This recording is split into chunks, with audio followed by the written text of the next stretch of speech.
Volume 2, Chapter 1. Emma and Harriet had been walking together one morning, and, in Emma's opinion, had been talking enough of Mr. Elton for that day. She could not think that Harriet's solace or her own sins required more, and she was therefore industriously getting rid of the subject as they returned. But it burst out again when she thought she had succeeded, and after speaking some time of what the poor must suffer in winter, and receiving no other answer than a very plaintive, "Mr. Elton is so good to the poor," she found something else must be done. They were just approaching the house where lived Mrs. and Miss Bates. She determined to call upon them and seek safety in numbers. There was always sufficient reason for such an attention. Mrs. and Miss Bates loved to be called on, and she knew she was considered by the very few who presumed ever to see imperfection in her as rather negligent in that respect, and not contributing what she ought to the stock of their scanty comforts. She had had many a hint from Mr. Knightley, and some from her own heart, as to her deficiency, but none were equal to counteract the persuasion of its being very disagreeable, a waste of time, tiresome women, and all the horror of being in danger of falling in with the second-rate and third-rate of Highbury, who were calling on them for ever, and therefore she seldom went near them. But now she made the sudden resolution of not passing their door without going in, observing, as she proposed to Harriet, that as well as she could calculate, they were just now quite safe from any letter from Jane Fairfax. The house belonged to people in business. Mrs. and Miss Bates occupied the drawing-room floor, and there, in the very moderate-sized apartment, which was everything to them, their visitors were most cordially and even gratefully welcomed.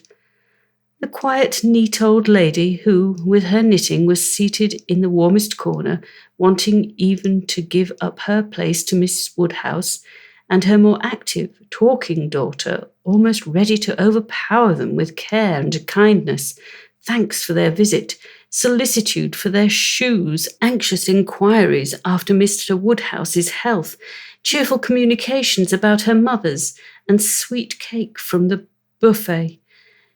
Mrs. Cole had just been there, just called in for 10 minutes, and had been so good as to sit an hour with them, and she had taken a piece of cake and been so kind as to say she liked it very much, and therefore she hoped Miss Woodhouse and Miss Smith would do them the favour to eat a piece too. The mention of the Coles was sure to be followed by that of Mr. Elton. There was intimacy between them, and Mr. Cole had heard from Mr. Elton since his going away. Emma knew what was coming.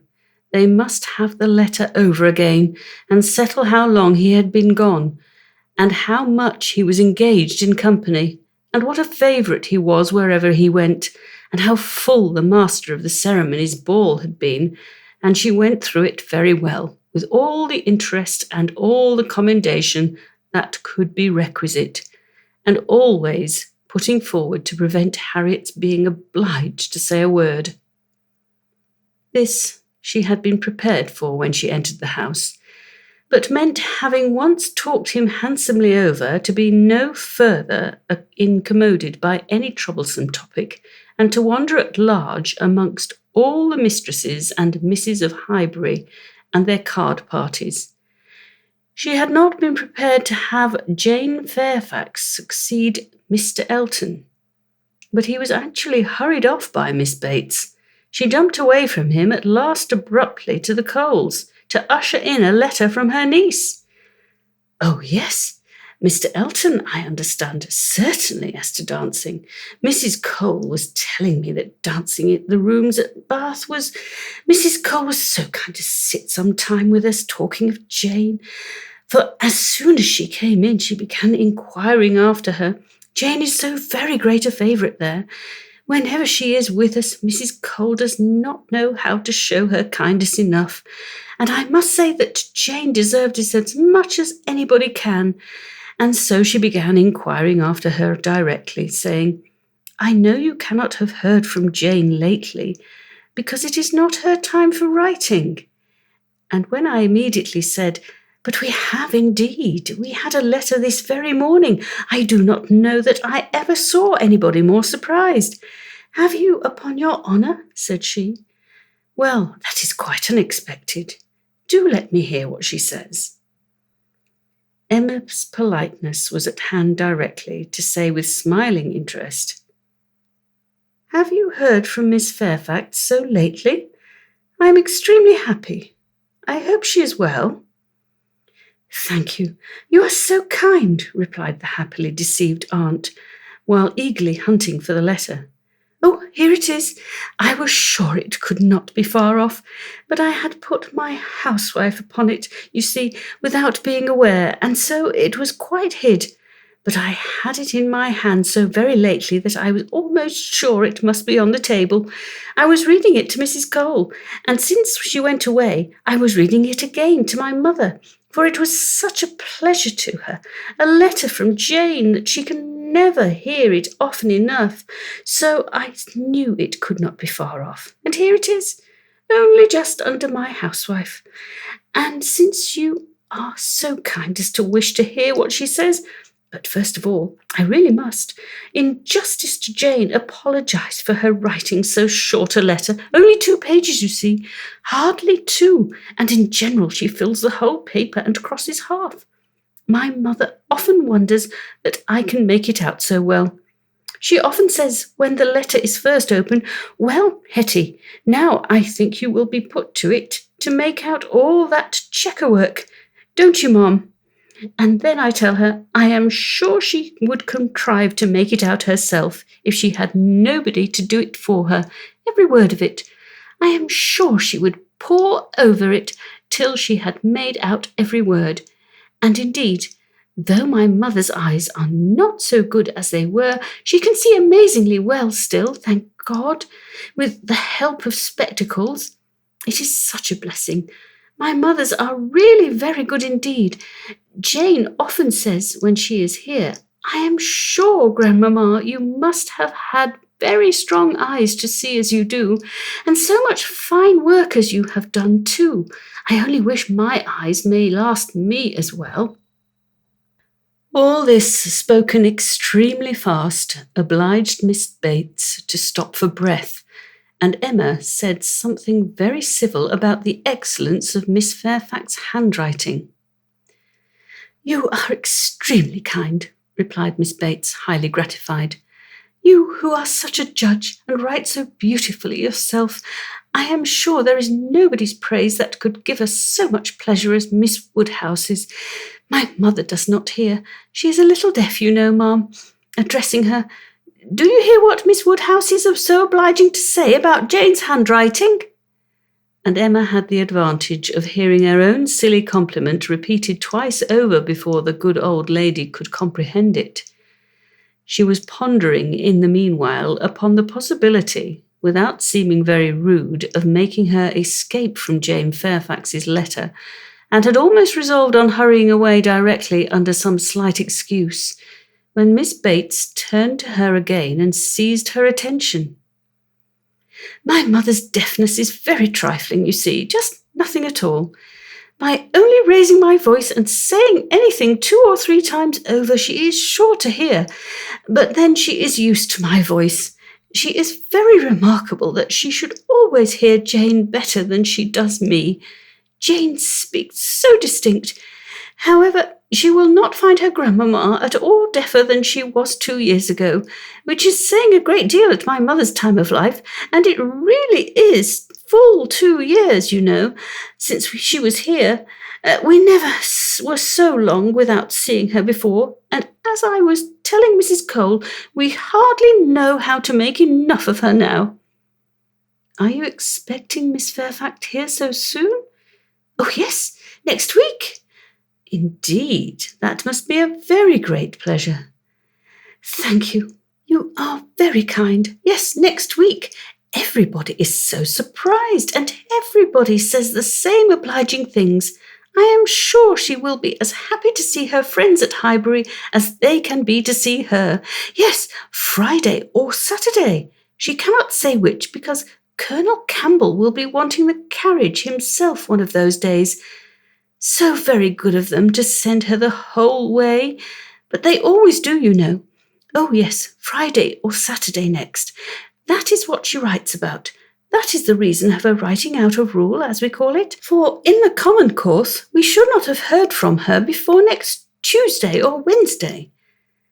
Yes, so I imagined. I was afraid there could be little chance of my hearing anything of Miss Fairfax today. So obliging of you. No, we should not have heard if it had not been for this particular circumstance of her being to come here so soon. My mother is so delighted, for she is to be 3 months with us, at least. 3 months, she says, so positively, as I am going to have the pleasure of reading to you. The case is, you see, that the Campbells are going to Ireland. Mrs. Dixon has persuaded her father and mother to come over and see her directly. They had not intended to go over till the summer, but she is so impatient to see them again, for till she married last October, she was never away from them so much as a week, which must make it very strange to be in different kingdoms. I was going to say, but however, different countries. And so she wrote a very urgent letter to her mother or her father. I declare I do not know which it was, but we shall see presently in Jane's letter.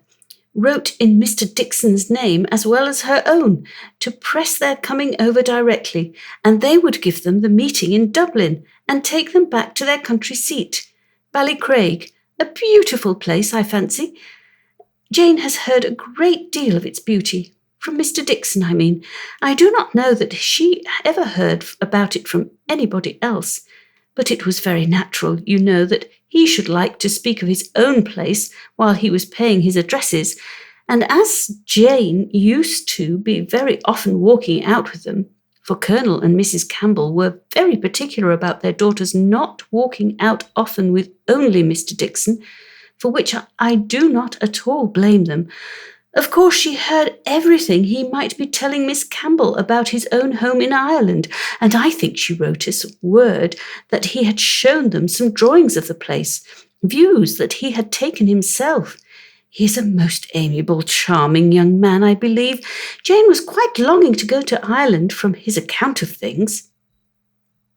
At this moment, an ingenious and animating suspicion entering Emma's brain with regard to Jane Fairfax, this charming Mr. Dixon, and the not going to Ireland, she said, with the insidious design of farther discovery, "You must feel it very unfortunate that Miss Fairfax should be allowed to come to you at such a time, considering the very particular friendship between her and Mrs. Dixon. You could hardly have expected her to be excused from accompanying Colonel and Mrs. Campbell." Very true indeed. The very thing that we have always been rather afraid of, for we should not have liked to have her at such a distance from us for months together, not able to come if anything was to happen. But you see, everything turns out for the best. They want her, Mr. and Mrs. Dixon, excessively to come over with Colonel and Mrs. Campbell. Quite depend upon it, nothing can be more kind or pressing than their joint invitation, Jane says, as you will hear presently. Mr. Dixon does not seem in the least backward in any attention. He is a most charming young man. Ever since the service he rendered Jane at Weymouth, when they were out in that party on the water, and she, by the sudden whirling round or something or other among the sails, would have been dashed into the sea at once, and actually was all but gone if he had not, with the greatest presence of mind, caught hold of her habit. I can never think of it without trembling, but ever since we had the history of that day, I have been so fond of Mr. Dixon. But in spite of all her friend's urgency and her own wish of seeing Ireland, Miss Fairfax prefers devoting the time to you and Mrs. Bates. Yes, Entirely her own doing, entirely her own choice, and Colonel and Mrs. Campbell think she does quite right, just what they should recommend, and indeed they particularly wish her to try her native air, as she has not been quite so well as usual lately. I am concerned to hear of it. I think they judge wisely. But Mrs. Dixon must be very, very much disappointed. Mrs. Dixon, I understand, has no remarkable degree of personal beauty, is not by any means to be compared with Miss Fairfax. Oh, no, you are very obliging to say such things, but certainly not. There is no comparison between them. Miss Campbell always was absolutely plain, but extremely elegant and amiable. Yes, that of course.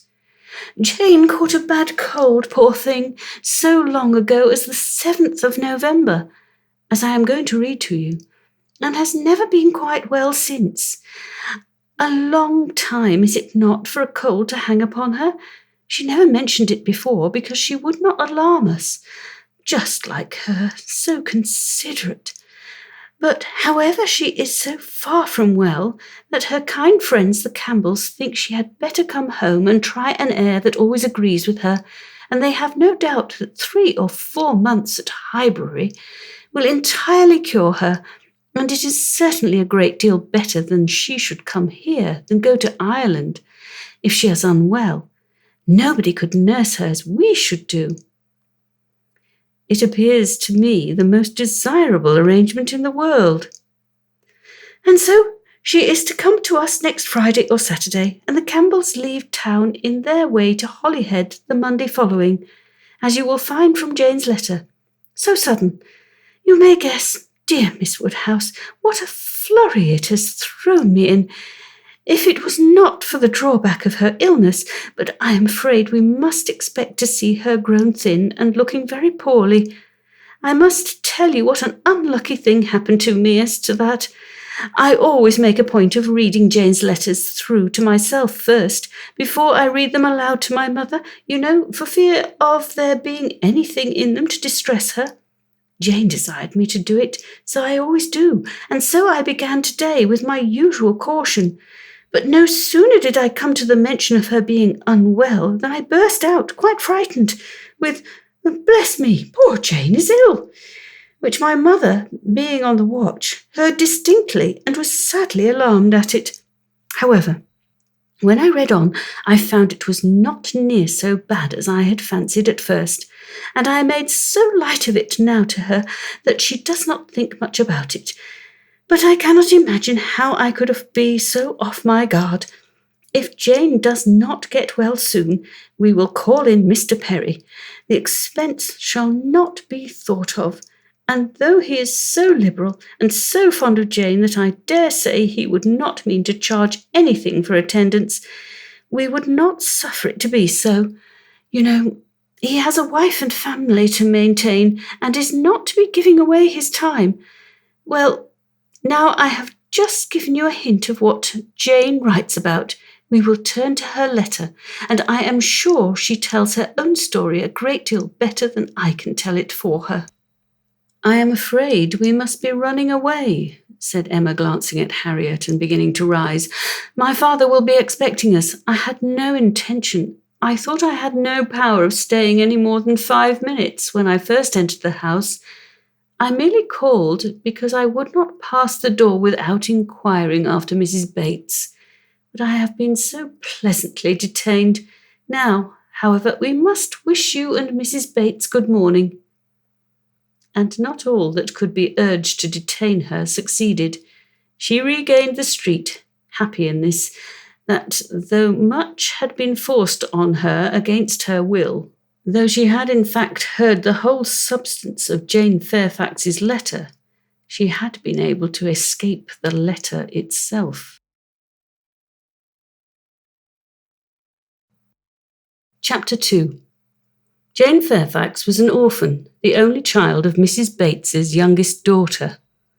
The marriage of Lieutenant Fairfax of the Regiment of Infantry and Miss Jane Bates had had its day of fame and pleasure, hope and interest, but nothing now remained of it, save the melancholy remembrance of him dying in action abroad, and of his widow sinking under consumption and grief soon afterwards.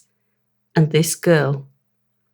By birth, she belonged to Highbury, and when at 3 years old, on losing her mother, she became the property, the charge, the consolation, the foundling of her grandmother and aunt, there had seemed every probability of her being permanently fixed there, of her being taught only what very limited means could command, and growing up with no advantages of connection or improvement, to be engrafted on what nature had given her in a pleasing person, good understanding and warm-hearted, well-meaning relations. But the compassionate feelings of a friend of her father gave a change to her destiny. This was Colonel Campbell, who had very highly regarded Fairfax as an excellent officer and most deserving young man, and father had been indebted to him for such attentions during a severe camp fever as he believed had saved his life. These were claims which he did not learn to overlook, though some years passed away from the death of poor Fairfax before his own return to England put anything in his power.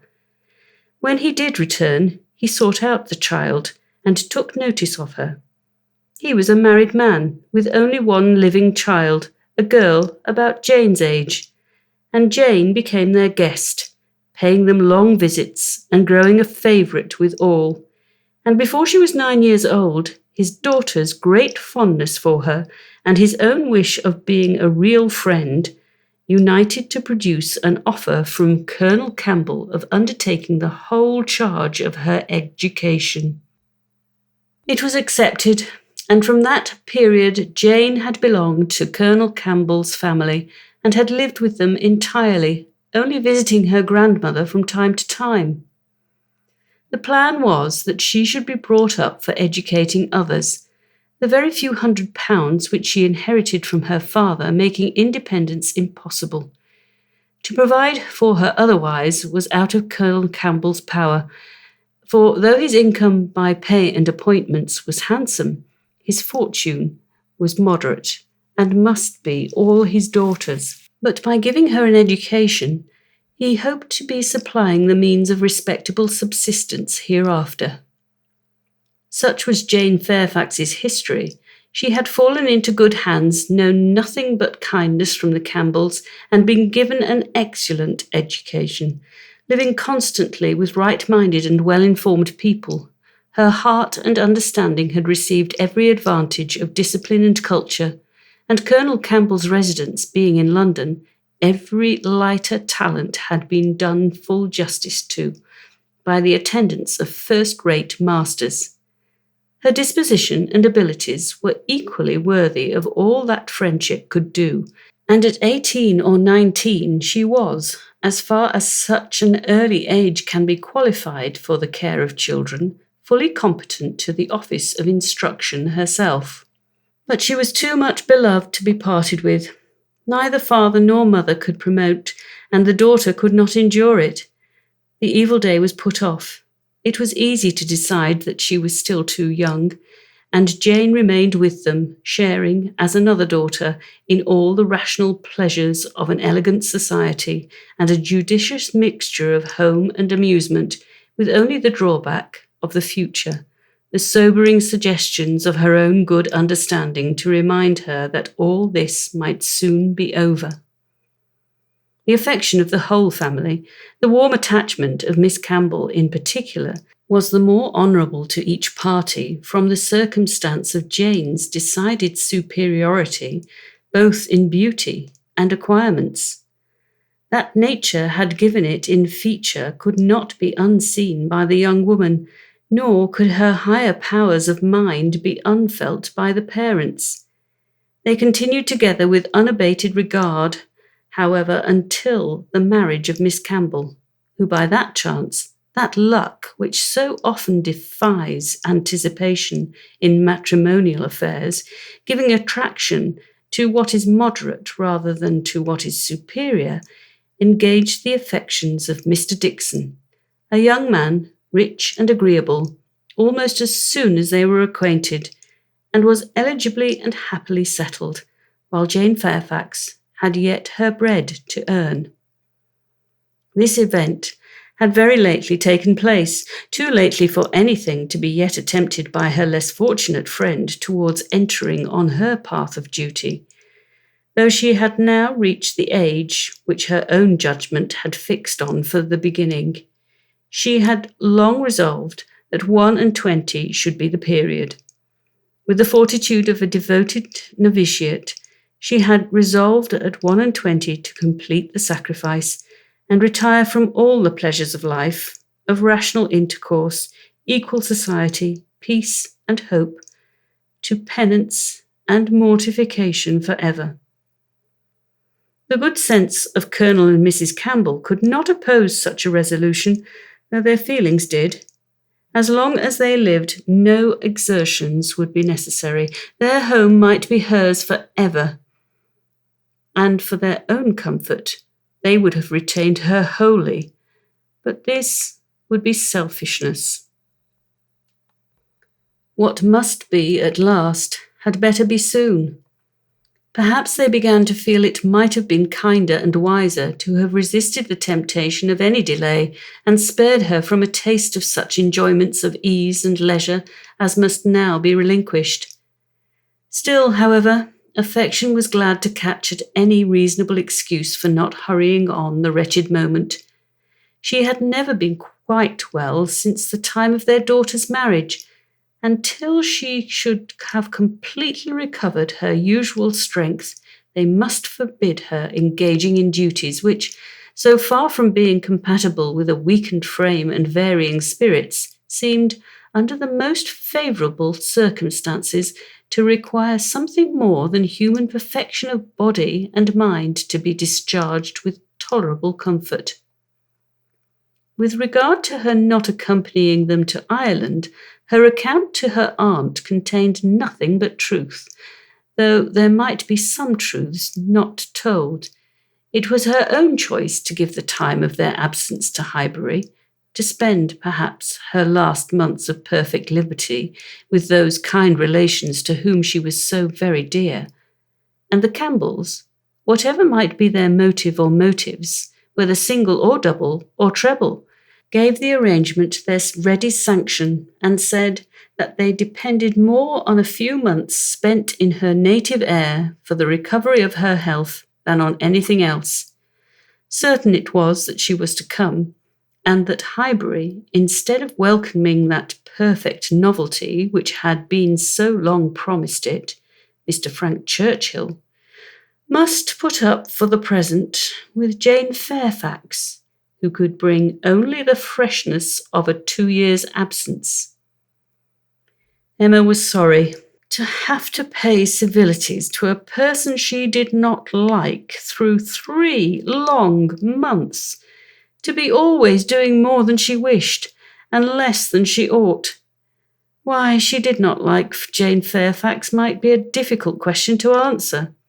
Mr. Knightley had once told her it was because she saw in her the really accomplished young woman, which she wanted to be thought herself, and though the accusation had been eagerly refuted at the time, there were moments of self-examination in which her conscience could not quite acquit her. But she could never get acquainted with her.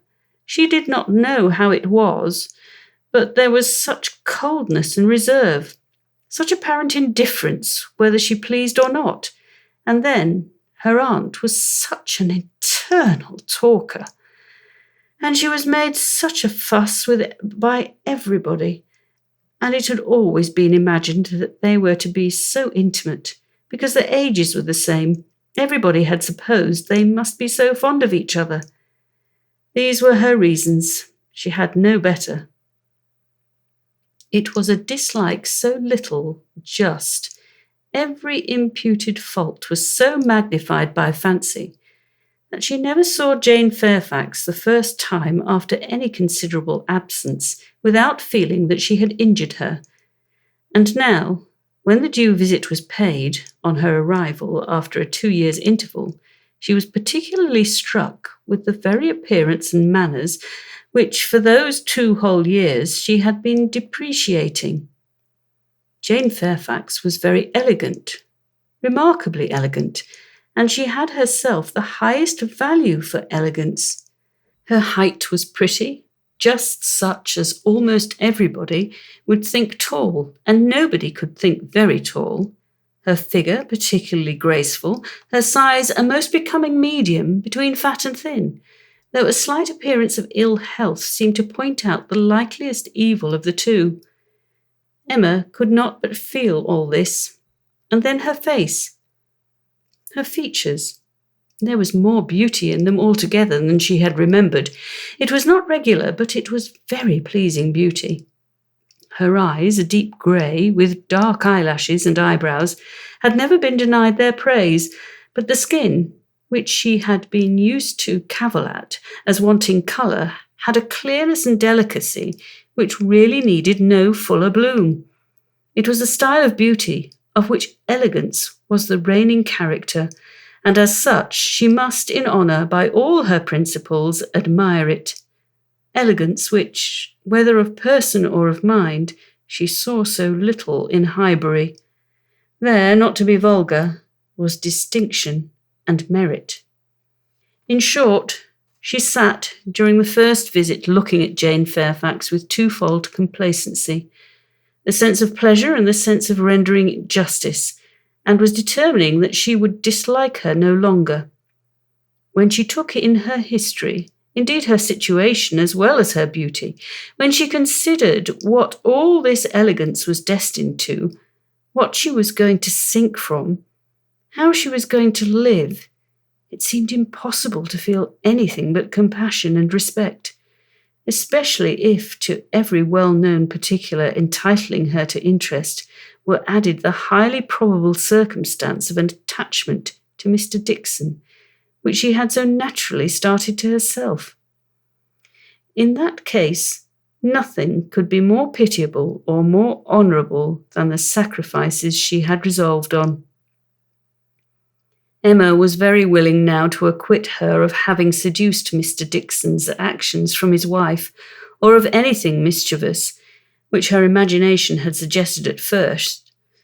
If it were love, it might be simple, single, successless love on her side alone.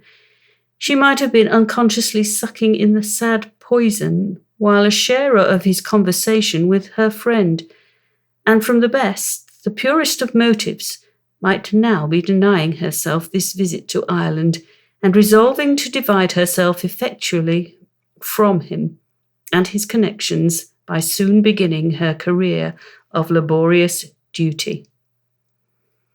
Upon the whole, Emma left her with such softened, charitable feelings as made her look round in walking home and lament that Highbury afforded no young man worthy of giving her independence, nobody that she could wish to scheme about for her. These were charming feelings, but not lasting. Before she had committed herself by any public profession of eternal friendship for Jane Fairfax, or done more towards a recantation of past prejudices and errors than saying to Mr. Knightley, "She certainly is handsome.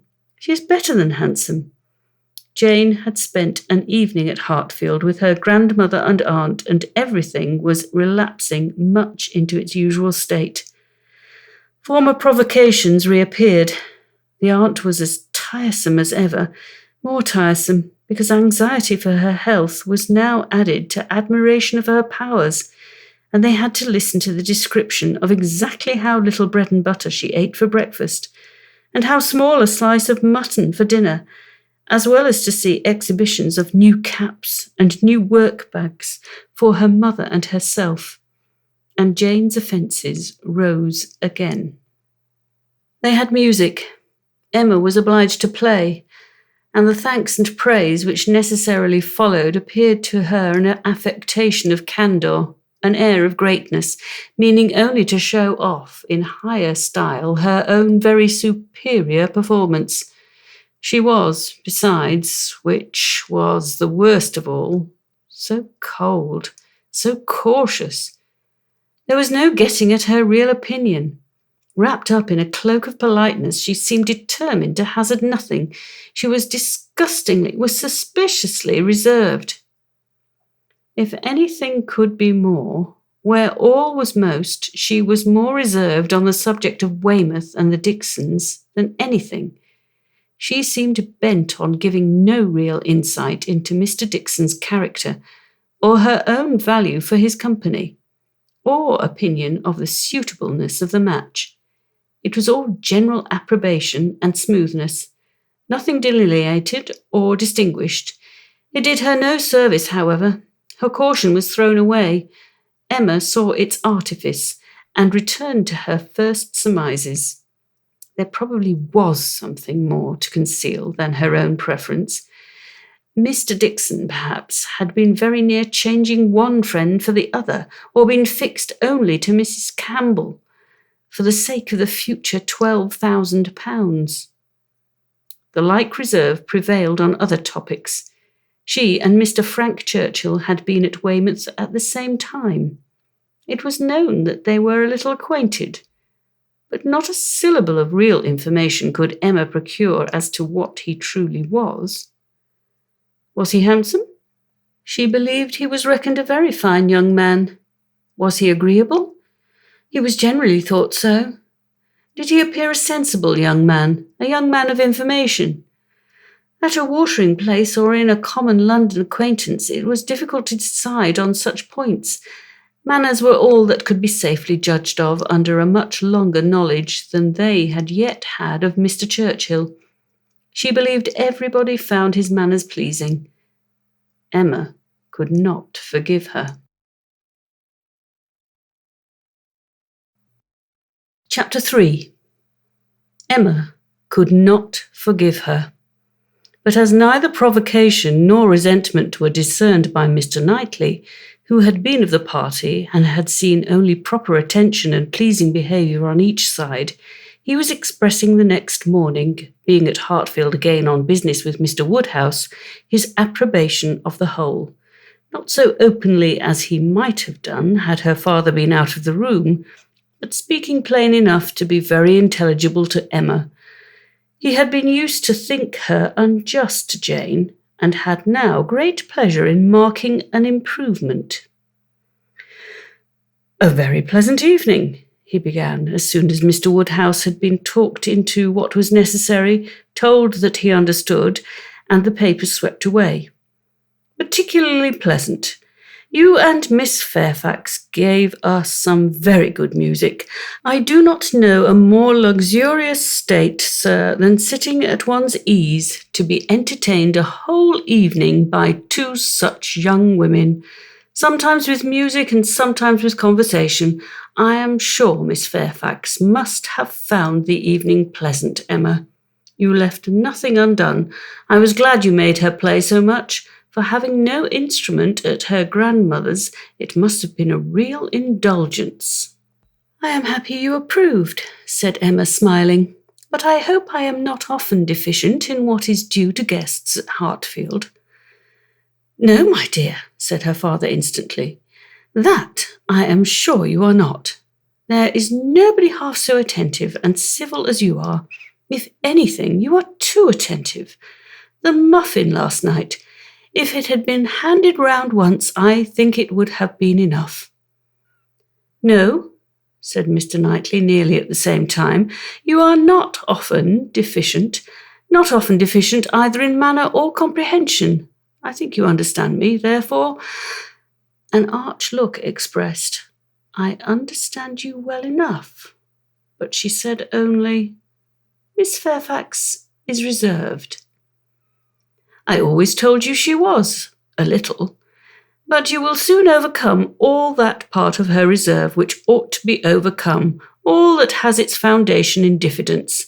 What arises from discretion must be honoured." "You think her diffident? I do not see it." "My dear Emma," said he, moving from his chair into one close by her, "you are not going to tell me, I hope, that you had not a pleasant evening?" Oh, no, I was pleased with my own perseverance in asking questions, and amused to think how little information I obtained. I am disappointed, was his only answer. I hope everybody had a pleasant evening, said Mr. Woodhouse in his quiet way. I had.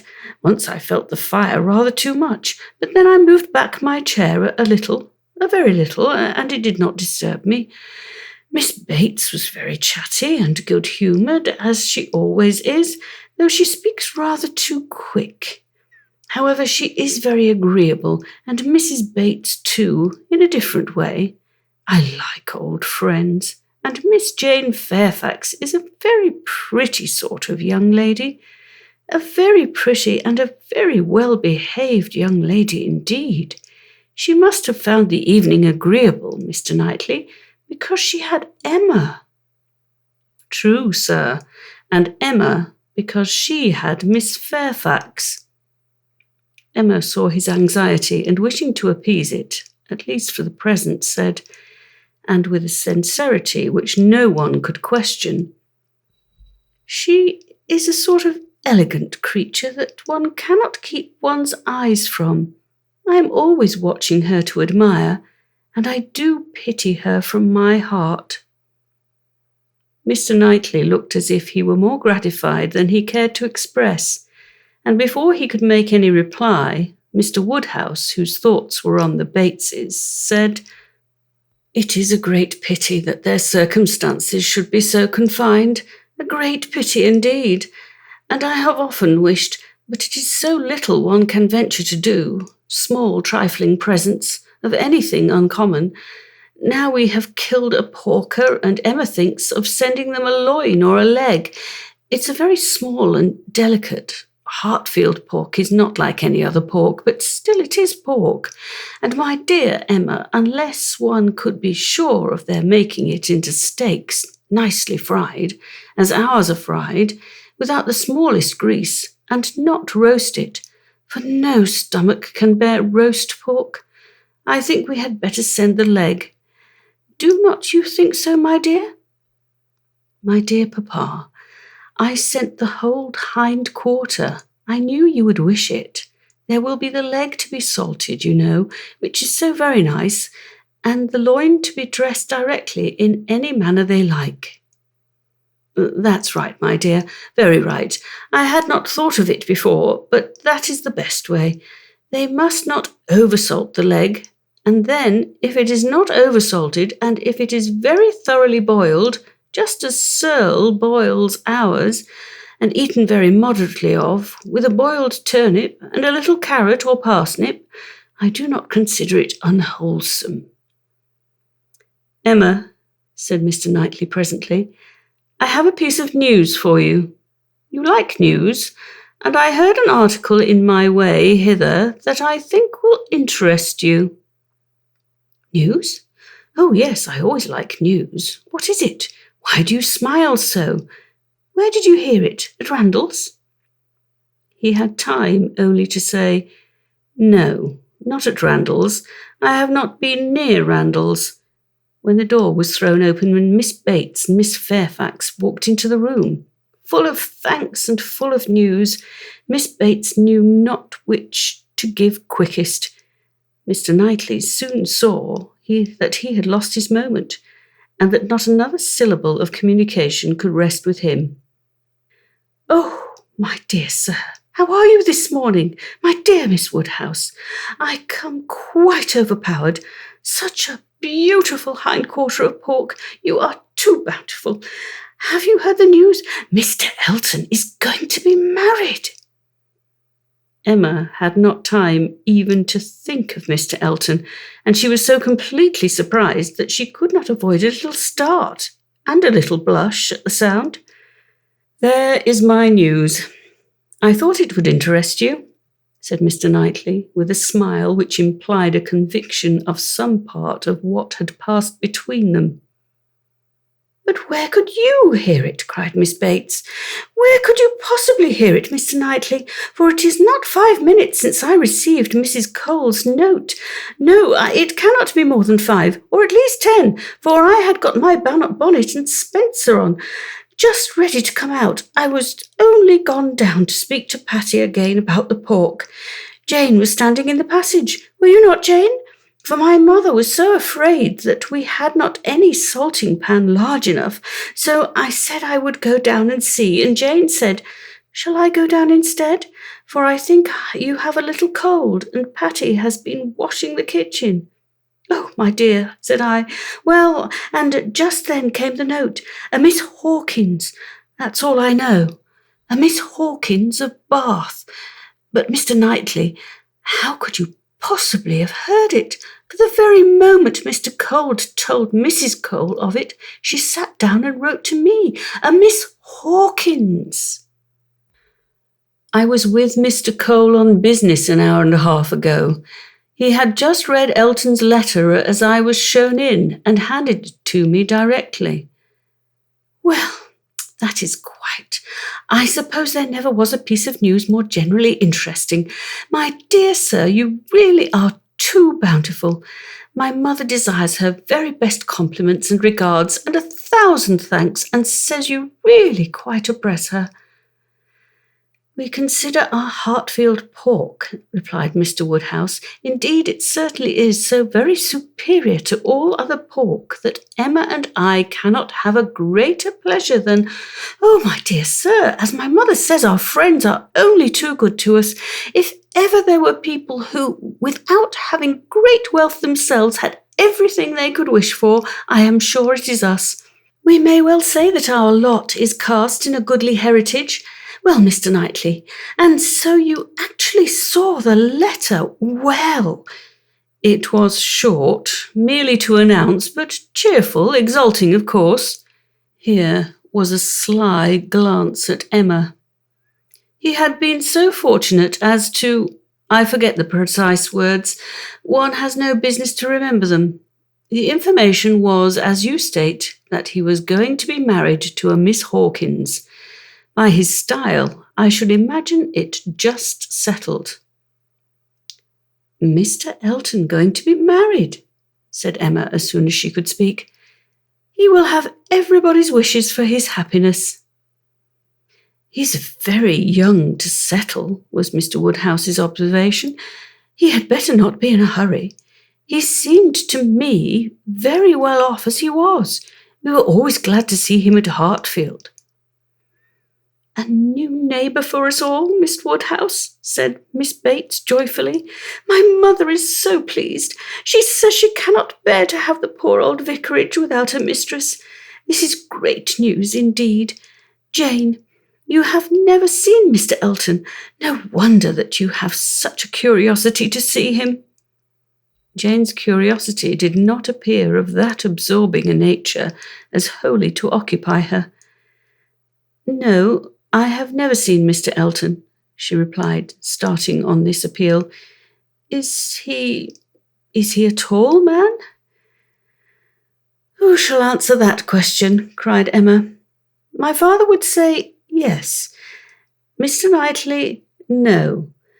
And Miss Bates and I that he is just the happy medium. When you have been here a little longer, Miss Fairfax, you will understand that Mr. Elton is the standard of perfection in Highbury, both in person and mind. Very true, Miss Woodhouse. So she will. He is the very best young man. But, my dear Jane, if you remember, I told you yesterday he was precisely the height of Mr. Perry. Miss Hawkins, I dare say an excellent young woman. His extreme attention to my mother, wanting her to sit in the vicarage pew that she might hear the better, for my mother is a little deaf, you know. It is not much, but she does not hear quite quick. Jane says that Colonel Campbell is a little deaf. He fancied bathing might be good for it, the warm bath, but she said it did him no lasting benefit. Colonel Campbell, you know, is quite our angel, and Mr. Dixon seems a very charming young man, quite worthy of him. It is such a happiness when good people get together, and they always do. Now, here will be Mr. Elton and Miss Hawkins, and there are the Coles, such very good people, and the Perrys. I suppose there never was a happier or a better couple than Mr. and Mrs. Perry. I say, sir, turning to Mr. Woodhouse, I think there are few places with such society as Highbury. I always say we are quite blessed in our neighbours. My dear sir, if there is one thing my mother loves better than another, it is pork, a roast loin of pork.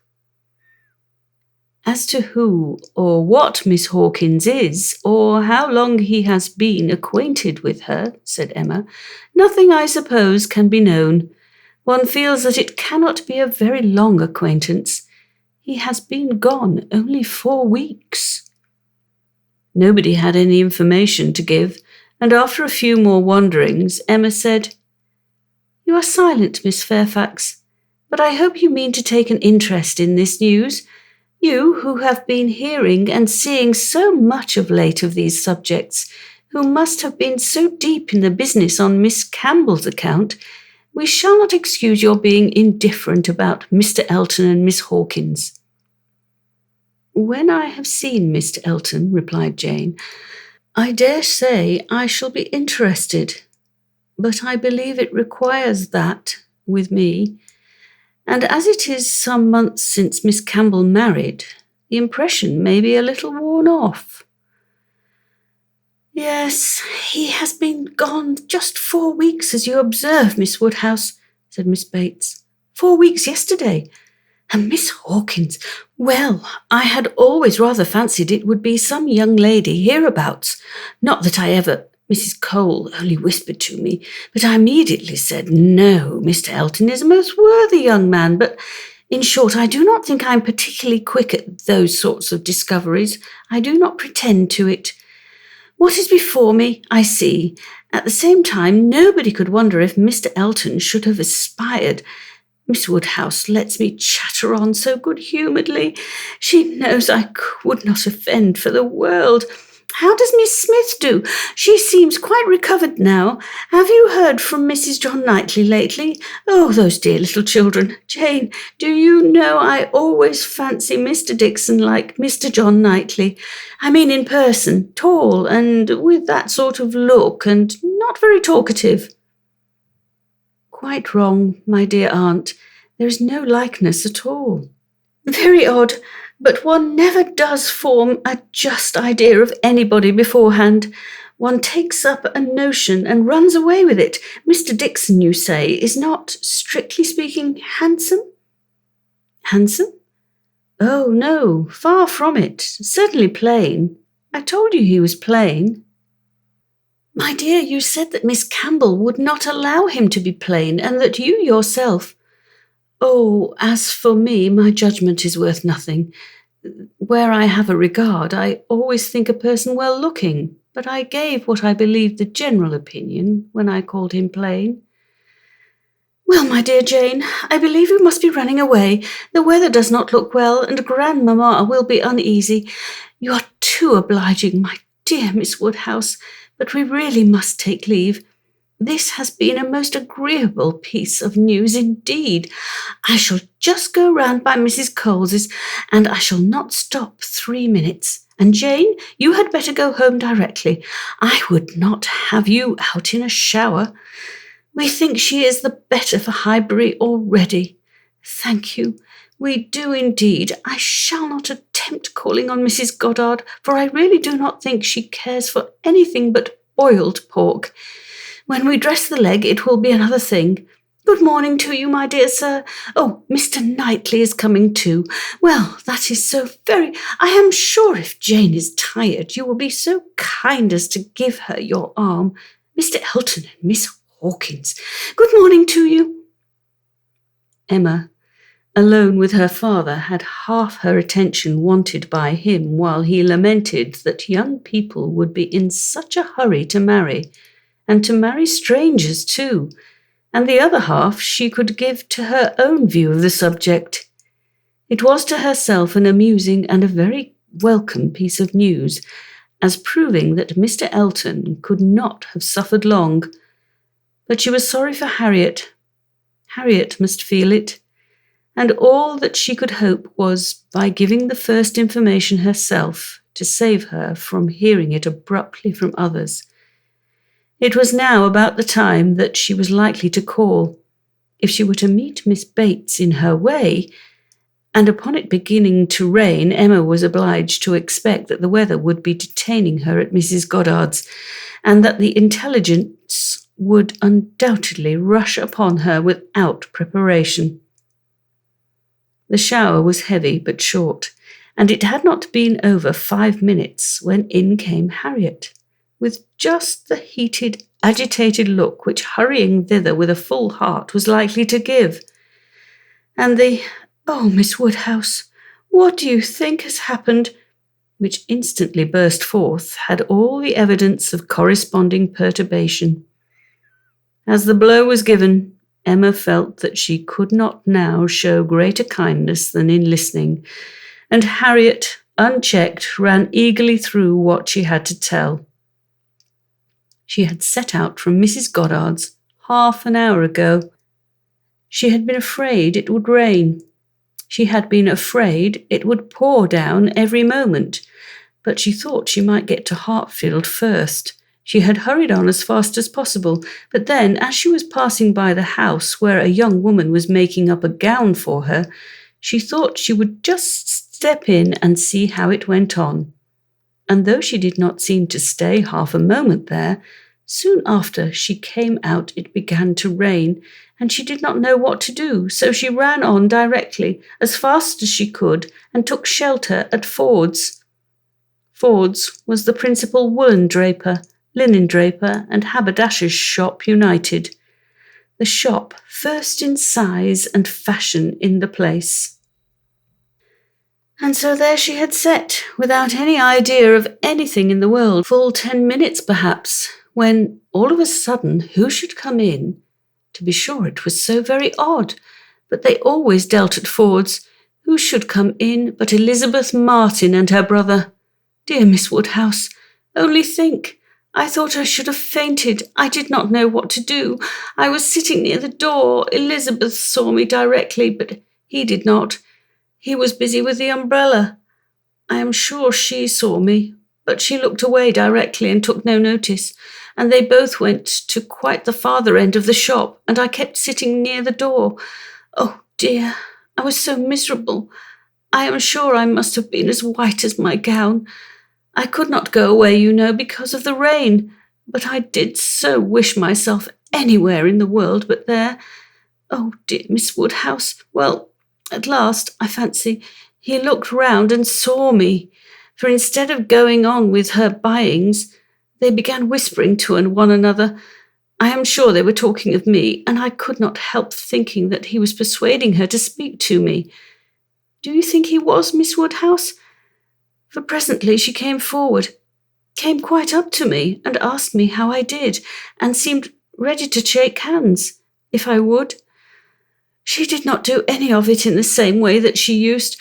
I could see she was altered, but, however, she seemed to try to be very friendly, and we shook hands and stood talking some time. But I know no more what I said. I was in such a tremble. I remember she said she was sorry we never met now, which I thought almost too kind. Dear Miss Woodhouse, I was absolutely miserable. By that time it was beginning to hold up, and I was determined that nothing should stop me from getting away, and then, only think, I found he was coming up towards me too, slowly, you know, and as if he did not quite know what to do, and so he came and spoke, and I answered, and I stood for a minute, feeling dreadfully. You know, one can't tell how. And then I took courage and said it did not rain and I must go. And so off I set. And I had not gone 3 yards from the door when he came after me, only to say, if I was going to Hartfield, he thought I had much better go round by Mrs. Cole's stables, for I should find the near way quite floated by this rain. Oh dear, I thought it would have been the death of me, so I said I was very much obliged to him. You know I could do no less. And then he went back to Elizabeth, and I came round by the stables. I believe I did, but I hardly knew where I was or anything about it. Oh, Miss Woodhouse, I would rather done anything than have it happened. And yet, you know, there was a sort of satisfaction in seeing him behave so pleasantly and so kindly. And Elizabeth, too. Oh, Miss Woodhouse, do talk to me and make me comfortable again. Very sincerely did Emma wish to do so, but it was not immediately in her power. She was obliged to stop and think. She was not thoroughly comfortable herself. The young man's conduct and his sister's seemed the result of real feeling, and she could not but pity them. As Harriet described it, there had been an interesting mixture of wounded affection and genuine delicacy in their behaviour. But she had believed them to be well-meaning, worthy people before, and what difference did this make in the evils of the connection? It was folly to be disturbed by it. Of course, he must be sorry to lose her. They must all be sorry. Ambition, as well as love, had probably been mortified. They might all have hoped to rise by Harriet's acquaintance, and besides, what was the value of Harriet's description? So easily pleased, so little discerning, what signified her praise?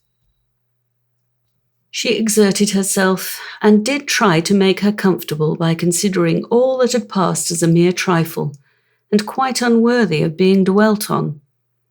It might be distressing for the moment, said she, but you seem to have behaved extremely well, and it is over, and may never, can never, as a first meeting, occur again, and therefore you need not think about it. Harriet said, very true, and she would not think about it, but she still talked of it, still she could talk of nothing else, and Emma, at last, in order to put the Martins out of her head, was obliged to hurry on the news, which she had meant to give with so much tender caution, hardly knowing herself whether to rejoice or be angry, ashamed, or only amused. At such a state of mind in poor Harriet, such a conclusion of Mr. Elton's importance with her. Mr. Elton's rights, however, gradually revived, though she did not feel the first intelligence as she might have done the day before, or an hour before. Its interest soon increased, and before their first conversation was over, she had talked herself into all the sensations of curiosity, wonder and regret, pain and pleasure, as to this fortunate Miss Hawkins, which could conduce to place the Martins under proper subordination in her fancy. Emma had learned to be rather glad that there had been such a meeting. It had been serviceable in deadening the first shock without retaining any influence to alarm. As Harriet now lived, the Martins could not get at her without seeking her, where hitherto they had wanted either the courage or the condescension to seek her. For since her refusal of the brother, the sisters never had been at Mrs. Goddard's, and a 12-month might pass without their being thrown together again with any necessity, or even any power of speech. Chapter 4. Human nature is so well disposed towards those who are in interesting situations that a young person who either marries or dies is sure of being kindly spoken of. A week had not passed since Miss Hawkins's name was first mentioned in Highbury before she was, by some means or other, discovered to have every recommendation of person and mind, to be handsome, elegant, highly accomplished, and perfectly amiable. And when Mr. Elton himself arrived to triumph in his happy prospects and circulate the fame of her merits, there was very little more for him to do than to tell her Christian name and to say whose music she principally played. Mr. Elton returned a very happy man. He had gone away rejected and mortified, disappointed in a very sanguine hope, after a series of what appeared to him strong encouragement, and not only losing the right lady, but finding himself debased to the level of a very wrong one. He had gone away deeply offended. He came back engaged to another, and to another as superior, of course, to the first, as under such circumstances what is gained always is to what is lost. He came back gay and self-satisfied, eager and busy, caring nothing for Miss Woodhouse and defying Miss Smith. The charming Augusta Hawkins, in addition to all the usual advantages of perfect beauty and merit, was in possession of an independent fortune of so many thousands as would always be called 10, a point of some dignity as well as some convenience. The story told well, he had not thrown himself away, he had gained a woman of 10,000, or thereabouts, and he had gained her with such delightful rapidity. The first hour of introduction had been so very soon followed by distinguishing notice. The history which he had to give to Mrs. Cole of the rise and progress of the affair was so glorious, the steps so quick, from the accidental rencontre to the dinner at Mrs. de Green's and the party at Mrs. Brown's, smiles and blushes rising in importance, with consciousness and agitation richly scattered. The lady had been so easily impressed, so sweetly disposed, had, in short, to use a most intelligible phrase, been so very ready to have him that vanity and prudence were equally contented. He had caught both substance and shadow, both fortune and affection, and was just the happy man he ought to be, talking only of himself and his own concerns, expecting to be congratulated, ready to be laughed at, and with cordial, fearless smiles now addressing all the young ladies of the place to whom, a few weeks ago, he would have been more cautiously gallant. The wedding was no distant event, as the parties had only themselves to please, and nothing but the necessary preparations to wait for, and when he set out for Bath again, there was a general expectation, which a certain glance of Mrs. Cole's did not seem to contradict, that when he next entered Highbury, he would bring his bride. During his present short stay, Emma had barely seen him, but just enough to feel that the first meeting was over, and to give her the impression of his not being improved by the mixture of pique and pretension now spread over his air.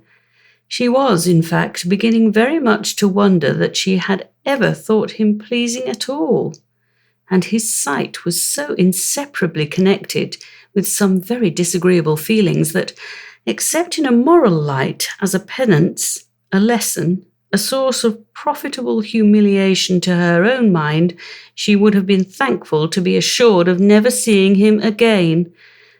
She wished him very well, but he gave her pain, and his welfare 20 miles off would administer most satisfaction.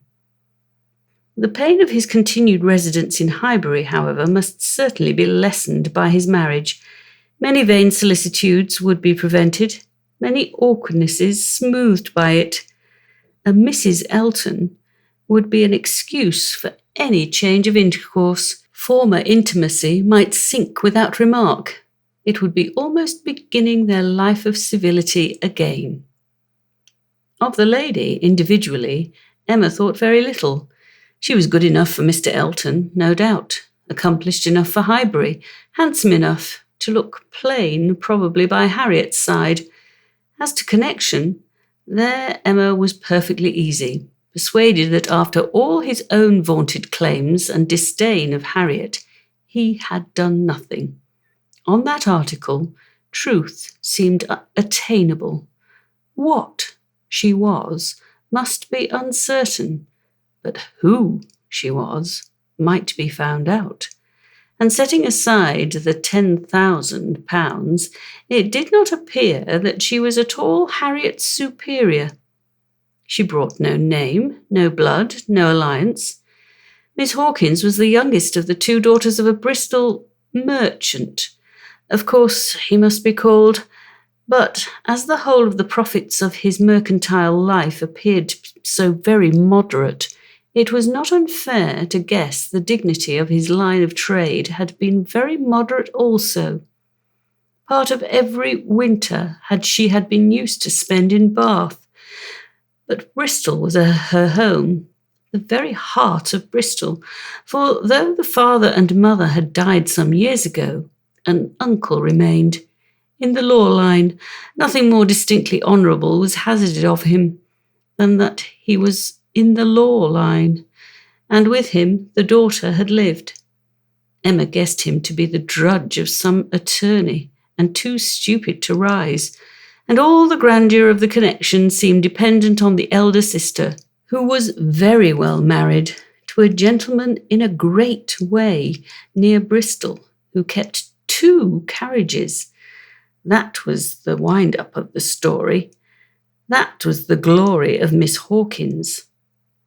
Could she but have given Harriet her feelings about it all, she had talked her into love, but alas, she was not so easily to be talked out of it. The charm of an object to occupy the many vacancies of Harriet's mind was not to be talked away. He might be superseded by another. He certainly would indeed. Nothing could be clearer. Even a Robert Martin would have been sufficient, but nothing else, she feared, would cure her. Harriet was one of those who, having once begun, would be always in love. And now, poor girl, she was considerably worse from this reappearance of Mr. Elton. She was always having a glimpse of him somewhere or other. Emma saw him only once, but 2 or 3 times every day Harriet was sure just to meet with him, or just to miss him, just to hear his voice or see his shoulder, just to have something occur to preserve him in her fancy in all the favouring warmth of surprise and conjecture. She was, moreover, perpetually hearing about him, for, excepting when at Hartfield, she was always among those who saw no fault in Mr. Elton and found nothing so interesting as the discussion of his concerns. And every report, therefore, every guess, all that had already occurred, all that might occur in the arrangement of his affairs, comprehending income, servants, and furniture, was continually in agitation around her. Her regard was receiving strength by invariable praise of him, and her regrets kept alive, and feelings irritated by ceaseless repetitions of Miss Hawkins's happiness, and continual observation of how much he seemed attached, his air as he walked by the house, the very sitting of his hat, being all in proof of how much he was in love. Had it been allowable entertainment, had there been no pain to her friend or reproach to herself in the waverings of Harriet's mind, Emma would have been amused by its variations. Sometimes Mr. Elton predominated, sometimes the Martins, and each was occasionally useful as a check to the other. Mr. Elton's engagement had been the cure of the agitation of meeting Mr. Martin. The unhappiness produced by the knowledge of that engagement had been a little put aside by Elizabeth Martin's calling at Mrs. Goddard's a few days afterwards.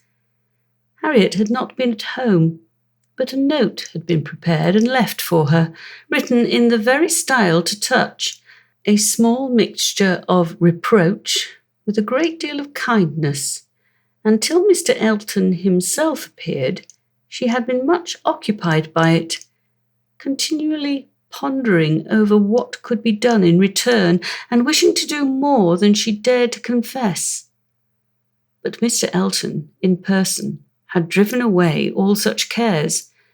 While he stayed, the Martins were forgotten, and on the very morning of his setting off for Bath again, Emma, to dissipate some of the distress it occasioned, judged it best for her to return Elizabeth Martin's visit. How that visit was to be acknowledged, what would be necessary, and what might be safest, had been a point of some doubtful consideration. Absolute neglect of the mother and sisters when invited to come would be ingratitude.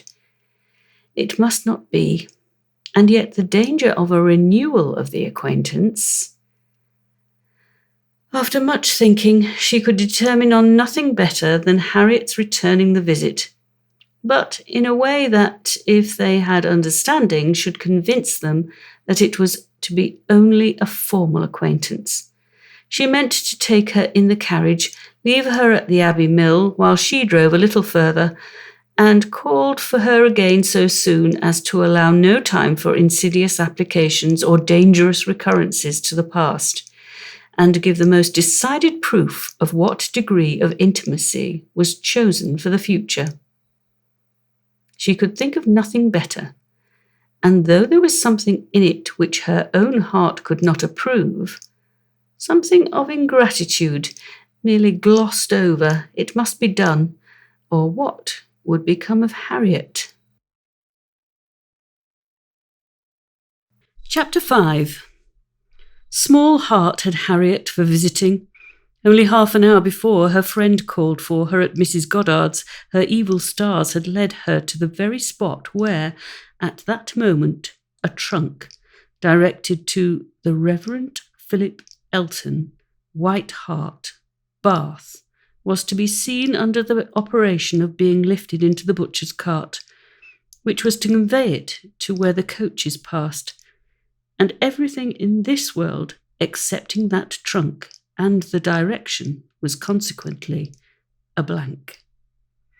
She went, however, and when they reached the farm and she was to be put down at the end of the broad, neat gravel walk which led between the espalier apple trees to the front door, the sight of everything which had given her so much pleasure the autumn before was beginning to revive a little local agitation, and when they parted, Emma observed her to be looking around with a sort of fearful curiosity which determined her not to allow the visit to exceed the proposed quarter of an hour. She went on herself to give that portion of time to an old servant who was married and settled in Donwell. The quarter of an hour brought her punctually to the White Gate again, and Miss Smith, receiving her summons, was with her without delay, and unattended by any alarming young man. She came solitarily down the gravel walk, and Miss Martin just appearing at the door and parting with her seemingly with ceremonious civility. Harriet could not very soon give an intelligible account. She was feeling too much, but at last Emma collected from her enough to understand the sort of meeting and the sort of pain it was creating. She had seen only Mrs. Martin and the two girls. They had received her doubtingly, if not coolly, and nothing beyond the merest commonplace had been talked almost all the time, till just at last, when Mrs. Martin's saying all of a sudden that she thought Miss Smith was grown had brought on a more interesting subject and a warmer manner. In that very room she had been measured last September with her two friends. There were the pencilled marks and memorandums on the wainscot by the window. He had done it. They all seemed to remember the day, the hour, the party, the occasion, to feel the same consciousness, the same regrets, to be ready to return to the same good understanding, and they were just growing again like themselves. Harriet, as Emma must suspect, as ready as the best of them to be cordial and happy, when the carriage reappeared and all was over. The style of the visit and the shortness of it were then felt to be decisive. 14 minutes to be given to those with whom she had thankfully passed 6 weeks, not 6 months ago. Emma could not but picture it all, and feel how justly they might resent, how naturally Harriet must suffer. It was a bad business. She would have given a great deal, or endured a great deal, to have had the Martins in a higher rank of life. They were so deserving that a little higher should have been enough. But as it was, how could she have done otherwise? Impossible. She could not repent. They must be separated, but there was a great deal of pain in the process, so much to herself at this time that she soon felt the necessity of a little consolation, and resolved on going home by way of Randalls to procure it. Her mind was quite sick of Mr. Elton and the Martins. The refreshment of Randalls was absolutely necessary. It was a good scheme, but on driving to the door they heard that neither master nor mistress was at home. They had both been out some time. The man believed they were gone to Hartfield. "This is too bad," cried Emma as they turned away, "and now we shall just miss them. Too provoking. I do not know when I have been so disappointed." And she leaned back in the corner to indulge her murmurs, or to reason them away, probably a little of both, such being the commonest process of a not ill-disposed mind. Presently the carriage stopped. She looked up. It was stopped by Mr. and Mrs. Weston, who were standing to speak to her. There was instant pleasure in the sight of them, and still greater pleasure was conveyed in sound, for Mr. Weston immediately accosted her with, "How do you do? How do you do? We have been sitting with your father. Glad to see him so well. Frank comes tomorrow. I had a letter this morning. We see him tomorrow by dinner time to a certainty. He is at Oxford today, and he comes for a whole fortnight. I knew it would be so. If he had come at Christmas, he could not have stayed 3 days. I was always glad he did not come at Christmas. Now we are going to have just the right weather for him. Fine, dry, settled weather. We shall enjoy him completely. Everything has turned out exactly as we would wish."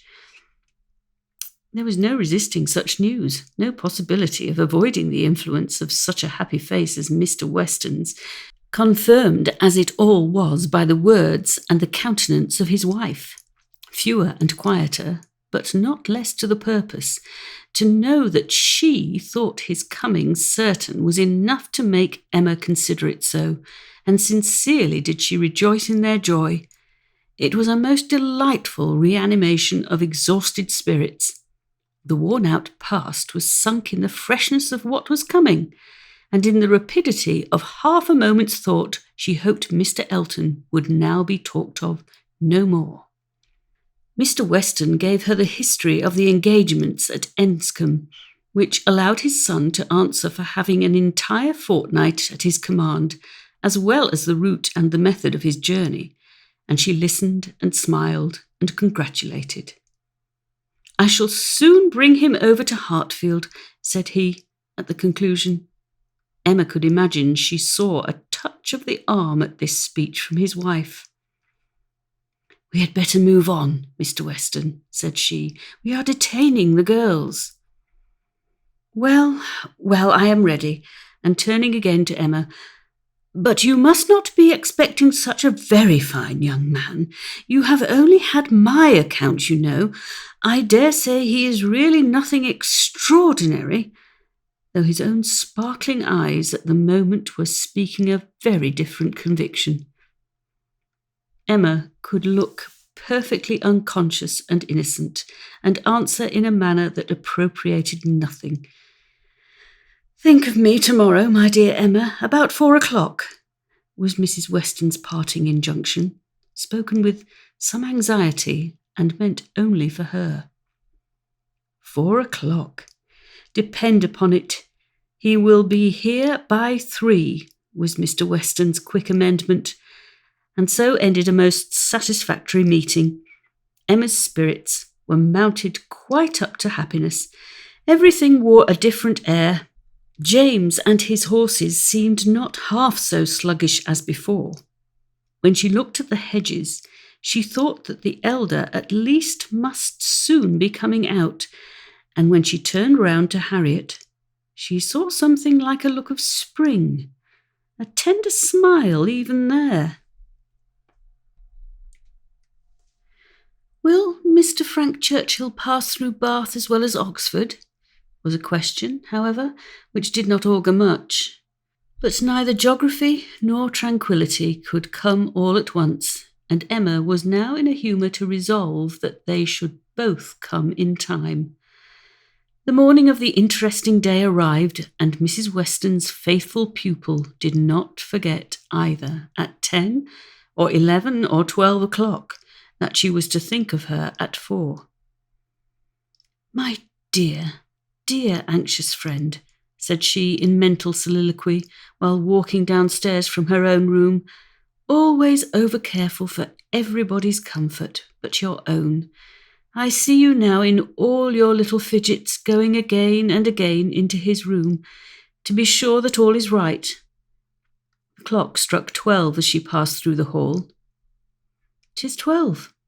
I shall not forget to think of you 4 hours hence, and by this time tomorrow, perhaps, or a little later, I may be thinking of the possibility of their calling here. I am sure they will bring him soon." She opened the parlour door and saw 2 gentlemen sitting with her father, Mr. Weston, and his son. They had been arrived only a few minutes, and Mr. Weston had scarcely finished his explanation of Frank's being a day before his time, and that her father was yet in the midst of his very civil welcome and congratulations when she appeared, to have her shares of surprise, introduction, and pleasure. The Frank Churchill so long talked of, so high in interest, was actually before her. He was presented to her, and she did not think too much had been said in his praise. He was a very good-looking young man. Height, air, address, all were unexceptionable, and his countenance had a great deal of the spirit and liveliness of his father's. He looked quick and sensible. He felt immediately that she should like him, and there was a well-bred ease of manner and a readiness to talk, which convinced her that he came intending to be acquainted with her, and that acquainted they soon must be. She opened the parlour door and saw 2 gentlemen sitting with her father, Mr. Weston and his son. They had been arrived only a few minutes, and Mr. Weston had scarcely finished his explanation of Frank's being a day before his time, and her father was yet in the midst of his very civil welcome and congratulations when she appeared, to have her share of surprise, introduction, and pleasure. The Frank Churchill so long talked of, so high in interest, was actually before her. He was presented to her, and she did not think too much had been said in his praise. He was a very good-looking young man. Height, air, address, all were unexceptionable, and his countenance had a great deal of the spirit and liveliness of his father's. He looked quick and sensible. She felt immediately that she should like him, and there was a well-bred ease of manner and a readiness to talk, which convinced her that he came intending to be acquainted with her, and that acquainted they soon must be.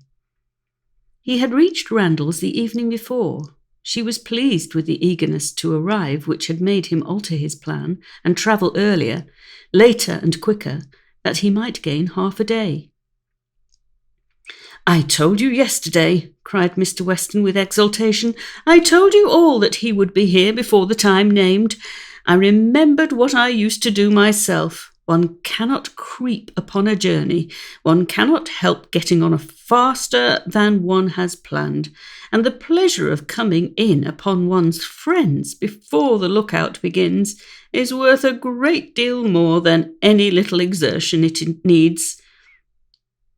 It is a great pleasure where one can indulge in it," said the young man, "though there are not many houses that I should presume on so far, but in coming home I felt I might do anything." The word home made his father look on him with fresh complacency. Emma was directly sure that he knew how to make himself agreeable. The conviction was strengthened by what followed. He was very much pleased with Randalls, thought it a most admirably arranged house, would hardly allow it even to be very small, admired the situation, the walk to Highbury, Highbury itself, Hartfield still more, and professed himself to have always felt the sort of interest in the country which none but one's own country gives, and the greatest curiosity to visit it, that he should never have been able to indulge so amiable a feeling before, passed suspiciously through Emma's brain. But still, if it were a falsehood, it was a pleasant one, and pleasantly handled.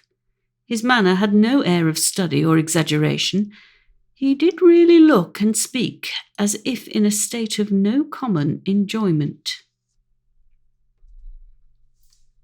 Their subjects in general were such as belonged to an opening acquaintance. On his side were the inquiries. Was she a horsewoman? Pleasant rides? Pleasant walks? Had they a large neighbourhood? Highbury? Perhaps afforded society enough? There were several very pretty houses in and about it. Balls?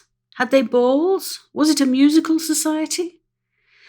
But when satisfied on all these points, and their acquaintance proportionably advanced, he contrived to find an opportunity, while their two fathers were engaged with each other, of introducing his mother-in-law, and speaking of her with so much handsome praise, so much warm admiration, so much gratitude for the happiness she secured to his father, and her very kind reception of himself, as was an additional proof of his knowing how to please, and of his certainly thinking it worth while to try to please her. He did not advance a word of praise beyond what she knew to be thoroughly deserved by Mrs. Weston, but undoubtedly he could know very little of the matter.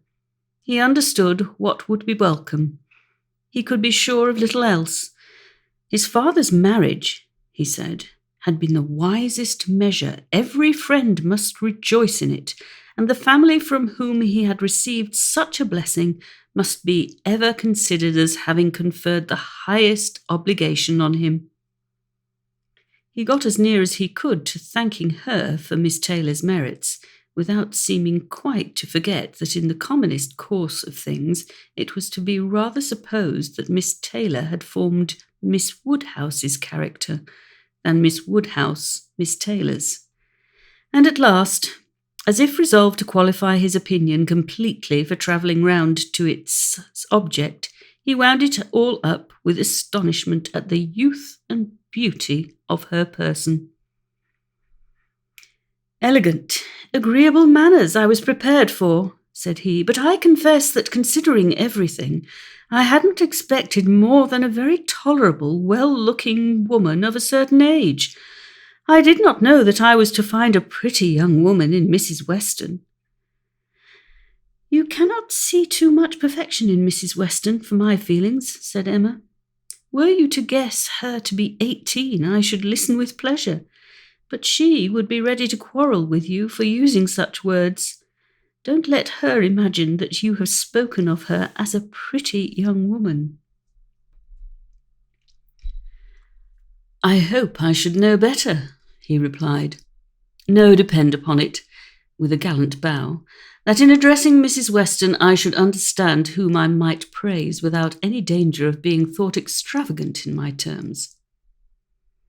Emma wondered whether the same suspicion of what might be expected from their knowing each other, which had taken strong possession of her mind, had ever crossed his, and whether his compliments were to be considered as marks of acquiescence or proofs of defiance. She must see more of him to understand his ways. At present, she only felt they were agreeable.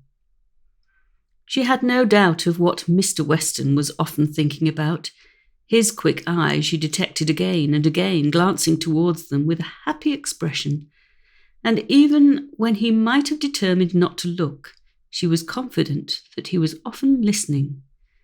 Her own father's perfect exemption from any thought of the kind, the entire deficiency in him of all such sort of penetration or suspicion, was a most comfortable circumstance.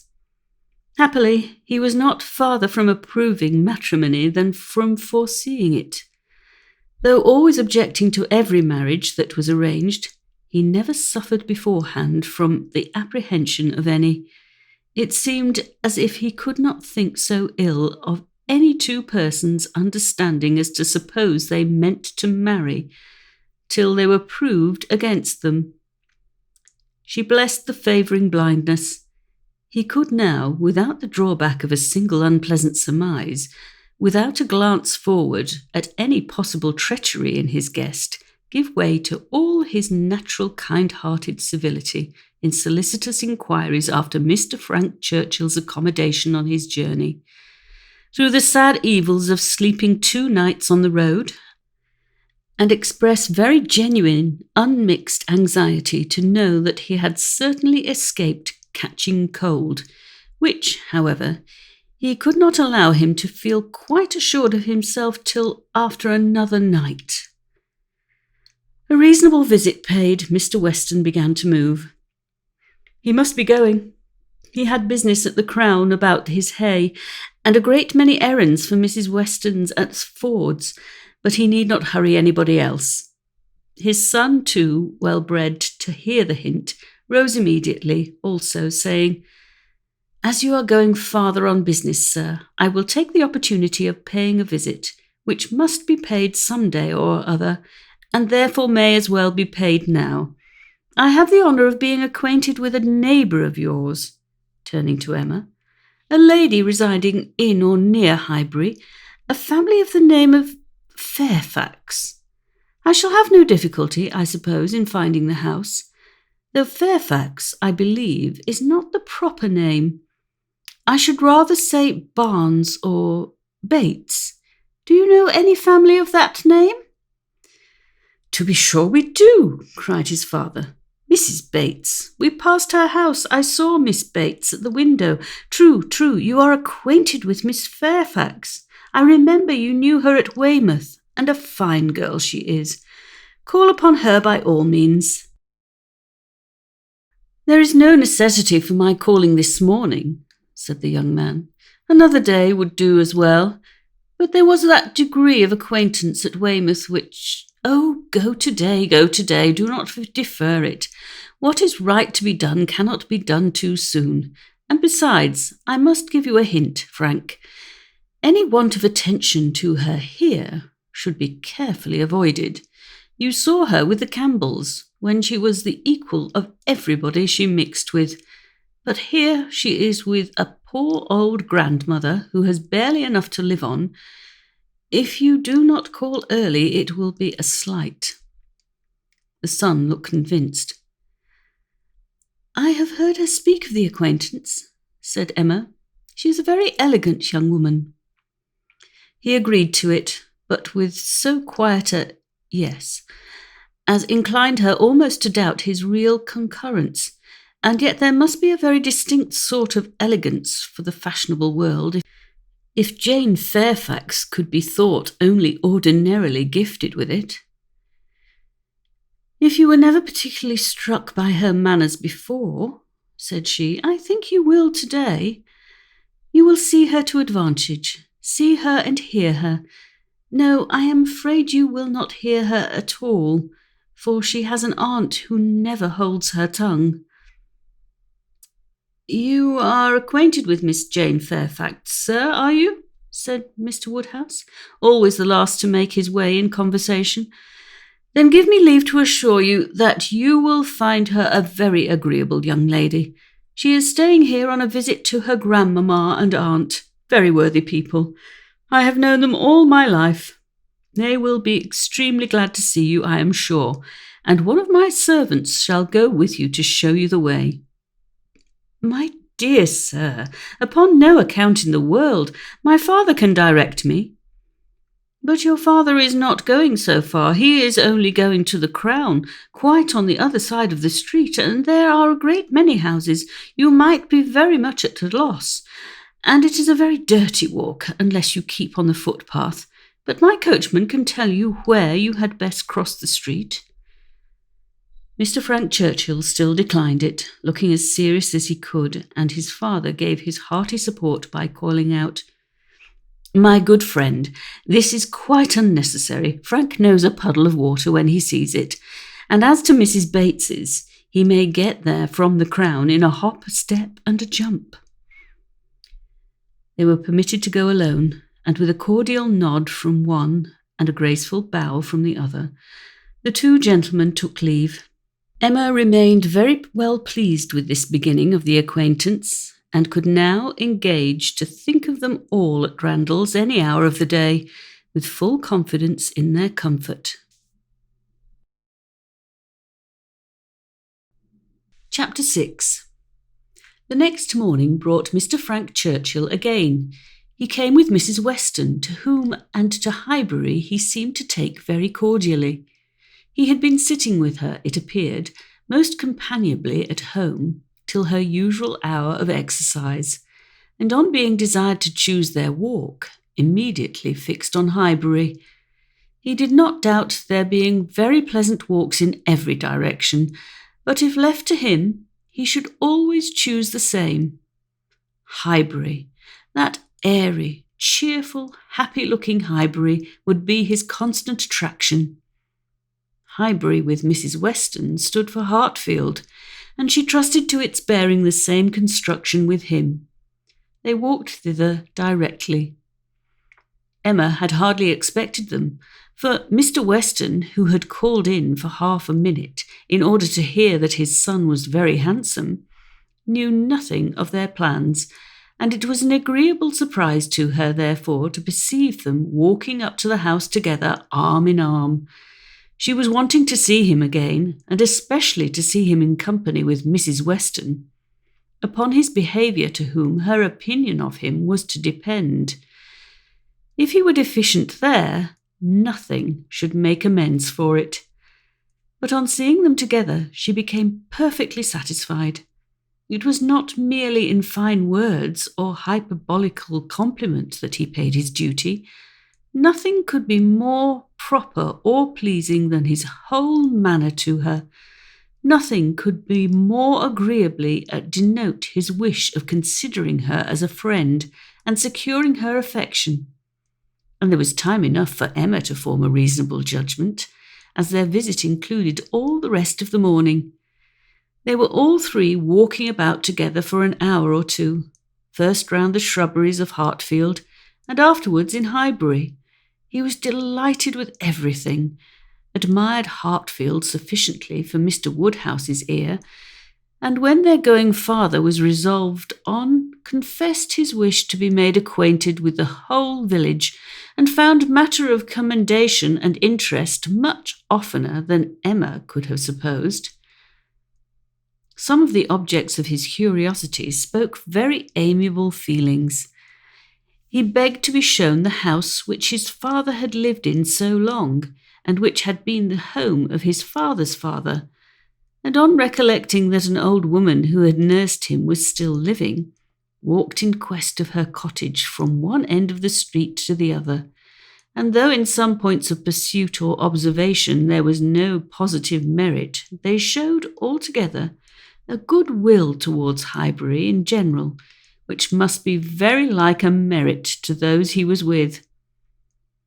Emma watched and decided that with such feelings as were now shown, it could not be fairly supposed that he had been ever voluntarily absenting himself, that he had not been acting a part or making a parade of insincere professions, and that Mr. Knightley certainly had not done him justice.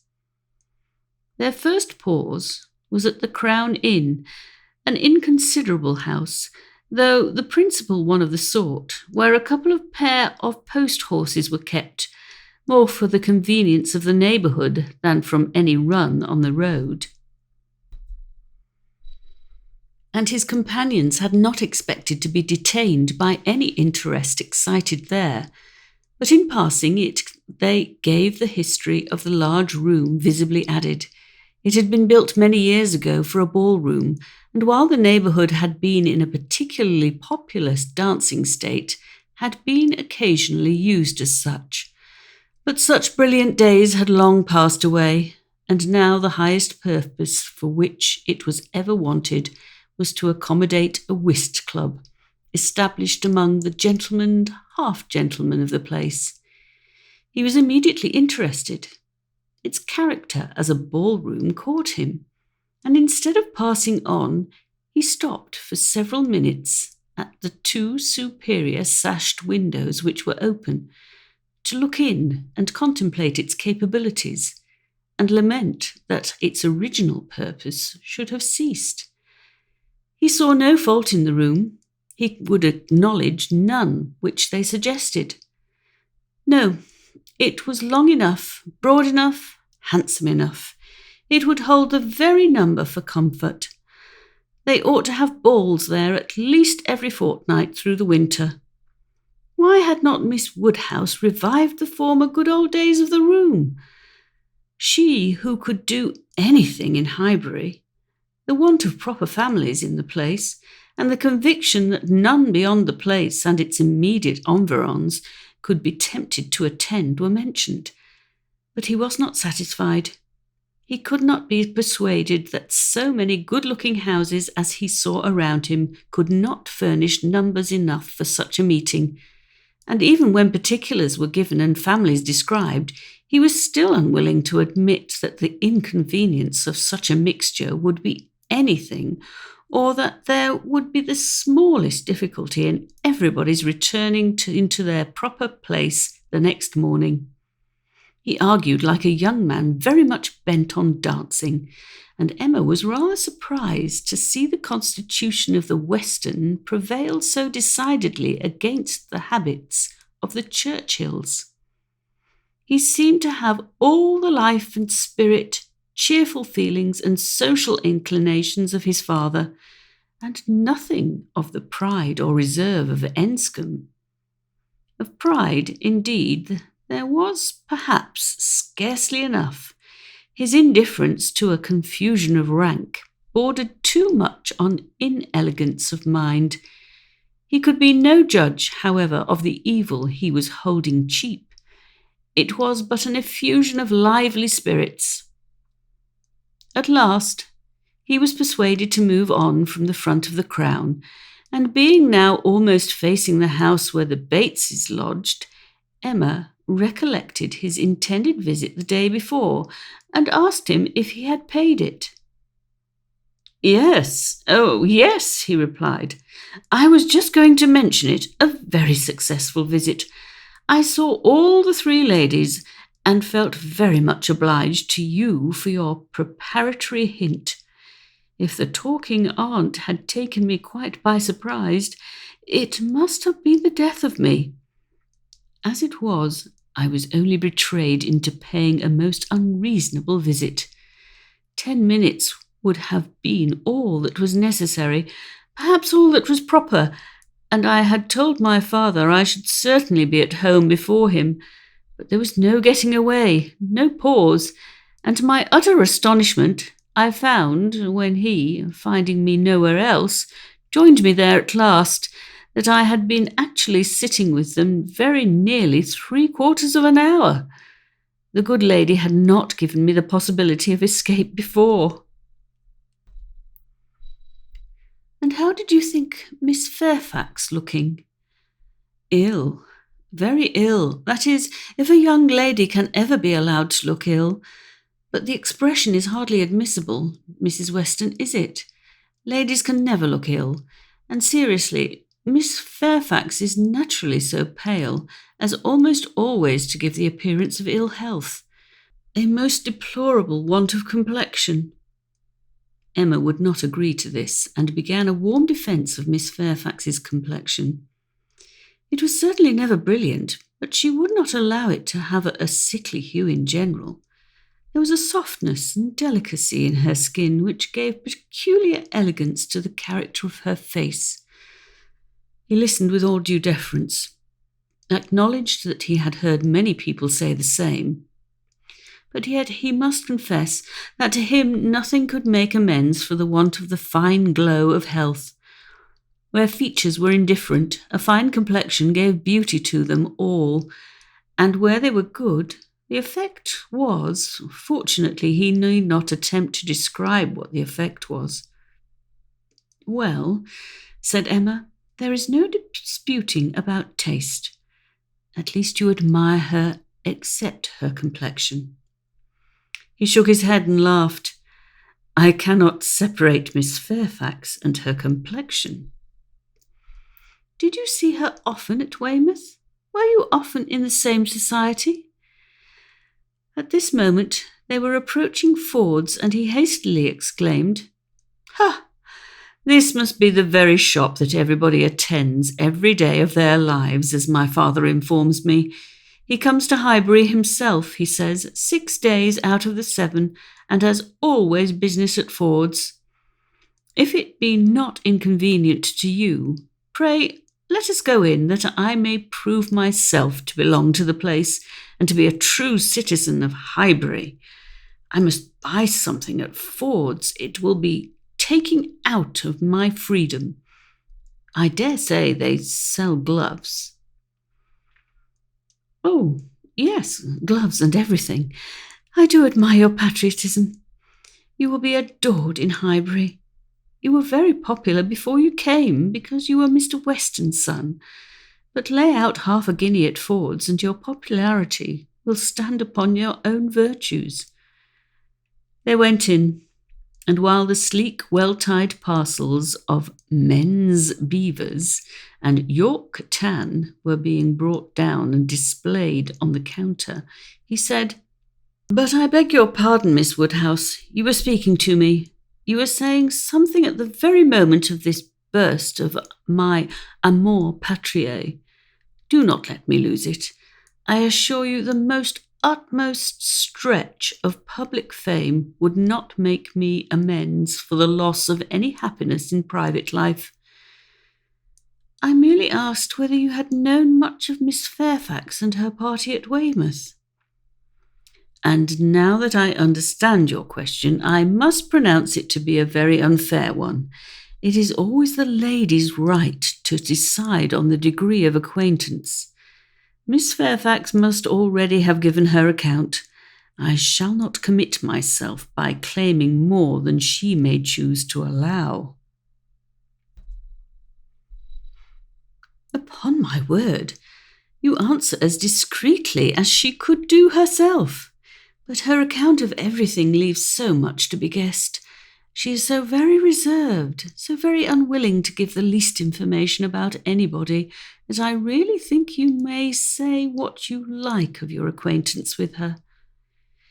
May I, indeed? Then I will speak the truth, and nothing suits me so well. I met her frequently at Weymouth. I had known the Campbells a little in town, and at Weymouth we were very much in the same set. Colonel Campbell is a very agreeable man, and Mrs. Campbell a friendly, warm-hearted woman. I like them all. You know Miss Fairfax's situation in life, I conclude, what she is destined to be? Yes, rather hesitatingly. I believe I do. You get upon delicate subjects, Emma, said Mrs. Weston, smiling. Remember that I am here. Mr. Frank Churchill hardly knows what to say when you speak of Miss Fairfax's situation in life. I will move a little further off. I certainly do forget to think of her, said Emma, as having ever been anything but my friend and my dearest friend. He looked as if he fully understood and honoured such a sentiment. When the gloves were bought and they had quitted the shop again, did you ever hear the young lady we were speaking of play? Said Frank Churchill. Never hear her, repeated Emma. You forget how much she belongs to Highbury. I have heard her every year of our lives since we both began. She plays charmingly. You think so, do you? I wanted the opinion of someone who could really judge. She appeared to me to play well, that is, with considerable taste, but I know nothing of the matter myself. I am excessively fond of music, but without the smallest skill or right of judging of anybody's performance. I have been used to hear hers admired, and I remember one proof of her being thought to play well. A man, a very musical man, and in love with another woman, engaged to her, on the point of marriage, would yet never ask that other woman to sit down to the instrument if the lady in question could sit down instead, never seemed to like to hear one if he could hear the other. That, I thought, in a man of known musical talent was some proof. Proof indeed, said Emma, highly amused. Mr. Dixon is very musical, is he? We shall know more about them all in half an hour from you than Miss Fairfax would have vouchsafed in half a year. Yes, Mr. Dixon and Miss Campbell were the persons, and I thought it a very strong proof. Certainly, very strong it was, to own the truth, a great deal stronger than, if I had been Miss Campbell, would have been at all agreeable to me. I could not excuse a man's having more music than love, more ear than eye, a more acute sensibility to fine sounds than to my feelings. How did Miss Campbell appear to like it? It was her very particular friend, you know. Poor comfort, said Emma, laughing. One would rather have a stranger preferred than one's very particular friend. With a stranger it might not recur again, but the misery of having a very particular friend always at hand to do everything better than one does oneself. Poor Mrs. Dixon. Well, I am glad she is gone to settle in Ireland. You are right. It was not very flattering to Miss Campbell, but she really did not seem to feel it. So much the better, or so much the worse, I do not know which. But be it sweetness or be it stupidity in her, quickness of friendship or dullness of feeling, there was one person, I think, who must have felt it. Miss Fairfax herself. She must have felt the improper and dangerous distinction. As to that, I do not imagine that I expect an account of Miss Fairfax's sensations from you or from anybody else. They are known to no human being, I guess, but herself. But if she continued to play whenever she was asked by Mr. Dixon, one may guess what one chooses. There appeared such a perfectly good understanding among them all, he began rather quickly, but checking himself, added, However, it is impossible for me to say on what terms they really were, how it might all be behind the scenes. I can only say that there was smoothness outwardly. But you, who have known Miss Fairfax from a child, must be a better judge of her character, and of how she is likely to conduct herself in critical situations than I can be. I have known her from a child, undoubtedly. We have been children and women together, and it is natural to suppose that we should be intimate, that we should have taken to each other whenever she visited her friends. But we never did. I hardly know how it has happened. A little, perhaps, from that wickedness on my side which was prone to take disgust towards a girl so idolized and so cried up, as she always was, by her aunt and grandmother and all their set. And then her reserve. I never could attach myself to anyone so completely reserved. It is a most repulsive quality indeed, said he. Oftentimes very convenient, no doubt, but never pleasing. There is safety in reserve, but no attraction. One cannot love a reserved person. Not till the reserve ceases towards oneself, and then the attraction may be the greater. But I must be more in want of a friend or an agreeable companion than I have yet been to take the trouble of conquering anybody's reserve to procure one. Intimacy between Miss Fairfax and me is quite out of the question. I have no reason to think ill of her, not the least, except that such extreme and perpetual cautiousness of word and manner, such a dread of giving a distinct idea about anybody, is apt to suggest suspicions of there being something to conceal.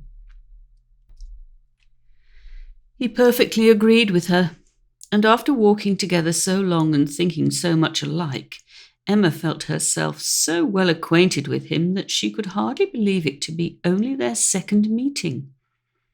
He was not exactly what she had expected. Less of the man of the world in some of his notions, less of the spoiled child of fortune, therefore better than she had expected. His ideas seemed more moderate, his feelings warmer. She was particularly struck by his manner of considering Mr. Elton's house, which, as well as the church, he would go and look at, and would not join them in finding much fault with. No, he could not believe it a bad house, not such a house as a man was to be pitied for having. If it were to be shared with the woman he loved, he could not think any man to be pitied for having that house. There must be ample room in it for every real comfort. The man must be a blockhead who wanted more.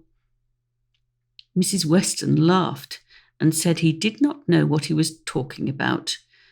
Used only to a large house himself, and without ever thinking how many advantages and accommodations were attached to its size, he could be no judge of the privations inevitably belonging to a small one. But Emma, in her own mind, determined that he did know what he was talking about, and that he showed a very amiable inclination to settle early in life and to marry from worthy motives. He might not be aware of the inroads on domestic peace to be occasioned by no housekeeper's room or a bad butler's pantry, but no doubt he did perfectly feel that Enscombe could not make him happy, and that whenever he were attached, he would willingly give up much of wealth to be allowed an early establishment. Chapter 7. Emma's very good opinion of Frank Churchill was a little shaken the following day by hearing that he was gone off to London merely to have his hair cut. A sudden freak seemed to have seized him at breakfast, and he had sent for a chaise and set off, intending to return to dinner, but with no more important view that appeared than having his hair cut. There was certainly no harm in his travelling 16 miles twice over on such an errand, but there was an air of foppery and nonsense in it which she could not approve. It did not accord with the rationality of plan, the moderation in expense, or even the unselfish warmth of heart which she had believed herself to discern in him yesterday. Vanity, extravagance, love of change, restlessness of temper, which must be doing something, good or bad, heedlessness as to the pleasure of his father and Mrs. Weston, indifferent as to how his conduct might appear in general. He became liable to all these charges. His father only called him a coxcomb and thought it a very good story, but that Mrs. Weston did not like it was clear enough, by her passing it over as quickly as possible and making no other comment than that all young people would have their little whims. With the exception of this little blot, Emma found that his visit hitherto had given her friend only good ideas of him. Mrs. Weston was very ready to say how attentive and pleasant a companion he made himself, how much she saw to like in his disposition altogether. He appeared to have a very open temper, certainly a very cheerful and lively one. She could observe nothing wrong in his notions, a great deal decidedly right. He spoke of his uncle with warm regard, was fond of talking of him, said he would be the best man in the world if he were left to himself. And though there was no being attached to the aunt, he acknowledged her kindness with gratitude and seemed to mean always to speak of her with respect. This was all very promising, and but for such an unfortunate fancy for having his hair cut, there was nothing to denote him unworthy or the distinguished honour which her imagination had given him. The honour, if not of being really in love with her, of being at least very near it, and saved only by her own indifference. For still her resolution held of never marrying. The honour, in short, of being marked out for her by all their joint acquaintance. Mr. Weston, on his side, added a virtue to the account which must have some weight. He gave her to understand that Frank admired her extremely, thought her very beautiful and very charming, and with so much to be said for him altogether, she found she must not judge him harshly. As Mrs. Weston observed, all young people would have their little whims. There was one person among his new acquaintance in Surrey not so leniently disposed. In general, he was judged throughout the parishes of Donwell and Highbury with great candour. Liberal allowances were made for the little excesses of such a handsome young man, one who smiled so often and bowed so well. And there was one spirit among them not to be softened from its power of censure by bows or smiles. Mr. Knightley.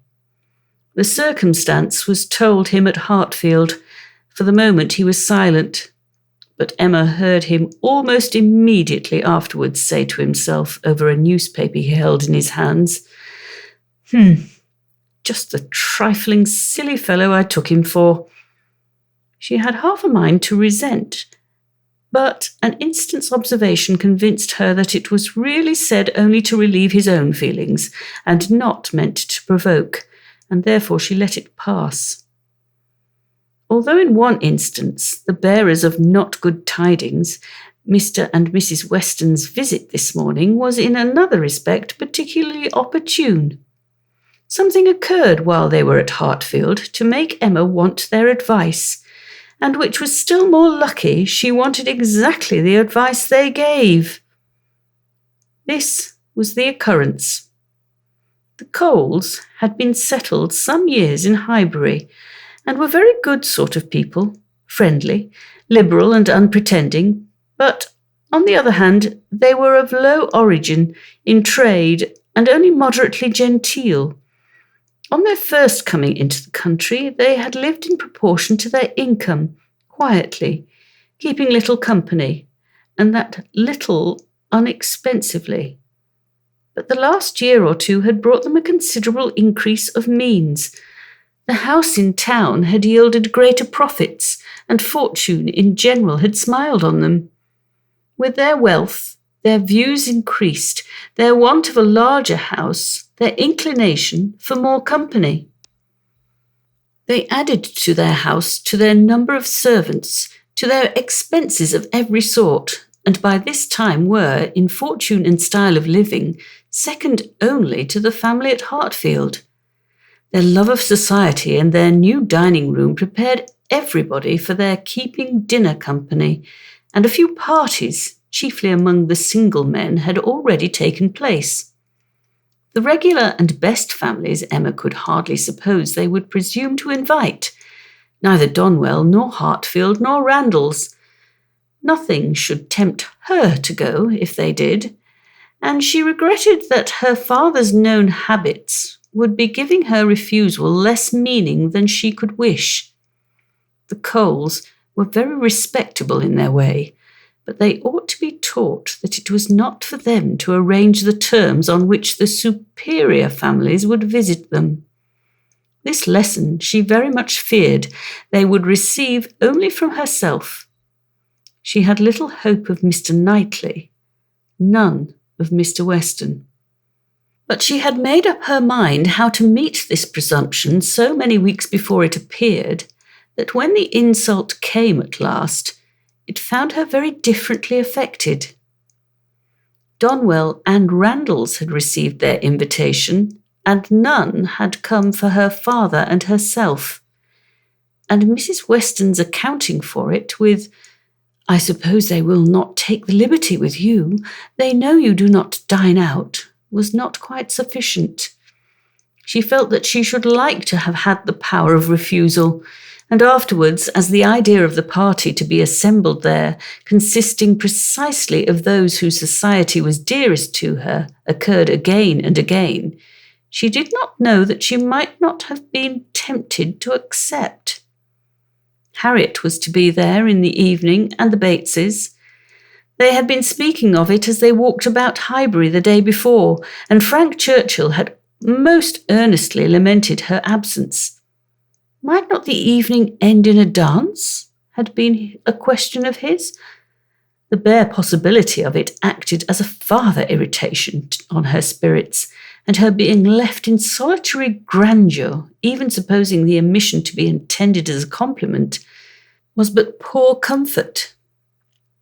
It was the arrival of this very invitation while the Westons were at Hartfield which made their presence so acceptable. For though her first remark on reading it was that, of course it must be declined, she so very soon proceeded to ask them what they advised her to do, that their advice for her going was most prompt and successful. She owned that, considering everything, she was not absolutely without inclination for the party. The Coles expressed themselves so properly. There was so much real attention in the manner of it, so much consideration for her father. They would have solicited the honour earlier, but had been waiting the arrival of a folding screen from London, which they hoped might keep Mr. Woodhouse from any draught of air, and therefore induce him the more readily to give them the honour of his company. Upon the whole, she was very persuadable, and it being briefly settled among themselves how it must be done without neglecting his comfort, how certainly Mrs. Goddard, if not Mrs. Bates, might be depended on for bearing him company, Mr. Woodhouse was to be talked into an acquiescence of his daughter's going out to dinner on a day now near at hand and spending the whole evening away from him. As for his going, Emma did not wish him to think it possible. The hours would be too late, and the party too numerous. He was soon pretty well resigned. "I am not fond of dinner visiting," said he. "I never was. No more is Emma. Late hours do not agree with us. I'm sorry Mr. and Mrs. Cole should have done it. I think it would be much better if they would come in one afternoon next summer and take their tea with us. Take us in their afternoon walk, which they might do, as our hours are so reasonable, and yet get home without being out in the damp of the evening. The dews of a summer evening are what I would not expose anybody to. However, as they are so very desirous to have dear Emma dine with them, and as you will both be there, and Mr. Knightley too, to take care of her, I cannot wish to prevent it, provided the weather be what it ought, neither damp nor cold nor windy." Then turning to Mrs. Weston with a look of gentle reproach, "Ah, Miss Taylor, if you had not married, you would have stayed at home with me." "Well, sir," cried Mr. Weston, "as I took Miss Taylor away, it is incumbent on me to supply her place, if I can, and I will step to Mrs. Goddard in a moment, if you wish it." But the idea of anything to be done in a moment was increasing, not lessening Mr. Woodhouse's agitation. The ladies knew better how to allay it. Mr. Weston must be quiet, and everything deliberately arranged. With this treatment, Mr. Woodhouse was soon composed enough for talking as usual. He should be happy to see Mrs. Goddard. He had a great regard for Mrs. Goddard, and Emma should write a line and invite her. James could take the note. But first of all, there must be an answer written to Mrs. Cole. "You will make my excuses, my dear, as civilly as possible. You will say that I am quite an invalid and go nowhere, and therefore must decline their obliging invitation. beginning with my compliments, of course. But you will do everything right. I need not tell you what is to be done. We must remember to let James know that the carriage will be wanted on Tuesday. I shall have no fears for you with him. We have never been there above once since the new approach was made, but still I have no doubt that James will take you very safely. And when you get there, you must tell him at what time you would have him come for you again, and you had better name an early hour. You will not like staying late. You will get very tired when tea is over. But you would not wish me to come away before I am tired, Papa? Oh, no, my love, but you will soon be tired. There will be a great many people talking at once. You will not like the noise.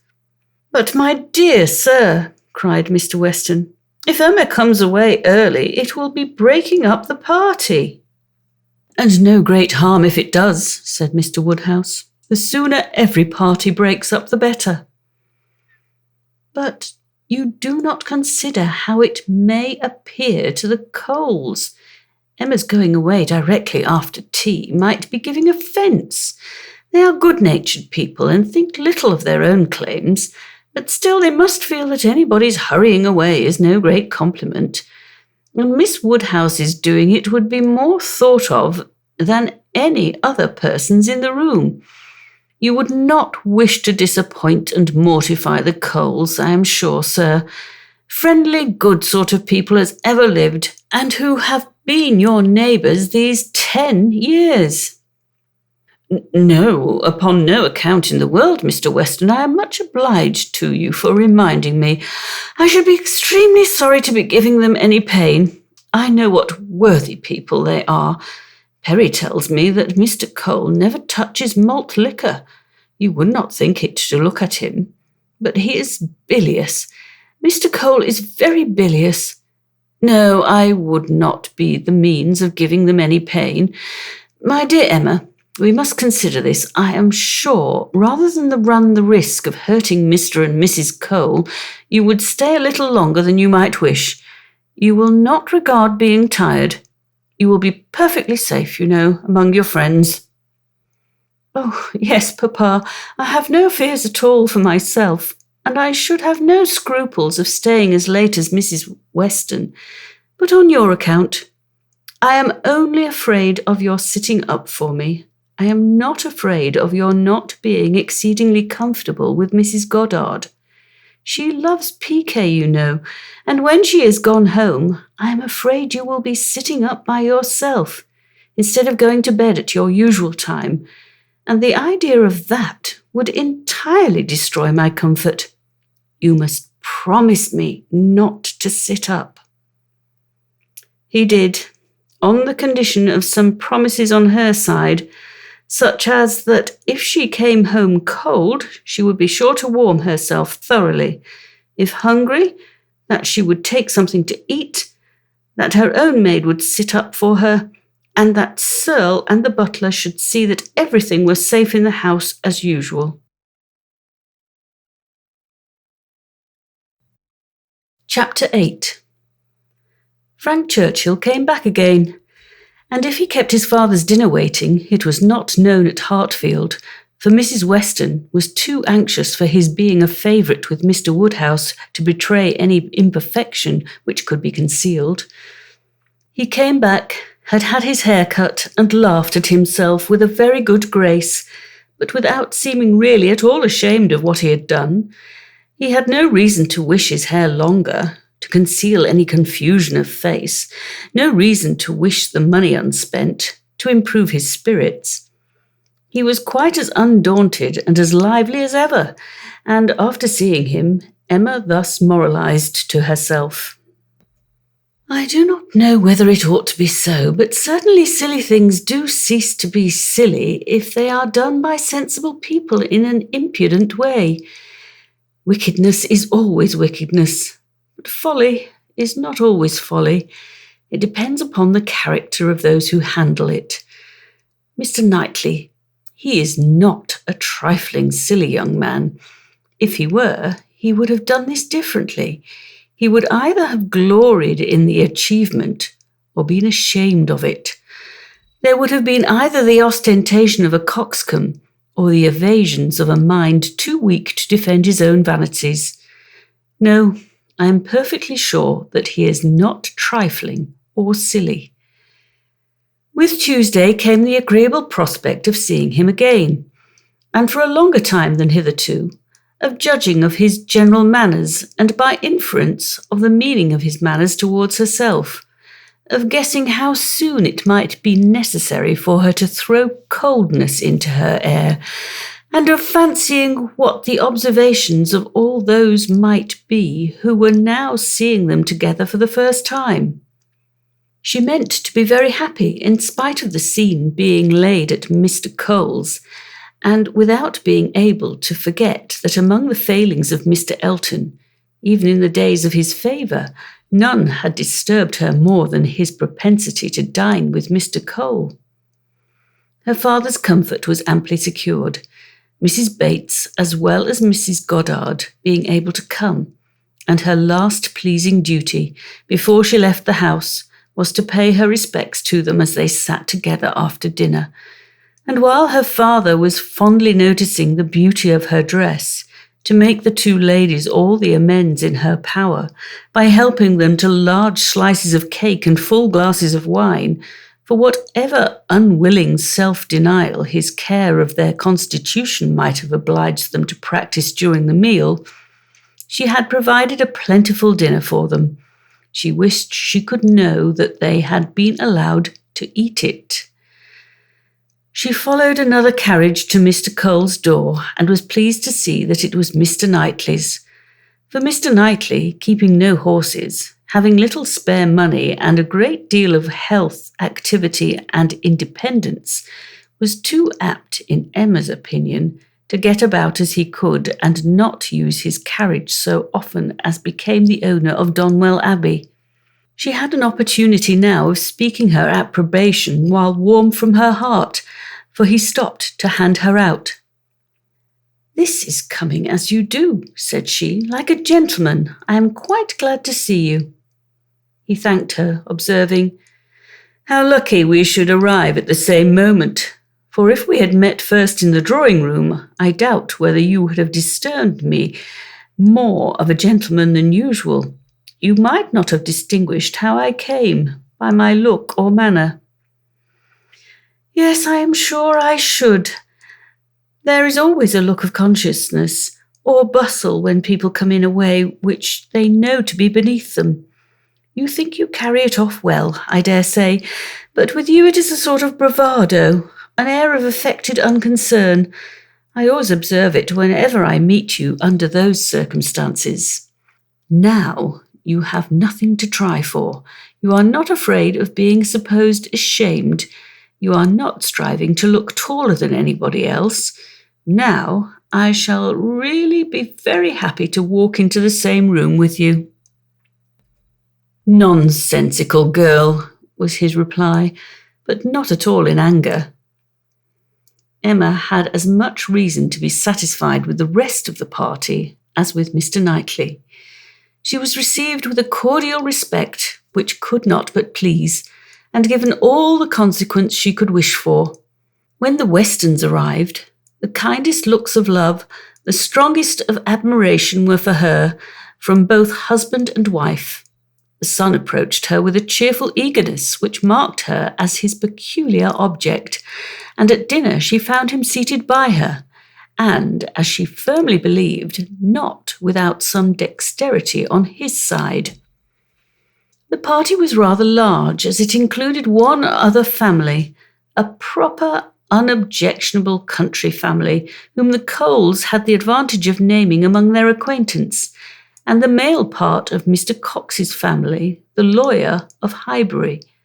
The less worthy females were to come in the evening with Miss Bates, Miss Fairfax, and Miss Smith, but already at dinner they were too numerous for any subject of conversation to be general, and while politics and Mr. Elton were talked over, Emma could fairly surrender all her attention to the pleasantness of her neighbour. The first remote sound to which she felt herself obliged to attend was the name of Jane Fairfax. Mrs. Cole seemed to be relating something of her that was unexpected to be very interesting. She listened and found it well worth listening to. That very dear part of Emma, her fancy, received an amusing supply. Mrs. Cole was telling that she had been calling on Miss Bates, and as soon as she entered the room had been struck by the sight of a pianoforte, a very elegant-looking instrument, not a grand, but a large-sized square pianoforte, and the substance of the story, the end of all the dialogue which ensued of surprise and inquiry and congratulations on her side and explanations on Miss Bates's, was that this pianoforte had arrived from Broadwood's the day before, to the great astonishment of both aunt and niece, entirely unexpected. That at first, by Miss Bates's account, Jane herself was quite at a loss, quite bewildered to think who could possibly have ordered it. But now they were both perfectly satisfied that it could be from only one quarter. Of course, it must be from Colonel Campbell. One can suppose nothing else, added Mrs. Cole, and I was only surprised that there could ever have been a doubt. But Jane, it seems, had a letter from them very lately, and not a word was said about it. She knows their ways best, but I should not consider their silence as any reason for their not meaning to make the present. They might choose to surprise her. Mrs. Cole had many to agree with her. Everybody who spoke on the subject was equally convinced that it must come from Colonel Campbell, and equally rejoiced that such a present had been made. And there were enough ready to speak to allow Emma to think her own way and still listen to Mrs. Cole. I declare I do not know when I have heard anything that has given me more satisfaction. It always has quite hurt me that Jane Fairfax, who plays so delightfully, should not have an instrument. It seemed quite a shame, especially considering how many houses there are where fine instruments are absolutely thrown away. This is like giving ourselves a slap, to be sure. And it was. But yesterday I was telling Mr. Cole I really was ashamed to look at our new grand pianoforte in the drawing-room while I do not know one note from another, and our little girls, who are but just beginning, perhaps may never make anything of it.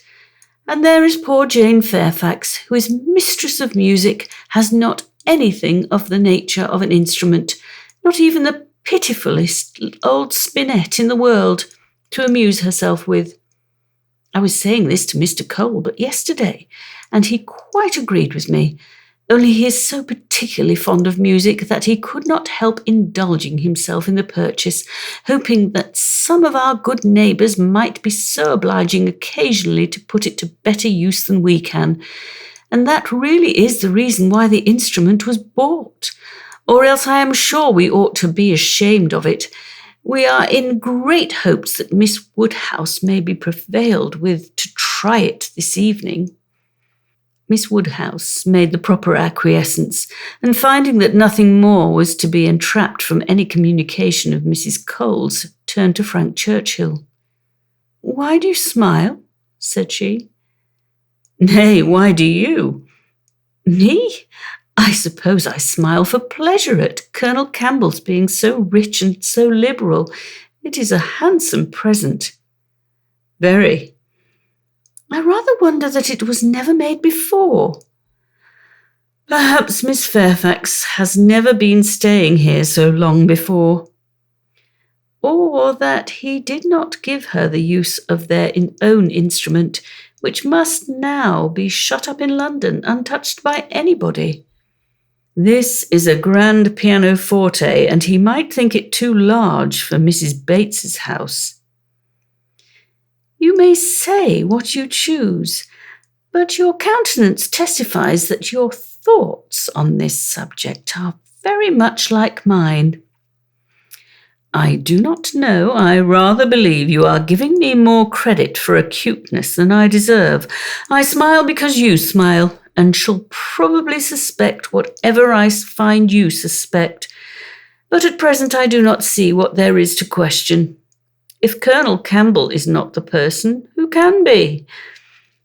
What do you say to Mrs. Dixon? Mrs. Dixon, very true indeed. I had not thought of Mrs. Dixon. She must know as well as her father how acceptable an instrument would be, and perhaps the mode of it, the mystery, the surprise, is more like a young woman's scheme than an elderly man's.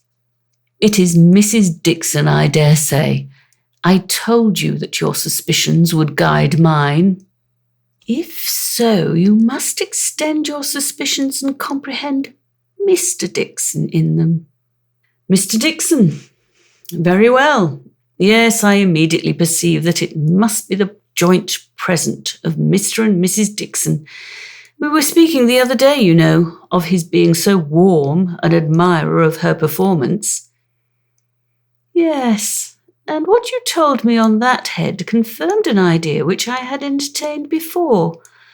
I do not mean to reflect upon the good intentions of either Mr. Dixon or Miss Fairfax, but I cannot help suspecting either that, after making his proposals to her friend, he had the misfortune to fall in love with her, or that he became conscious of a little attachment on her side. One might guess 20 things without guessing exactly the right, but I am sure there must be a particular cause for her choosing to come to Highbury instead of going with the Campbells to Ireland. Here she must be leading a life of privation and penance. There it would have been all enjoyment. As to the pretence of trying her native air, I look upon that as a mere excuse. In the summer it might have passed, but what can anybody's native air do for them in the months of January, February, and March? Good fires and carriages would be much more to the purpose in most cases of delicate health, and I dare say in hers. I do not require you to adopt all my suspicions, though you make so noble a profession of doing it, but I honestly tell you what they are. And upon my word, they have an air of great probability. Mr. Dixon's preference of her music to her friends I can answer for being very decided. And then he saved her life. Did you ever hear of that? A water party, and by some accident she was falling overboard. He caught her. He did. I was there, one of the party. Were you really? Well, but you observed nothing, of course, for it seems to be a new idea to you. If I had been there, I think I should have made some discoveries. I dare say you would, but simple I, saw nothing but the fact that Miss Fairfax was nearly dashed from the vessel and that Mr. Dixon caught her. It was the work of a moment, and though the consequent shock and alarm was very great and much more durable, indeed I believe it was half an hour before any of us were comfortable again, yet that was too general a sensation for anything of peculiar anxiety to be observable. I do not mean to say, however, that you might not have made discoveries. The conversation here was interrupted. They were called on to share in the awkwardness of a rather long interval between the courses and obliged to be as formal and as orderly as the others. But when the table was again safely covered, when every corner dish was placed exactly right, and occupation and ease were generally restored, Emma said, "The arrival of this pianoforte is decisive with me. I wanted to know a little more, and this tells me quite enough. Depend upon it, we shall soon hear that it is a present from Mr. and Mrs. Dixon. And if the Dixons should absolutely deny all knowledge of it, we must conclude it to come from the Campbells." "No, I am sure it is not from the Campbells. Miss Fairfax knows it is not from the Campbells, or they would have been guessed at first. She would not have been puzzled had she dared fix on them. I may not have convinced you, perhaps, but I am perfectly convinced myself that Mr. Dixon is a principal in the business. Indeed, you injure me if you suppose me unconvinced. Your reasonings carry my judgment along with them entirely.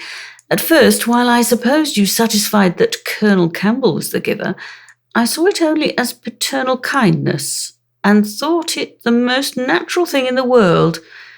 But when you mentioned Mrs. Dixon, I felt how much more probable that it should be the tribute of a warm female friendship, and now I can see it in no other light than as an offering of love. There was no occasion to press the matter further. The conviction seemed real. He looked as if he felt it. She said no more. Other subjects took their turn, and the rest of the dinner passed away. The dessert succeeded, the children came in, and were talked to and admired amid the usual rate of conversation. A few clever things said, a few downright silly, but by much the larger proportion, neither the one nor the other. Nothing worse than everyday remarks, dull repetitions, old news, and heavy jokes. The ladies had not been long in the drawing-room before the other ladies, in their different divisions, arrived.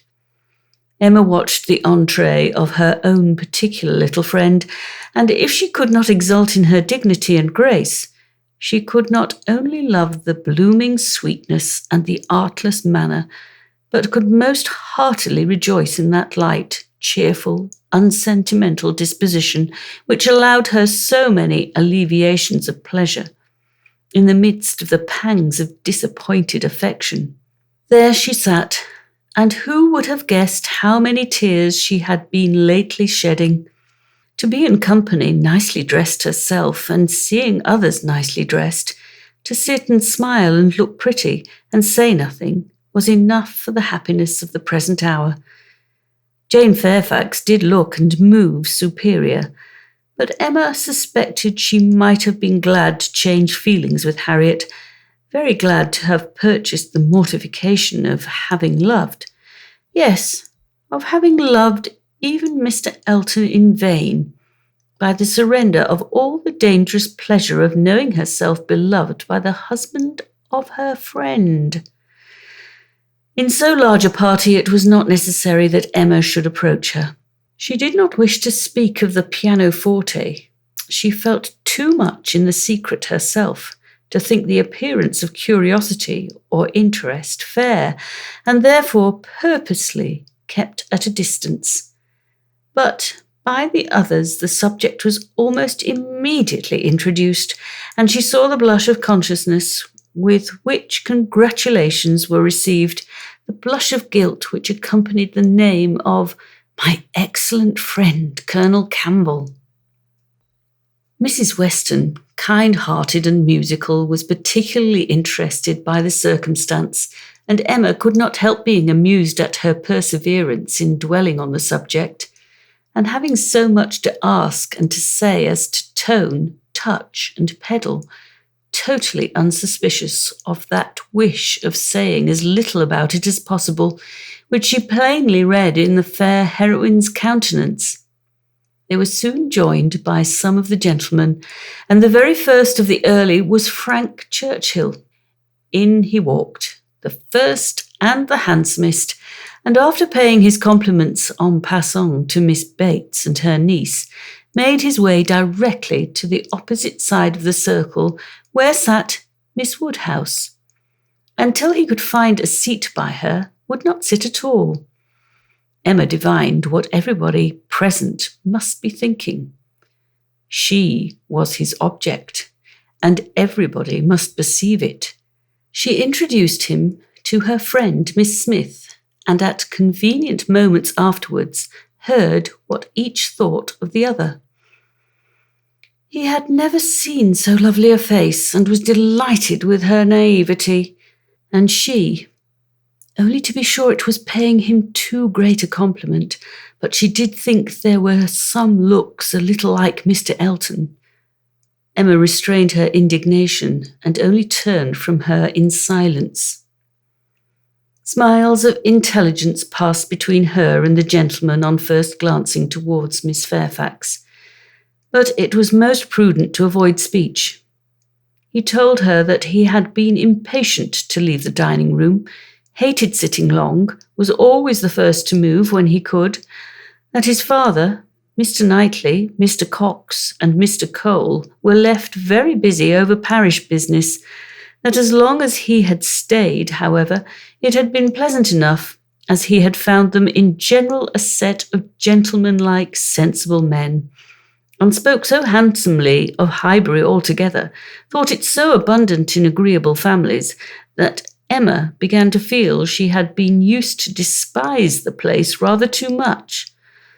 She questioned him as to the society in Yorkshire, the extent of the neighbourhood about Enscombe, and the sort, and could make out from his answers that, as far as Enscombe was concerned, there was very little going on, that their visitings were among a range of great families, none very near, and that even when days were fixed and invitations accepted, it was an even chance that Mrs. Churchill were not in health and spirits for going, that they made a point of visiting no fresh person, and that though he had his separate engagements, it was not without difficulty, without considerable address at times, that he could get away or introduce an acquaintance for a night. She saw that Enscombe could not satisfy, and that Highbury, taken at its best, might reasonably please a young man who had more retirement at home than he liked. His importance at Enscombe was very evident. He did not boast, but it naturally betrayed itself, that he had persuaded his aunt where his uncle could do nothing, and on her laughing and noticing it, he owned that he believed, excepting one or 2 points, he could, with time, persuade her to do anything. One of those points on which his influence failed, he then mentioned. He had wanted very much to go abroad, had been very eager indeed to be allowed to travel, but she would not hear of it. This had happened the year before. Now, he said, he was beginning to have no longer the same wish. The unpersuadable point, which he did not mention, Emma guessed to be good behaviour to his father. "I have made a most wretched discovery," said he, after a short pause. "I have been here a week tomorrow. Half my time. I never knew days fly so fast. A week tomorrow, and I have hardly begun to enjoy myself, but just got acquainted with Mrs. Weston and others. I hate the recollection." "Perhaps you may now begin to regret that you spent one whole day out of so few in having your hair cut." "No," said he, smiling, "that is no subject of regret at all. I have no pleasure in seeing my friends unless I can believe myself fit to be seen." The rest of the gentlemen being now in the room, Emma found herself obliged to turn from him for a few minutes and listen to Mr. Cole. When Mr. Cole had moved away and her attention could be restored as before, she saw Frank Churchill looking intently across the room at Miss Fairfax, who was sitting exactly opposite. "What is the matter?" said she. He started. "Thank you for rousing me," he replied. "I believe I have been very rude, but really Miss Fairfax has done her hair in so odd a way, so very odd a way, that I cannot keep my eyes from her. I never saw anything so outré. Those curls. This must be a fancy of her own. I see nobody else looking like her. I must go and ask her whether it is an Irish fashion. Shall I? Yes, I will. I declare I will, and you shall see how she takes it, whether she colours." He was gone immediately, and Emma soon saw him standing before Miss Fairfax and talking to her. But as to its effect on the young lady, as he had improvidently placed himself exactly between them, exactly in front of Miss Fairfax, she could absolutely distinguish nothing. Before he could return to his chair, it was taken by Mrs. Weston. "This is the luxury of a large party," said she. "One can get near everybody and say everything. My dear Emma, I am longing to talk to you.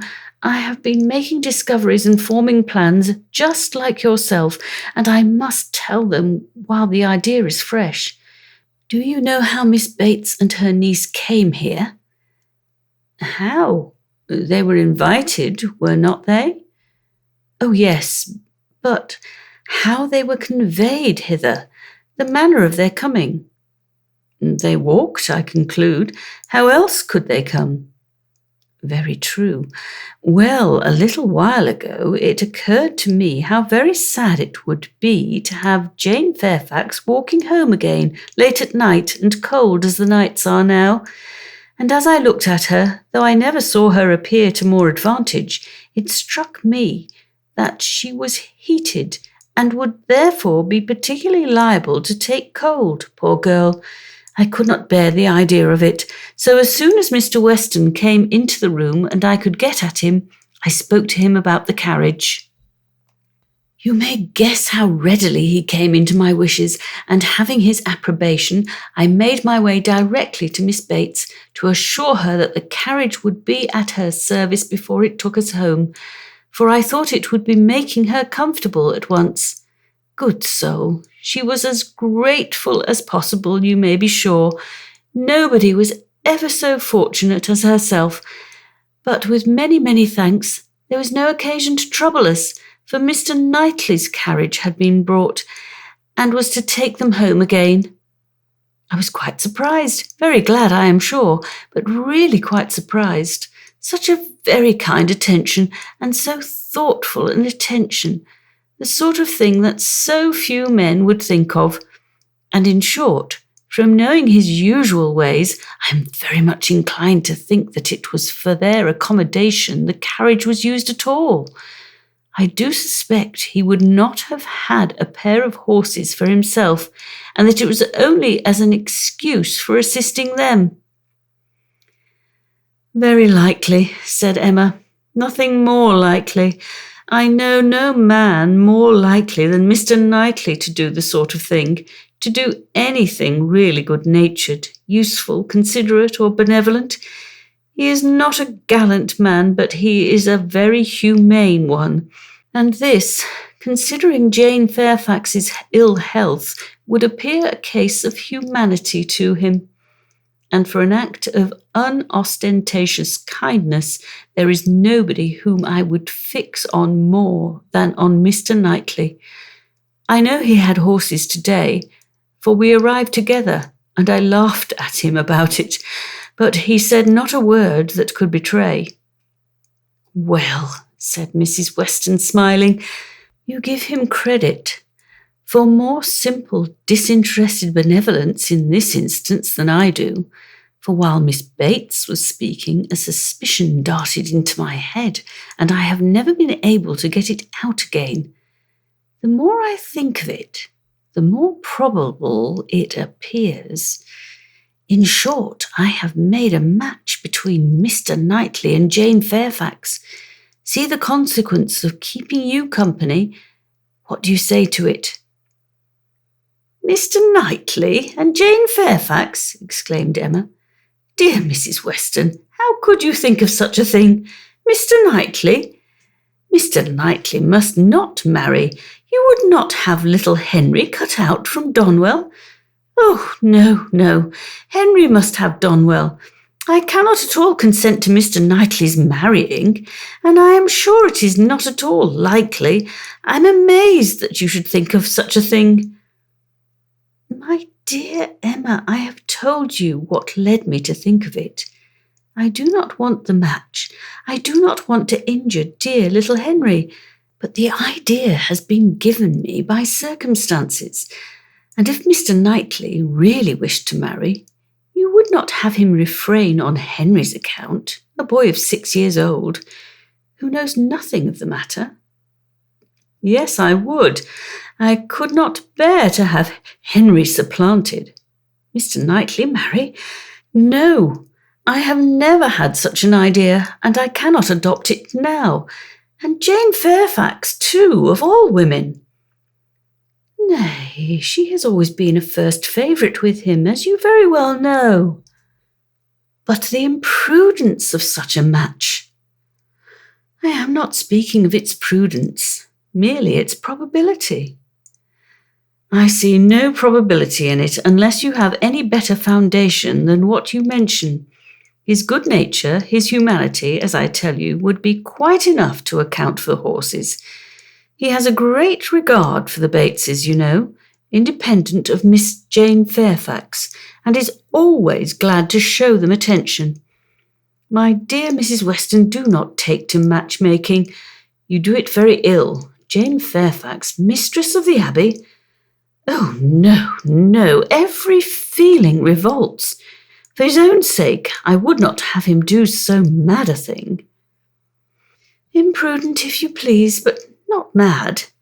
Excepting inequality of fortune and perhaps a little disparity of age, I can see nothing unsuitable.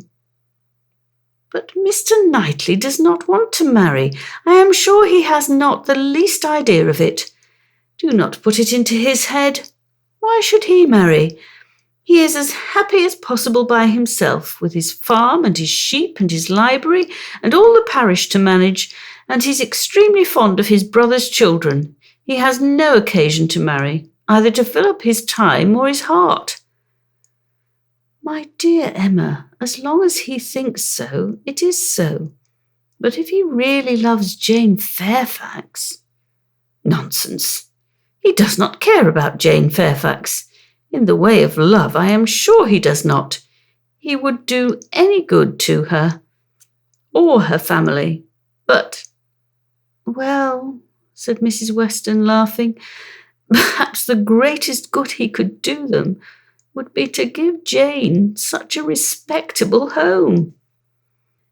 If it would be good to her, I am sure it would be evil to himself, a very shameful and degrading connection.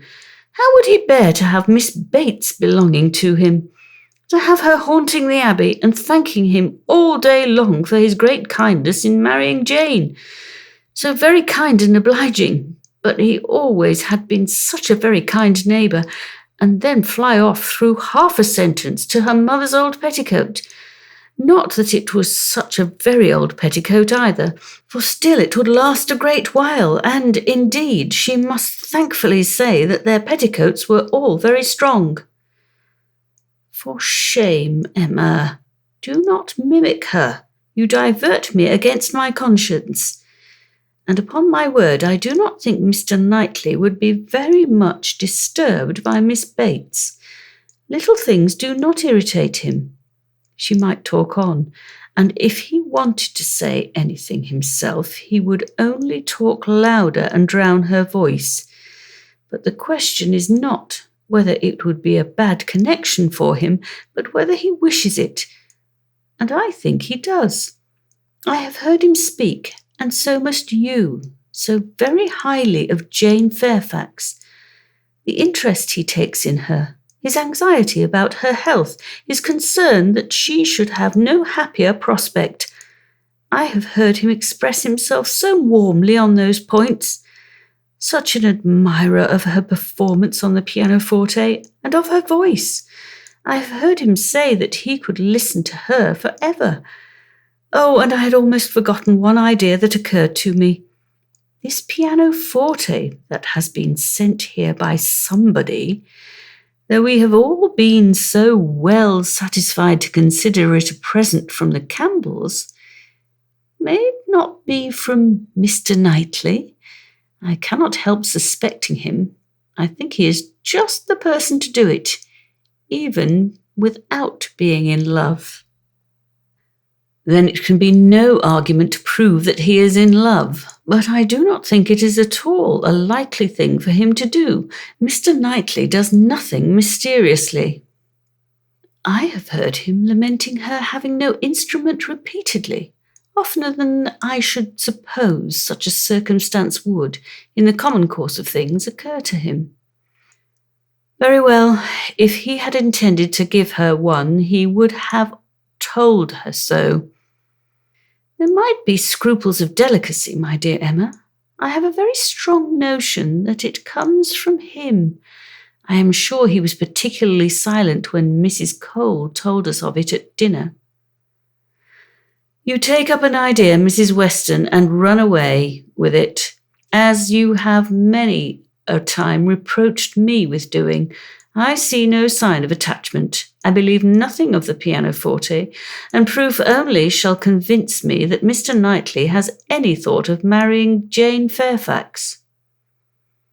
They combated the point some time longer in the same way, Emma rather gaining ground over the mind of her friend, for Mrs. Weston was the most used of the two to yield, till a little bustle in the room showed them that tea was over and the instrument in preparation, and at the same moment Mr. Cole, approaching to entreat Miss Woodhouse, would do them the honour of trying it. Frank Churchill, of whom in the eagerness of her conversation with Mrs. Weston she had been seeing nothing, except that he had found a seat by Miss Fairfax, followed Mr. Cole to add his very pressing entreaties, and as in every respect it suited Emma best to lead, she gave a very proper compliance. She knew the limitations of her own powers too well to attempt more than she could perform with credit. She wanted neither taste nor spirit in the little things which are generally acceptable, and could accompany her own voice well. One accompaniment to her song took her agreeably by surprise. A second, slightly but correctly taken by Frank Churchill. Her pardon was duly begged at the close of the song, and everything usual followed.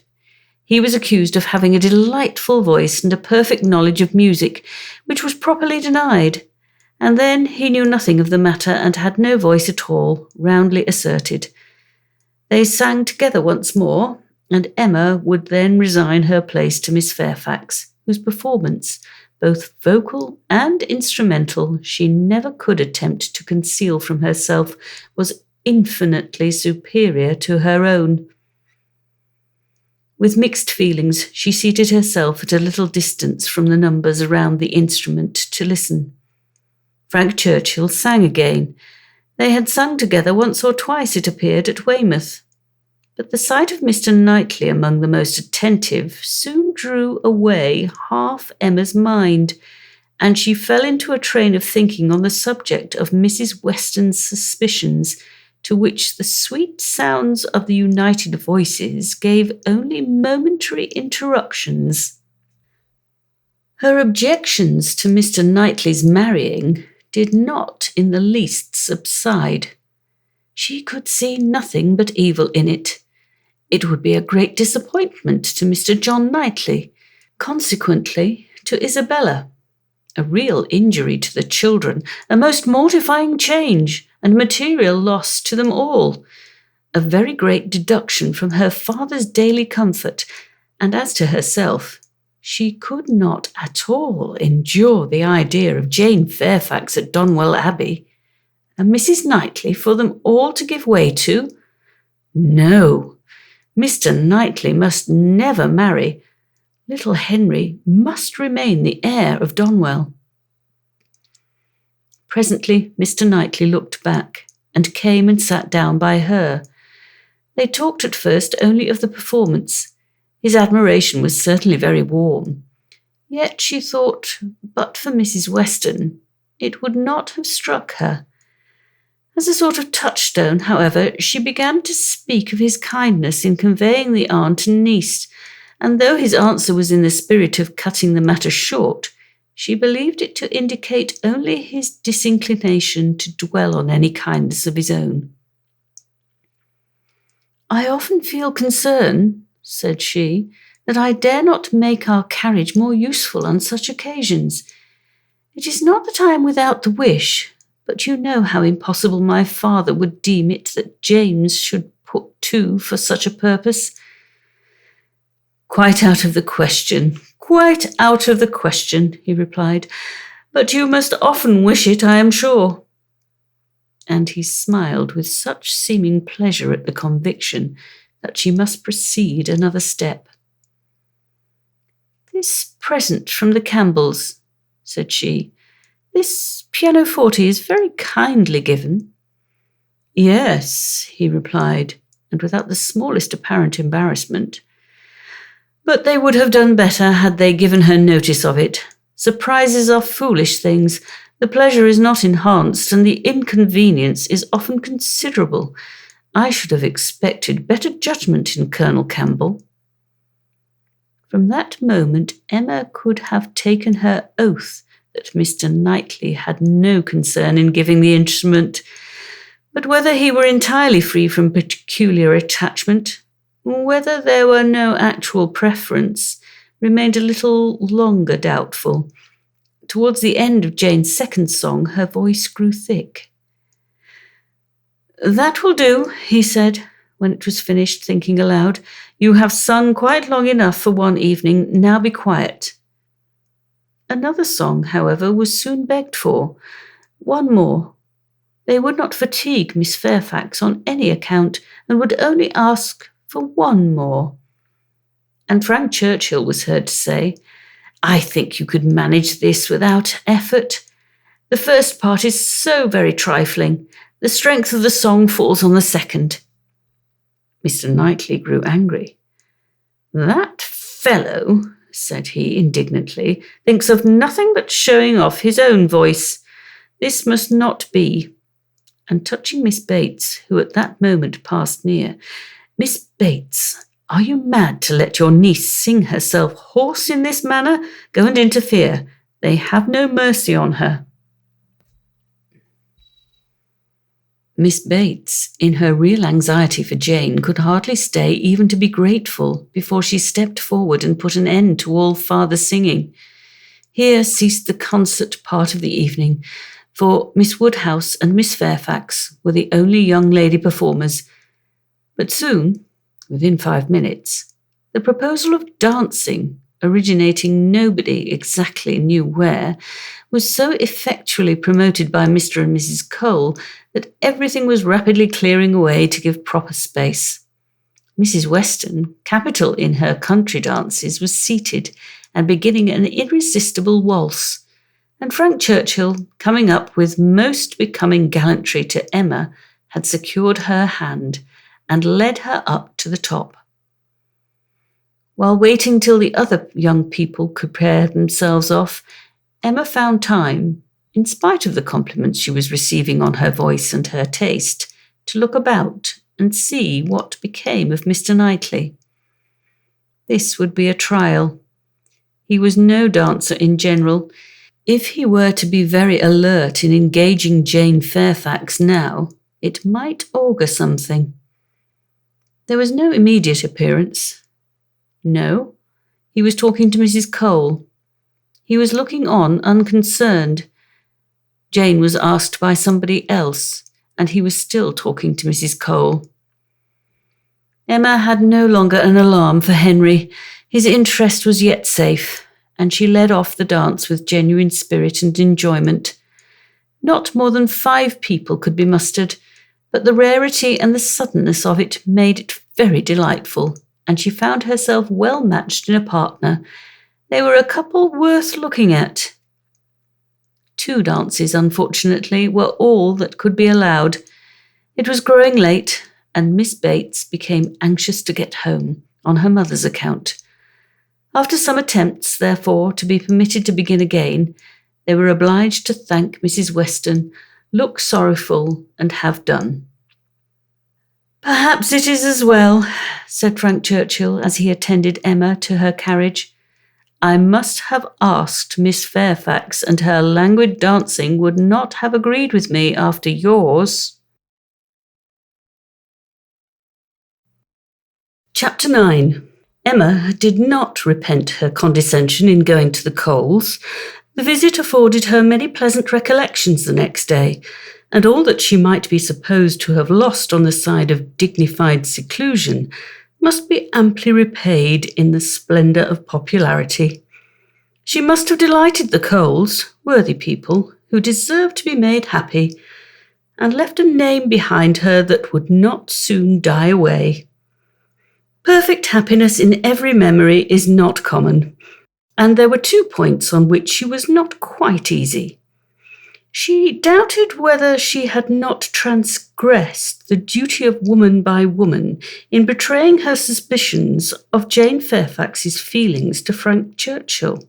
It was hardly right, but it had been so strong an idea that it would escape her, and his submission to all that she told was a compliment to her penetration, which made it difficult for her to be quite certain that she ought to have held her tongue.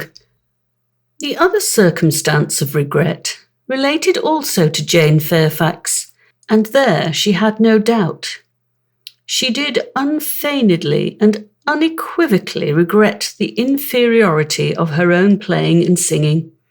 She did most heartily grieve over the idleness of her childhood, and sat down and practised vigorously an hour and a half. She was then interrupted by Harriet's coming in, and if Harriet's praise could have satisfied her, she might soon have been comforted. "Oh, if I could but play as well as you and Miss Fairfax." "Don't class us together, Harriet. My playing is no more like hers than a lamp is like sunshine." "Oh, dear, I think you play the best of the two. I think you play quite as well as she does. I'm sure I had much rather hear you. Everybody last night said how well you played."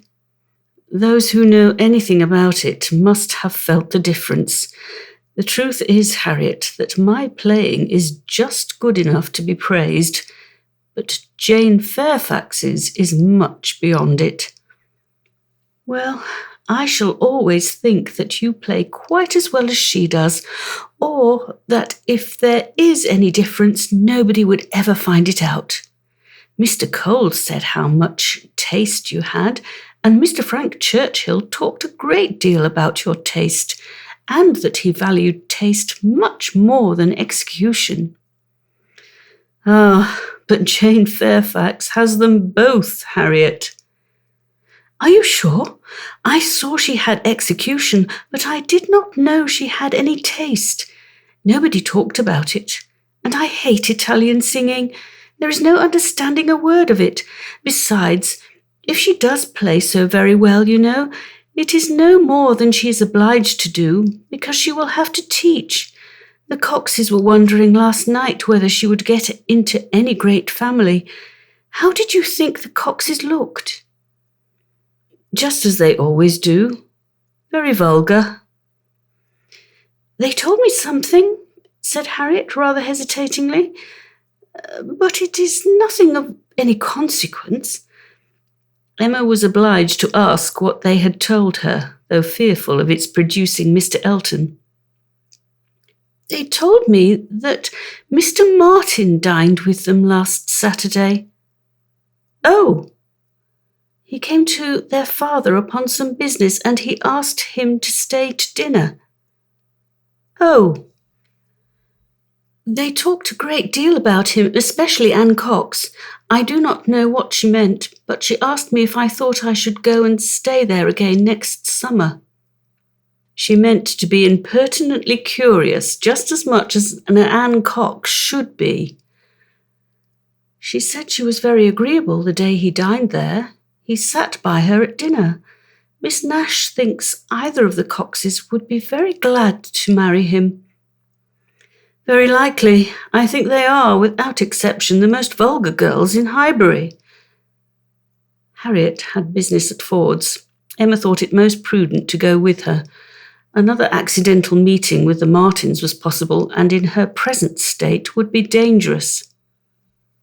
Harriet, tempted by everything and swayed by half a word, was always very long at a purchase, and while she was still hanging over muslins and changing her mind, Emma went to the door for amusement. Much could not be hoped from the traffic of even the busiest part of Highbury. Mr. Perry walking hastily by, Mr. William Cox letting himself in at the office door, Mr. Coles's carriage horses returning from exercise, or a stray letter boy on an obstinate mule were the liveliest objects she could presume to expect. And when her eyes fell only on the butcher with his tray, A tidy old woman travelling homewards from shop with her full basket, 2 curs quarrelling over a dirty bone, and a string of dawdling children around the baker's little bow window eyeing the gingerbread. She knew she had no reason to complain and was amused enough. Quite enough still to stand at the door. A mind lively and at ease can do with seeing nothing and can see nothing that does not answer. She looked down the Randalls road. The scene enlarged. 2 persons appeared. Mrs. Weston and her son-in-law. They were walking into Highbury, to Hartfield, of course. They were stopping, however, in the first place at Mrs. Bates's, whose house was a little nearer Randalls and Ford's, and had all but knocked when Emma caught their eye. Immediately they crossed the road and came forward to her, and the agreeableness of yesterday's engagement seemed to give fresh pleasure to the present meeting. Mrs. Weston informed her that she was going to call on the Bateses in order to hear the new instrument. "For my companion tells me," said she, "that I absolutely promised Miss Bates last night that I would come this morning. I was not aware of it myself. I did not know that I had fixed a day, but as he says I did, I am going now." "And while Mrs. Weston pays her visit, I may be allowed, I hope," said Frank Churchill, "to join your party and wait for her at Hartfield, if you are going home." Mrs. Weston was disappointed. "I thought you meant to go with me. They would be very much pleased." "Me? I should be quite in the way, but perhaps I may be equally in the way here. Miss Woodhouse looks as if she did not want me. My aunt always sends me off when she is shopping. She says I fidget her to death, and Miss Woodhouse looks as if she could almost say the same. What am I to do?" "I am here on no business of my own," said Emma. "I am only waiting for my friend. She will probably have soon done, and then we shall go home. But you had better go with Mrs. Weston and hear the instrument." "Well, if you advise it. But," with a smile, "if Colonel Campbell should have employed a careless friend, and if it should prove to have an indifferent tone, what shall I say? I shall be no support to Mrs. Weston. She might do very well by herself. A disagreeable truth would be palatable through her lips, but I am the wretchedest being in the world at a civil falsehood." "I do not believe any such thing," replied Emma. "I am persuaded that you can be as insincere as your neighbours when it is necessary, but there is no reason to suppose the instrument is indifferent. Quite otherwise, indeed, if I understood Miss Fairfax's opinion last night." "Do come with me," said Mrs. Weston. "If it be not very disagreeable to you, it need not detain us long. We will go to Hartfield afterwards. We will follow them to Hartfield. I really wish you to call with me. It will be felt so great an attention, and I always thought you meant it." He could say no more, and with the hope of Hartfield to reward him, returned with Mrs. Weston to Mrs. Bates's door. Emma watched them in, and then joined Harriet at the interesting counter, trying, with all the force of her own mind, to convince her that if she wanted plain muslin, it was of no use to look at figured, and that a blue ribbon, be it ever so beautiful, would still never match her yellow pattern. At last it was all settled, even to the destination of the parcel. "Should I send it to Mrs. Goddard's, ma'am?" asked Mrs. Ford. "Yes. No. Yes. To Mrs. Goddard's. Only my pattern gown is at Hartfield." "No, you shall send it to Hartfield, if you please. But then Mrs. Goddard will want to see it, and I could take the pattern gown home any day, but I shall want the ribbon directly, so it had better go to Hartfield, at least the ribbon. You could make it into 2 parcels, Mrs. Ford, could you not?" "It is not worth while, Harriet, to give Mrs. Ford the trouble of 2 parcels. "No more it is." "No trouble in the world, ma'am," said the obliging Mrs. Ford. Oh, but indeed I would much rather have it only in one. Then, if you please, you shall send it all to Mrs. Goddard's. I do not know. No, I think, Miss Woodhouse, I may just as well have it sent to Hartfield and take it home with me at night. What do you advise? That you do not give another half-second to the subject. To Hartfield, if you please, Mrs. Ford. Aye, that will be the best match, said Harriet, quite satisfied. I should not at all like to have it sent to Mrs. Goddard's. Voices approached the shop, or rather one voice and two ladies. Mrs. Weston and Miss Bates met them at the door. My dear Miss Woodhouse, said the latter, I have just run across to entreat the favour of you to come and sit down with us a little while and give us your opinion of our new instrument. You and Miss Smith. How do you do, Miss Smith? Very well, thank you. And I begged Mrs. Weston to come with me that I might be sure of succeeding. I hope Mrs. Bates and Miss Fairfax are... Very well, I'm much obliged to you. My mother is delightfully well, and Jane caught no cold last night. How is Mr. Woodhouse? I am so glad to hear such a good account. Mrs. Weston told me you were here. Oh, then I must run across. I am sure Miss Woodhouse will allow me just to run across and entreat her to come in. My mother will be so very happy to see her, and now we are such a nice party she cannot refuse. Ah, pray do, said Mr. Frank Churchill. Miss Woodhouse's opinion of the instrument will be worth having, but I said I shall be more sure of succeeding if one of you will go with me. Oh, said he, wait half a minute till I have finished my job, for would you believe it, Miss Woodhouse, there he is, the most obliging manner in the world, fastening in the rivet of my mother's spectacles. The rivet came out, you know, this morning. So very obliging, for my mother had no use of her spectacles, could not put them on. By the by, everybody ought to have 2 pairs of spectacles. They should indeed. Jane said so. I mean to take them over to John Saunders the first thing I did, but something or other hindered me all the morning. First one thing, then another. There is no saying what you know. At one time, Patty came to say that she thought the kitchen chimney wanted sweeping. Oh, said I, Patty, do not come with your bad news to me. Here is the rivet of your mistress's spectacles out. Then the baked apples came home. Mrs. Wallace sent them by her boy. They are extremely civil and obliging to us, the Wallaces, always. I have heard some people say that Mrs. Wallace can be uncivil and give her a very rude answer, but we have never known anything but the greatest attention from them, and it cannot be for the value of our custom now, for what is our consumption of bread, you know? Only 3 of us, besides dear Jane at present, and she really eats nothing, makes such a shocking breakfast, you would be quite frightened if you saw it. I dare not let my mother know how little she eats, so I say one thing, and then I say another, and it passes off. But about the middle of the day she gets hungry, and there is nothing she likes so well as these baked apples, and they are extremely wholesome. For I took the opportunity the other day of asking Mr. Perry. I happened to meet him in the street. Not that I had any doubt before. I have so often heard Mr. Woodhouse recommend a baked apple. I believe it is the only way that Mr. Woodhouse thinks the fruit thoroughly wholesome.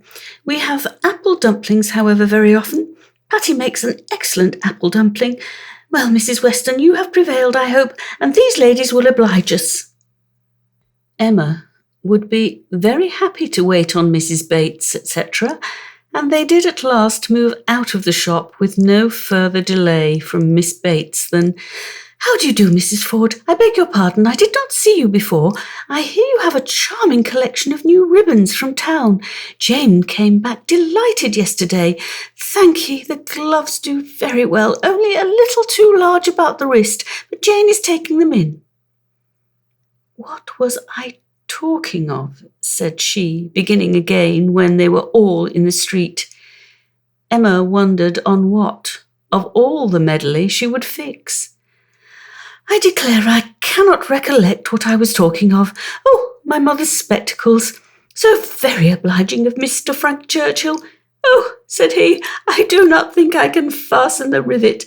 I like a job of this kind excessively, which, you know, showed him to be so very— Indeed, I must say that, much as I had heard of him before, and much as I had expected, he very far exceeds anything. I do congratulate you, Mrs. Weston, most warmly. He seems everything the fondest parent could— Oh, said he, I can fasten the rivet. I like a job of that sort excessively. I never shall forget his manner, and when I brought out the baked apples from the closet and hoped our friends would be so very obliging as to take some— Oh, he said directly, there is nothing in the way of fruit half so good, and these are the finest looking home-baked apples I ever saw in my life. That, you know, was so very— and I'm sure by his manner it was no compliment. Indeed, they are very delightful apples, and Mrs. Wallis does them full justice, only we do not have them baked more than twice, and Mr. Woodhouse made us promise to have them done 3 times. But Miss Woodhouse will be so good as not to mention it. The apples themselves are the very finest sort for baking, beyond a doubt, all from Donwell, some of Mr. Knightley's most liberal supply. He sends us a sack every year, and certainly never was such a keeping apple anywhere as one of his trees, and I believe there is 2 of them. My mother says the orchard was always famous in her younger days, but I was really quite shocked the other day, for Mr. Knightley called one morning and Jane was eating these apples, and we talked about them and said how much she enjoyed them, and he asked whether we were not got to the end of our stock. I am sure you must be, said he, and I will send you another supply, for I have a great many more than I can ever use. William Larkins let me keep a larger quantity than usual this year. I will send you some more before they get good for nothing. So I begged he would not, for really as to ours being gone, I could not absolutely say that we had a great many left.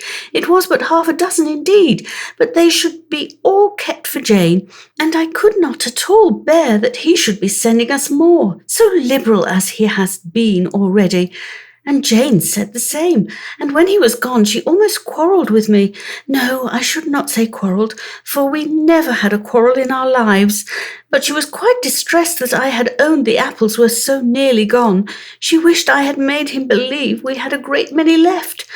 Oh, said I, my dear, I did say as much as I could. However, the very same evening William Larkins came over with a large basket of apples, the same sort of apples, a bushel at least, and I was very much obliged, and went down and spoke to William Larkins and said everything as you may suppose.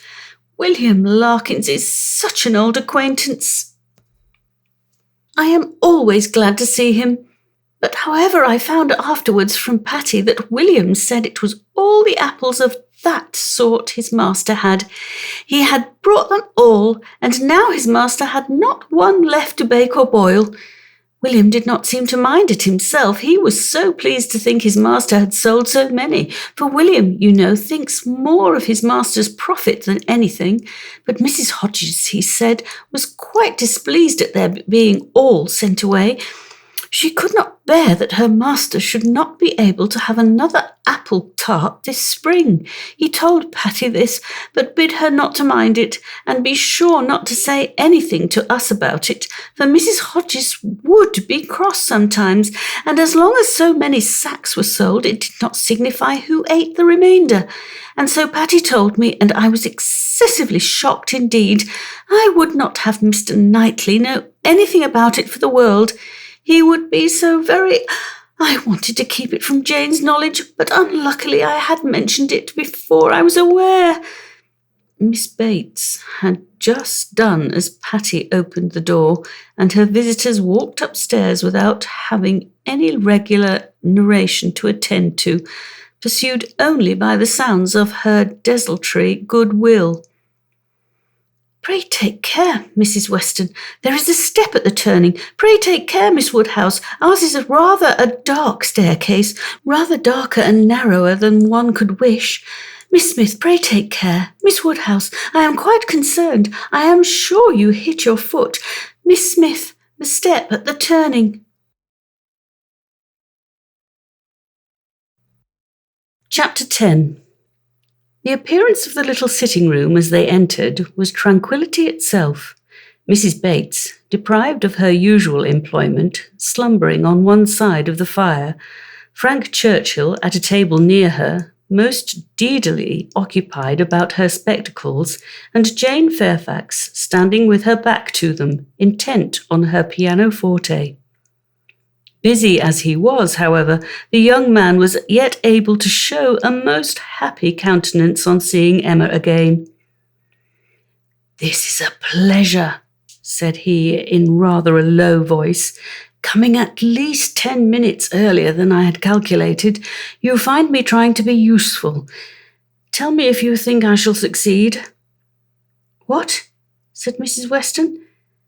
"Have not you finished it yet? You would not earn a very good livelihood as a working silversmith at this rate." "I have not been working uninterruptedly," he replied. "I have been assisting Miss Fairfax in trying to make her instrument stand steadily. It was not quite firm. An unevenness in the floor, I believe. You see, we have been wedging one leg with paper. This was very kind of you to be persuaded to come. I was almost afraid you would be hurrying home." He contrived that she should be seated by him, and was sufficiently employed in looking out the best baked apple for her, and trying to make her help or advise him in his work, till Jane Fairfax was quite ready to sit down to the pianoforte again. That she was not immediately ready, Emma did suspect to arise from the state of her nerves. She had not yet possessed the instrument long enough to touch it without emotion. She must reason herself into the power of performance, and Emma could not but pity such feelings, whatever their origin, and could not but resolve never to expose them to her neighbour again. At last Jane began, and though the first bars were feebly given, the powers of the instrument were gradually done full justice to. Mrs. Weston had been delighted before, and was delighted again. Emma joined her in all her praise, and the pianoforte, with every proper discrimination, was pronounced to be altogether of the highest promise. "Whoever Colonel Campbell might employ," said Frank Churchill, with a smile at Emma, "the person has not chosen ill. I heard a good deal of Colonel Campbell's taste at Weymouth, and the softness of the upper notes, I am sure, is exactly what he, and all that party, would particularly prize. I dare say, Miss Fairfax, that he either gave his friend a very minute directions, or wrote to Broadwood himself. Do you not think so?" Jane did not look round.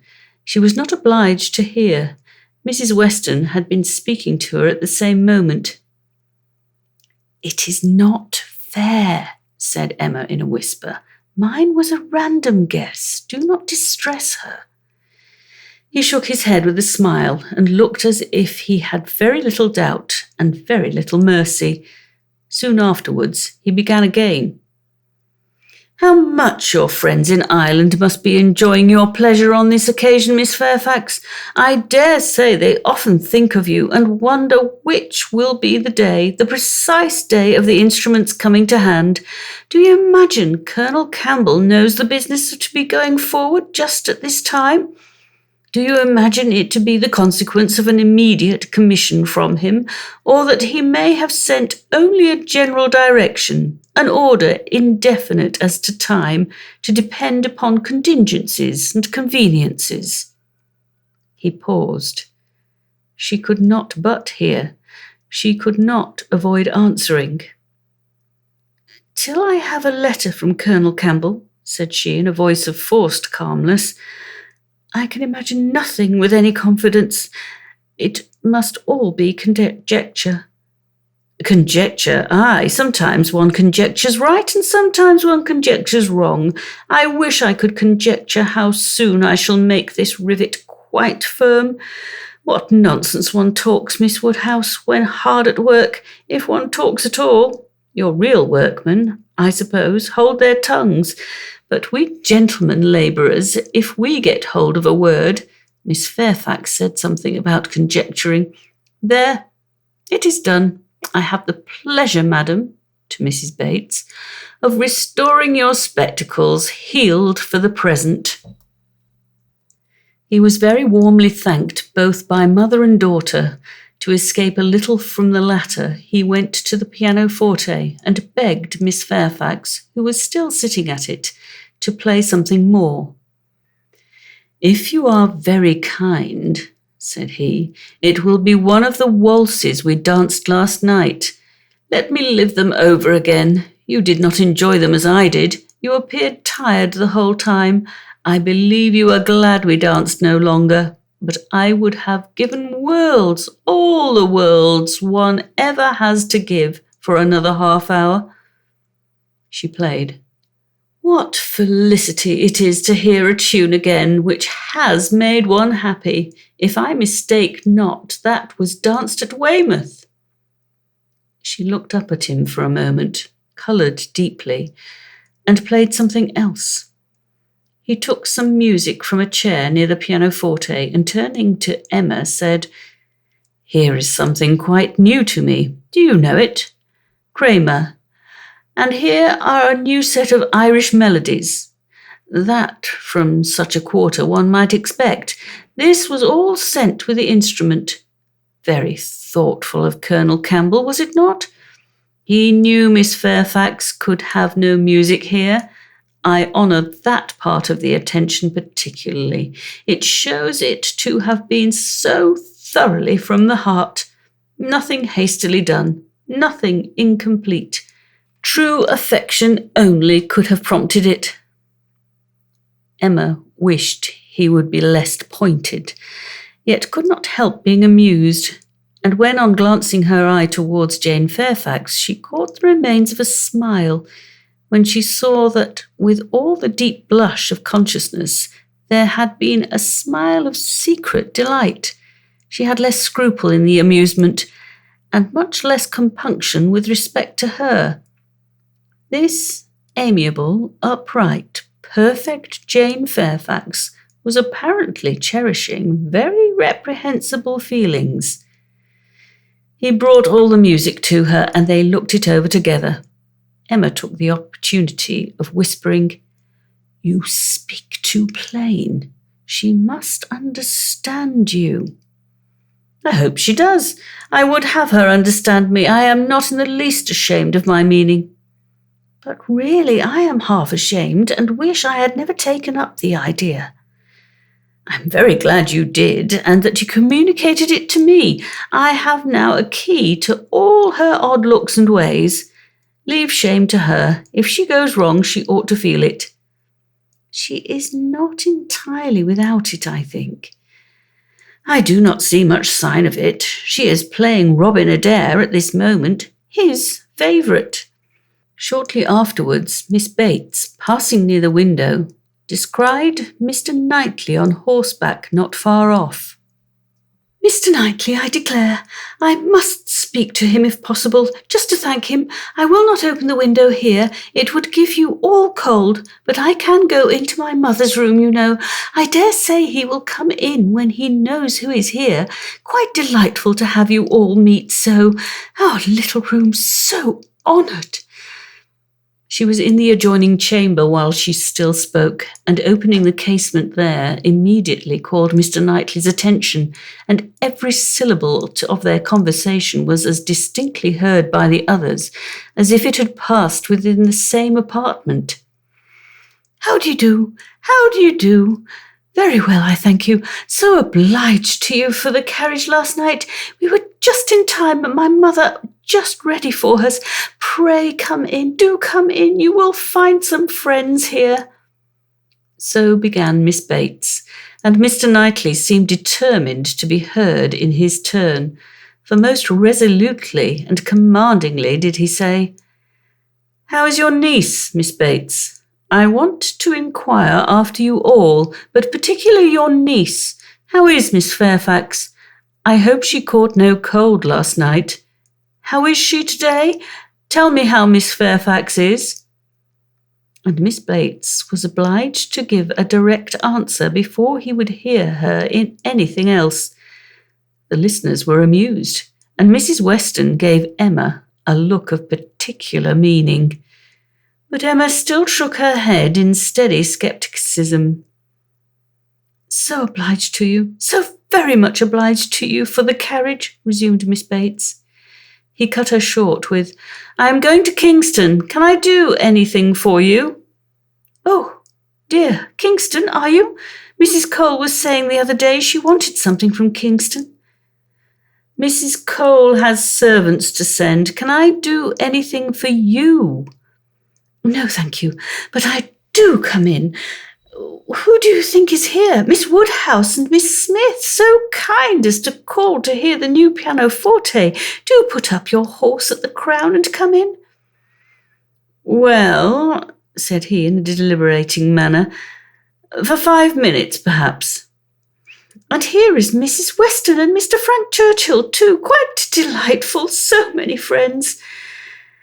"No, not now, I thank you. I could not stay 2 minutes. I must get on to Kingston as fast as I can." "Oh, do come in. They will be so very happy to see you." No, your room is full enough. I will call another day and hear the pianoforte." "Well, I am so sorry. Oh, Mr. Knightley, what a delightful party last night. Extremely pleasant. Did you ever see such dancing? Was not it delightful? Miss Woodhouse and Mr. Frank Churchill, I never saw anything so equal to it." "Oh, very delightful indeed. I can say nothing less, for I suppose Miss Woodhouse and Mr. Frank Churchill are hearing everything that passes. And," raising his voice still more, "I do not see why Miss Fairfax should not be mentioned too. I think Miss Fairfax dances very well, and Mrs. Weston is the very best country dance player without exception in England. Now, if your friends have any gratitude, they will say something pretty loud about you and me in return, but I cannot stay to hear it."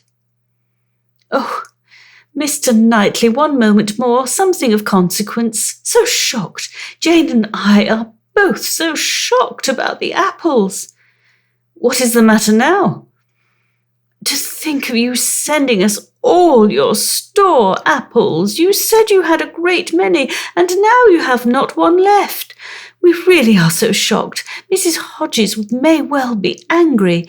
William Larkins mentioned it here. You should not have done it. Indeed, you should not. Ah, he is off. He never can bear to be thanked. But I thought he would have stayed now, and it would have been a pity not to have mentioned. Well," returning to the room, "I have not been able to succeed. Mr. Knightley cannot stop. He is going to Kingston. He asked me if he could do anything." "Yes," said Jane. "We heard his kind offers. We heard everything." "Oh, yes, my dear. I dare say you might, because, you know, the door was open and the window was open, and Mr. Knightley spoke loud. You must have heard everything, to be sure. 'Can I do anything for you at Kingston?' said he. So I just mentioned, 'Oh, Miss Woodhouse, must you be going?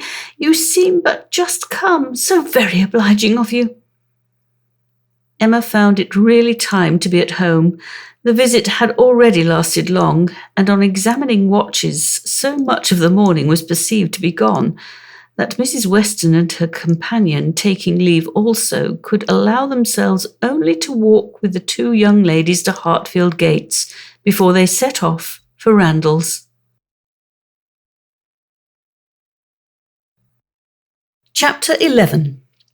It may be possible to do without dancing entirely.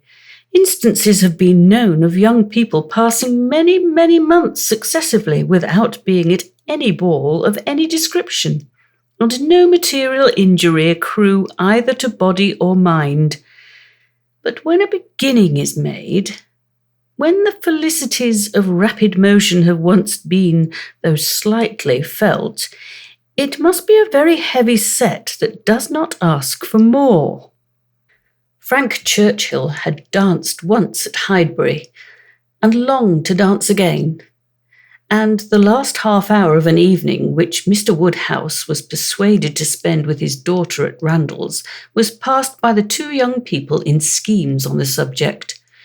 Frank's was the first idea, and his the greatest zeal in pursuing it. For the lady was the best judge of the difficulties, and the most solicitous for accommodation and appearance. But still she had inclination enough for showing people again how delightfully Mr. Frank Churchill and Miss Woodhouse danced, for doing that in which she need not blush to compare herself with Jane Fairfax, and even for simple dancing itself, without any of the wicked aids of vanity, to assist him first in pacing out the room they were in to see what it could be made to hold, and then in taking the dimensions of the other parlour, in the hope of discovering, in spite of all that Mr. Weston could say of their exactly equal size, that it was a little the largest. His first proposition and request, that the dance begun at Mr. Cole's should be finished there, that the same party should be collected, and the same musician engaged, met with the readiest acquiescence. Mr. Weston entered into the idea with thorough enjoyment, and Mrs. Weston most willingly undertook to play as long as they could wish to dance, and the interesting employment had followed of reckoning up exactly who there would be and portioning out the indispensable division of space to every couple. You and Miss Smith and Miss Fairfax will be 3, and the 2 Miss Coxes 5, had been repeated many times over, and there will be the 2 Gilberts, young Cox, my father and myself, besides Mr. Knightley. Yes, that will be quite enough for pleasure. You and Miss Smith and Miss Fairfax will be 3, and the 2 Miss Coxes 5, and for 5 couple there will be plenty of room. But soon it came to be on one side. But will there be good room for 5 couple? I really do not think there will. On another, and after all, 5 couple are not enough to make it worthwhile to stand up. 5 couple are nothing. When one thinks seriously about it, it will not do to invite 5 couple. It can be allowable only as the thought of the moment. Somebody said that Miss Gilbert was expected at her brother's and must be invited with the rest. Somebody else believed Mrs. Gilbert would have danced the other evening if she had been asked. A word was put in for a second young Cox, and at last Mr. Weston naming one of family of cousins who must be included, and another of very old acquaintance who could not be left out, it became a certainty that the 5 couple would be at least 10, and a very interesting speculation in what possible manner they could be disposed of. The doors of the 2 rooms were just opposite each other. Might not they use both rooms and dance across the passage? It seemed the best scheme, and yet it was not so good, but that many of them wanted a better. Emma said it would be awkward. Mrs. Weston was in distress about the supper, and Mr. Woodhouse opposed it earnestly on the score of health. It made him so very unhappy indeed that it could not be persevered in. "Oh, no," said he, "it would be the extreme of imprudence. I could not bear it for Emma. Emma is not strong. She would catch a dreadful cold. So would poor little Harriet. So you would you all. Mrs. Weston, you would be quite laid up. Do not let them talk of such a wild thing. Pray do not let them talk of it. That young man," speaking lower, "is very thoughtless. Do not tell his father, but that young man is not quite the thing. He has been opening the doors very often this evening, and keeping them open very inconsiderately. He does not think of the draught, I do not mean to set you against him, but indeed he is not quite the thing." Mrs. Weston was sorry for such a charge. She knew the importance of it, and said everything in her power to do it away. Every door was now closed, the passage plan given up, and the first scheme of dancing only in the room they were in resorted to again, and with such goodwill on Frank Churchill's part that the space which a quarter of an hour before had been deemed barely sufficient for 5 couple was now endeavoured to be made out quite enough for 10. "We were too magnificent," said he. "We allowed unnecessary room. 10 couple may stand here very well." Emma demurred. "It would be a crowd, a sad crowd. And what could be worse than dancing without space to turn in?" "Very true," he gravely replied. "It was very bad." But still he went on measuring, and still he ended with, "I think there will be very tolerable room for 10 couple." No, said she. "You are quite unreasonable. It would be dreadful to be standing so close.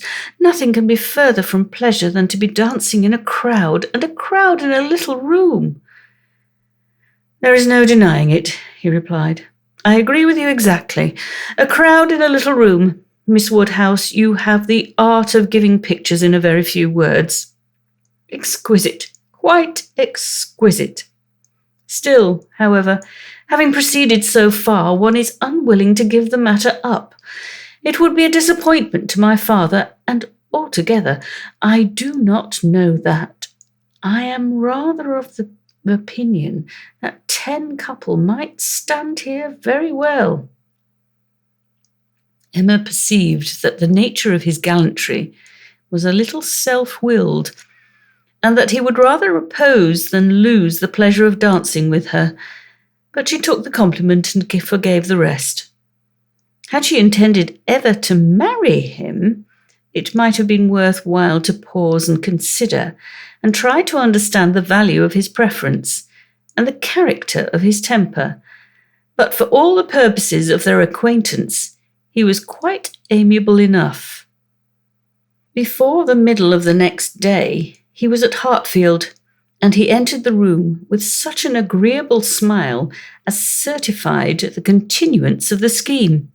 It soon appeared that he came to announce an improvement. "Well, Miss Woodhouse," he almost immediately began, "your inclination for dancing has not been quite frightened away, I hope, by the terrors of my father's little rooms. I bring a new proposal on the subject, a thought of my father's which waits only on your approbation to be acted upon. May I hope for the honour of your hand for the first 2 dances of this little projected ball to be given, not at Randalls, but at the Crown Inn?" "The Crown?" "Yes, if you and Mr. Woodhouse see no objection, and I trust you cannot. My father hopes his friends will be so kind as to visit him there. Better accommodations, he can promise them, and not a less grateful welcome than at Randalls. It is his own idea. Mrs. Weston sees no objection to it, provided you are satisfied. This is what we all feel. Oh, you are perfectly right. 10 couple in either of the Randalls rooms would have been insufferable, dreadful. I felt how right you were the whole time, but was too anxious for securing anything to like to yield. Is not it a good exchange? You consent? I hope you consent." "It appears to me a plan that nobody can object to if Mr. and Mrs. Weston do not. I think it admirable, and as far as I can answer for myself, shall be most happy. It seems the only improvement that could be. Papa, do you not think it an excellent improvement?" She was obliged to repeat and explain it before it was fully comprehended, and then, being quite new, farther representations were necessary to make it acceptable. "No, He thought it very far from an improvement, a very bad plan, much worse than the other. A room at an inn was always damp and dangerous, never properly aired or fit to be inhabited. If they must dance, they had better dance at Randalls. He had never been in the room at the Crown in his life, did not know the people who kept it by sight. Oh no, a very bad plan. They would catch worse colds at the Crown than anywhere. I was going to observe, sir, said Frank Churchill, that one of the great recommendations of this change would be the very little danger of anybody's catching cold, so much less danger at the Crown than at Randalls.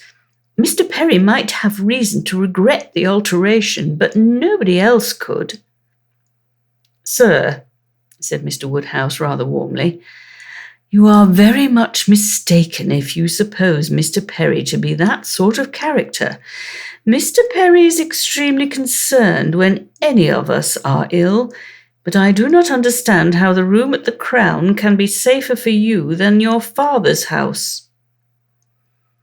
From the very circumstance of its being larger, sir, we shall have no occasion to open the windows at all, not once the whole evening, and it is that dreadful habit of opening the windows, letting in cold air upon heated bodies, which, as you well know, sir, does the mischief.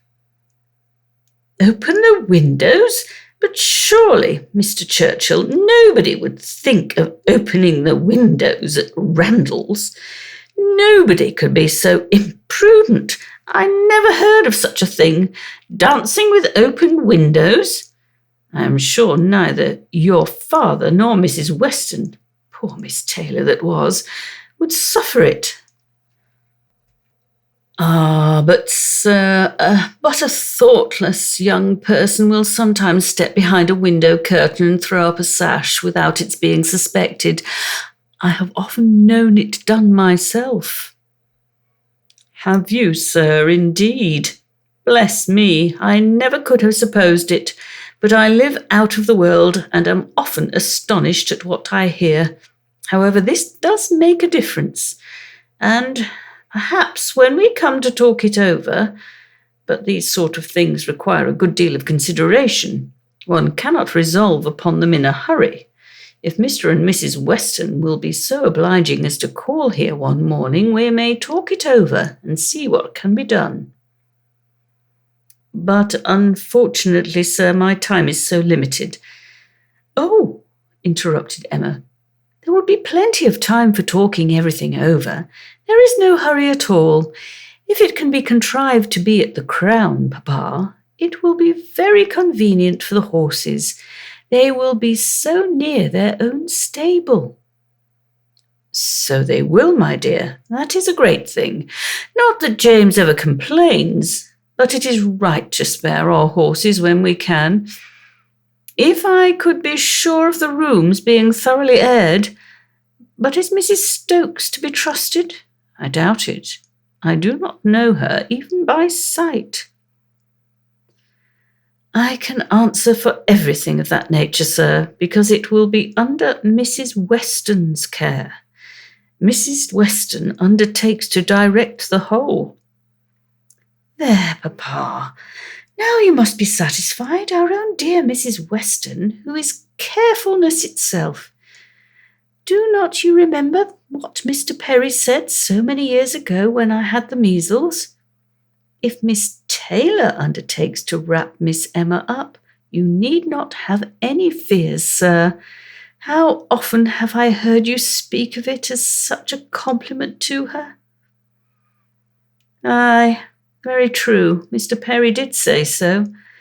I shall never forget it. Poor little Emma, you were very bad with the measles. That is, you would have been very bad but for Perry's great attention. He came 4 times a day for a week. He said from the first it was a very good sort, which was our great comfort, but the measles are a dreadful complaint. I hope whenever poor Isabella's little ones have the measles, she will send for Perry. My father and Mrs. Weston are at the Crown at this moment, said Frank Churchill, examining the capabilities of the house. I left them there and came on to Hartfield, impatient for your opinion, and hoping you might be persuaded to join them and give your advice on the spot. I was desired to say so from both. It would be the greatest pleasure to them if you could allow me to attend you there. They can do nothing satisfactorily without you. Emma was most happy to be called to such a council, and her father engaging to think it all over while she was gone, the two young people set off together without delay for the Crown. There were Mr. and Mrs. Weston, delighted to see her and receive her approbation, very busy and very happy in their different way. She in some little distress, and he finding everything perfect. Emma, said she, this paper is worse than I expected. Look, in places you see it is dreadfully dirty, and the wainscot is more yellow and forlorn than anything I could have imagined. My dear, you are too particular, said her husband. What does all that signify? You will see nothing of it by candlelight. It will be clean as Randalls by candlelight. We never see anything of it on our club nights. The ladies here probably exchanged looks which meant, men never know when things are dirty or not, and the gentlemen perhaps thought each to himself, women will have their little nonsenses and needless cares. One perplexity, however, arose, which the gentleman did not disdain. It regarded a supper-room. At the time of the ballrooms being built, suppers had not been in question, and a small card-room adjoining was the only addition. What was to be done? This card-room would be wanted as a card-room now, or if cards were conveniently voted unnecessary by their four selves, still, was it not too small for any comfortable supper? Another room of much better size might be secured for the purpose, but it was at the other end of the house, and a long, awkward passage must be gone through to get at it. This made a difficulty. Mrs. Weston was afraid of draughts for the young people in that passage, and neither Emma nor the gentleman would tolerate the prospect of being miserably crowded at supper. Mrs. Weston proposed having no regular supper, merely sandwiches, etc., set out in the little room, but that was scouted as a wretched suggestion. A private dance without sitting down to supper was pronounced an infamous fraud upon the rights of men and women, and Mrs. Weston must not speak of it again. She then took another line of expediency, and looking into the doubtful room, observed, I do not think it is so very small. We shall not be many, you know. And Mr. Weston, at the same time walking briskly with long steps through the passage, was calling out, You talk a great deal of the length of this passage, my dear. It is a mere nothing after all, and not the least draught from the stairs. I wish, said Mrs. Weston, one could know which arrangement our guests in general would like best. To do what would be most generally pleasing must be our object. If one could but tell what that would be. Yes, very true, cried Frank, very true. You want your neighbours' opinions. I do not wonder at you.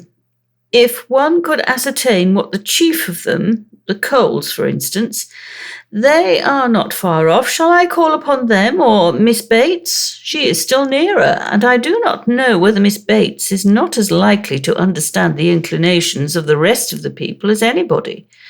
I think we do want a larger council. Suppose I go and invite Miss Bates to join us. Well, if you please, said Mrs. Weston, rather hesitating, if you think she will be of any use. You will get nothing to the purpose from Miss Bates, said Emma. She will be all delight and gratitude, but she will tell you nothing. She will not even listen to your questions. I see no advantage in consulting Miss Bates. But she is so amusing, so extremely amusing. I am very fond of hearing Miss Bates talk, and I need not bring the whole family, you know. Here Mr. Weston joined them, and on hearing what was proposed, gave it his decided approbation. I do, Frank. Go and fetch Miss Bates, and let us end the matter at once. She will enjoy the scheme, I am sure, and I do not know a properer person for showing us how to do away difficulties. Fetch Miss Bates. We are growing a little too nice. She is a standing lesson of how to be happy. But fetch them both. Invite them both. Both, sir? Can the old lady? The old lady? No, the young lady, to be sure. I shall think you a great blockhead, Frank, if you bring the aunt without the niece. Oh, I beg your pardon, sir. I did not immediately recollect. Undoubtedly, if you wish it, I will endeavour to persuade them both. And away he ran. Long before he reappeared, attending the short, neat, brisk-moving aunt and her elegant niece, Mrs. Weston, like a sweet-tempered woman and a good wife, had examined the passage again and found the evils of it much less than she had supposed before. Indeed, very trifling. And here ended the difficulties of decision. All the rest, in speculation at least, was perfectly smooth. All the minor arrangements of table and chair, lights and music, tea and supper made themselves, or were left as mere trifles to be settled at any time between Mrs. Weston and Mrs. Stokes. Everybody invited was certainly to come. Frank had already written to Enscombe to propose staying a few days beyond his fortnight, which could not possibly be refused, and a delightful dance it was to be. Most cordially, when Miss Bates arrived, did she agree that it must? As a counsellor she was not wanted, but as an approver, a much safer character, she was truly welcome, her approbation at once general and minute, warm and incessant, could not but please, and for another half hour they were all walking to and fro between the different rooms, some suggesting, some attending, and all in happy enjoyment of the future. The party did not break up without Emma's being positively secured for the first 2 dances by the hero of the evening, nor without her overhearing Mr. Weston whisper to his wife, "He has asked her, my dear. That's right. I knew he would." Chapter 12. One thing only was wanting to make the prospect of the ball completely satisfactory to Emma. Its being fixed for a day within the granted term of Frank Churchill's stay in Surrey. For in spite of Mr. Weston's confidence, she could not think it so very impossible that the Churchills might not allow their nephew to remain a day beyond his fortnight. But this was not judged feasible. The preparations must take their time. Nothing could be properly ready till the 3rd week were entered on, and for a few days they must be planning, proceeding, and hoping in uncertainty, at the risk, in her opinion, the great risk of its being all in vain. Enscombe, however, was gracious in fact, if not in word. His wish of staying longer evidently did not please, but it was not opposed.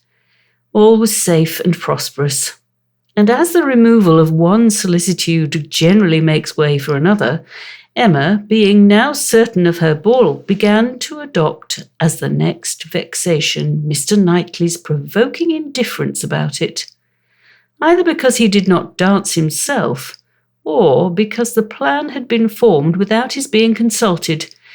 He seemed resolved that it should not interest him, determined against its exciting any present curiosity or affording him any future amusement.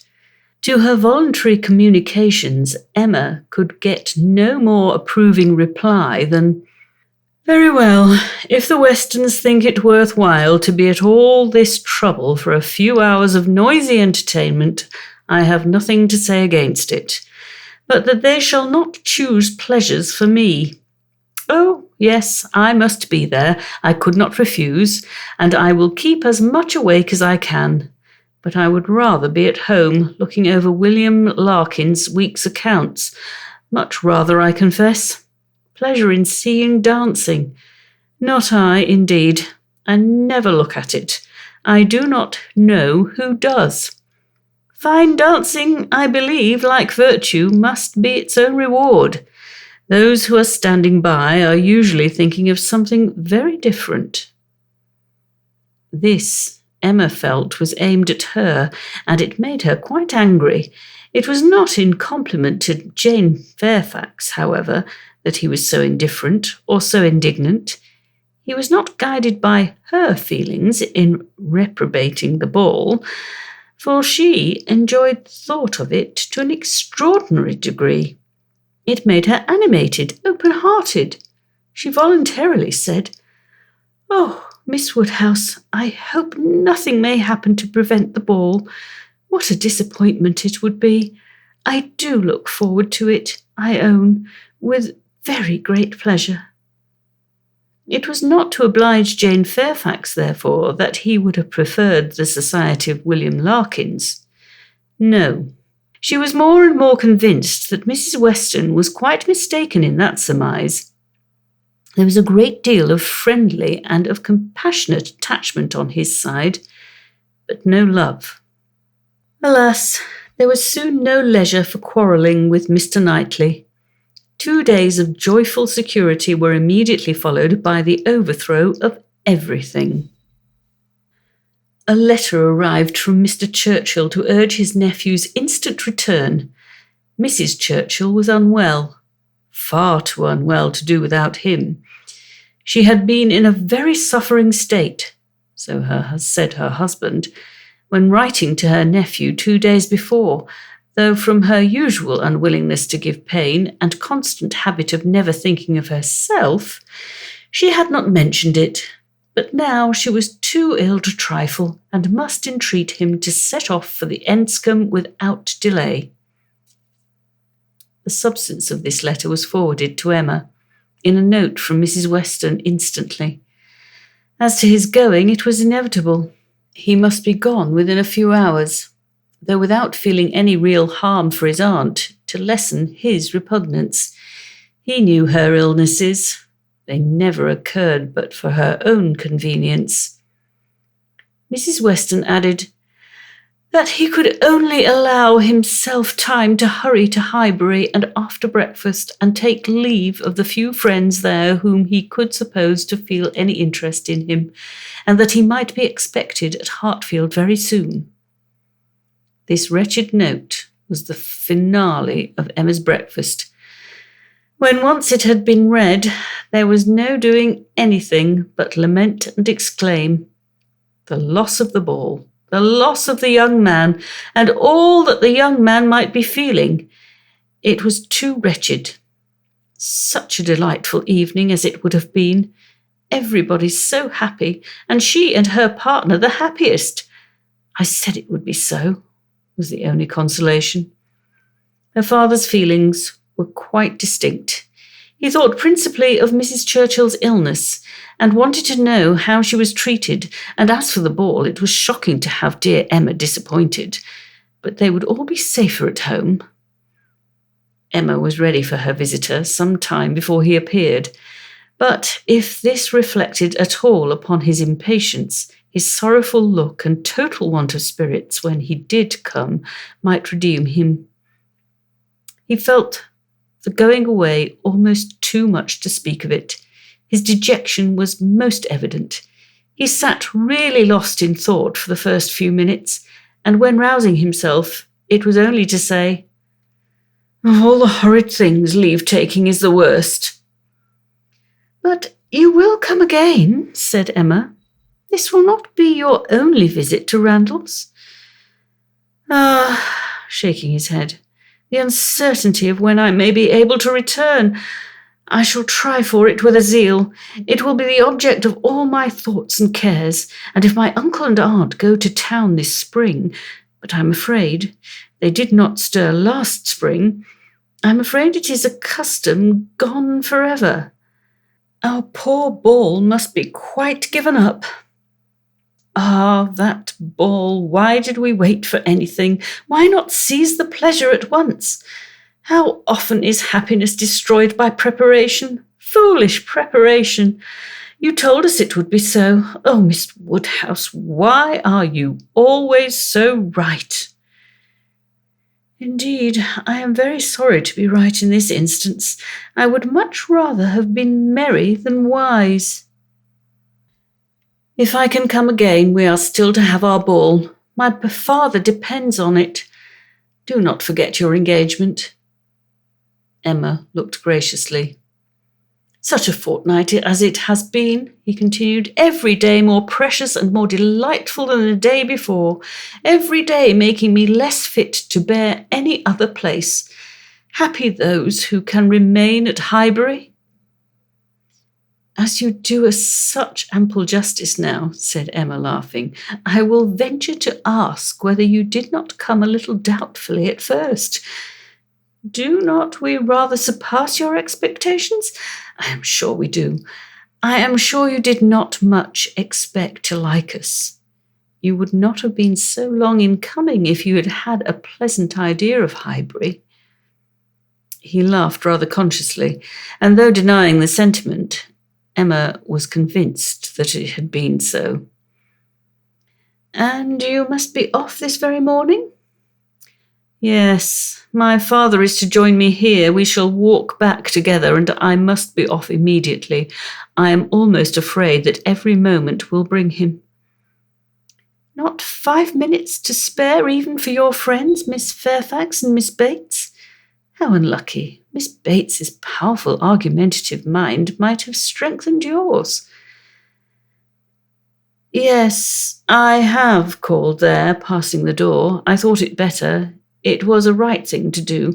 I went in for 3 minutes and was detained by Miss Bates's being absent. She was out, and I felt it impossible not to wait until she came in. She is a woman that one must laugh at, but that one would not wish to slight. It was better to pay my visit then." He hesitated, got up, walked to a window. "In short," said he, "perhaps, Miss Woodhouse, I think you can hardly be quite without suspicion." He looked at her as if wanting to read her thoughts. She hardly knew what to say. It seemed like the forerunner of something absolutely serious, which she did not wish. Forcing herself to speak, therefore, in the hope of putting it by, she calmly said, "You are quite in the right. It was most natural to pay your visit then." He was silent. She believed he was looking at her, probably reflecting on what she had said and trying to understand the manner. She heard him sigh. It was natural for him to feel that he had cause to sigh. He could not believe her to be encouraging him. A few awkward moments passed, and he sat down again, and in a more determined manner said, "It was something to feel that all the rest of my time might be given to Hartfield. My regard for Hartfield is most warm." He stopped again, rose again, and seemed quite embarrassed. He was more in love with her than Emma had supposed, and who can say how it might have ended if his father had not made his appearance? Mr. Woodhouse soon followed, and the necessity of exertion made him composed. A very few minutes more, however, completed the present trial. Mr. Weston, always alert when business was to be done, and as incapable of procrastinating any evil that was inevitable, as of foreseeing any that was doubtful, said, "It was time to go," and the young man, though he might and did sigh, could not but agree to take leave. "I shall hear about you all," said he. "That is my chief consolation. I shall hear of everything that is going on among you. I have engaged Mrs. Weston to correspond with me. She has been so kind as to promise it. Oh, the blessing of a female correspondent when one is really interested in the absent. She will tell me everything. In her letters, I shall be at dear Highbury again." A very friendly shake of the hand, a very earnest "goodbye" closed the speech, and the door had soon shut out Frank Churchill. Short had been the notice, short their meeting. He was gone, and Emma felt so sorry to part, and foresaw so great a loss to their little society from his absence as to begin to be afraid of being too sorry, and feeling it too much. It was a sad change. They had been meeting almost every day since his arrival.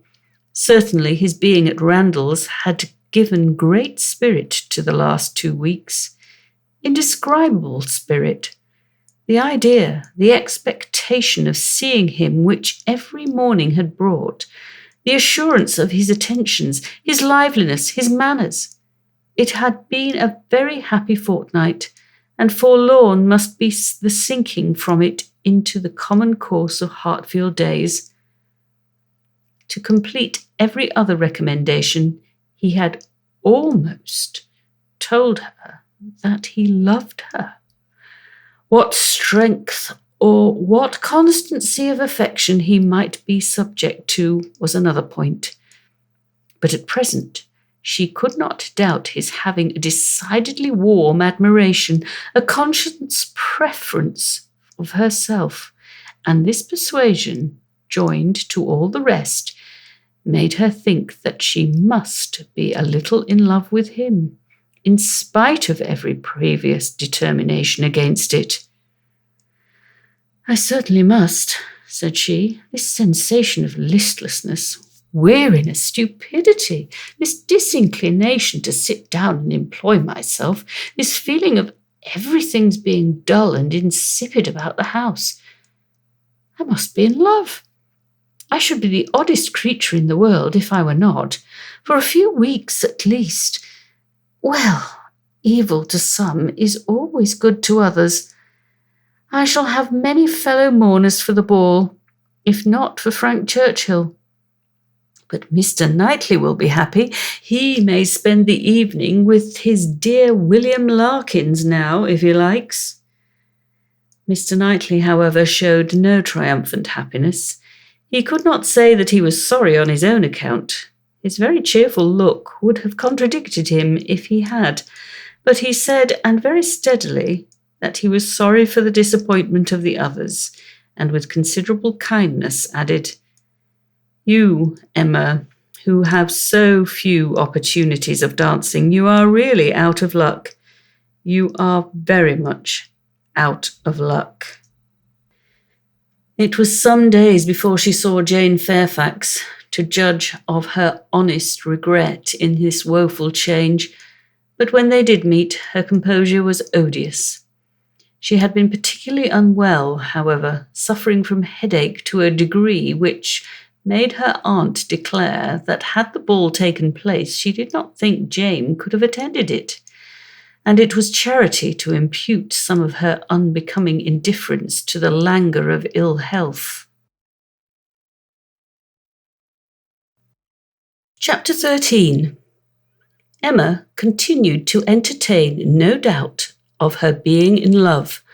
Her ideas only varied as to the how much. At first she thought it was a good deal, and afterwards but little. She had great pleasure in hearing Frank Churchill talked of, and for his sake greater pleasure than ever in seeing Mr. and Mrs. Weston. She was very often thinking of him, and quite impatient for a letter, that she might know how he was, how were his spirits, how was his aunt, and what was the chance of his coming to Randalls again this spring. But, on the other hand, she could not admit herself to be unhappy, nor after the first morning, to be less disposed for employment than usual. She was still busy and cheerful, and pleasing as he was, she could yet imagine him to have faults.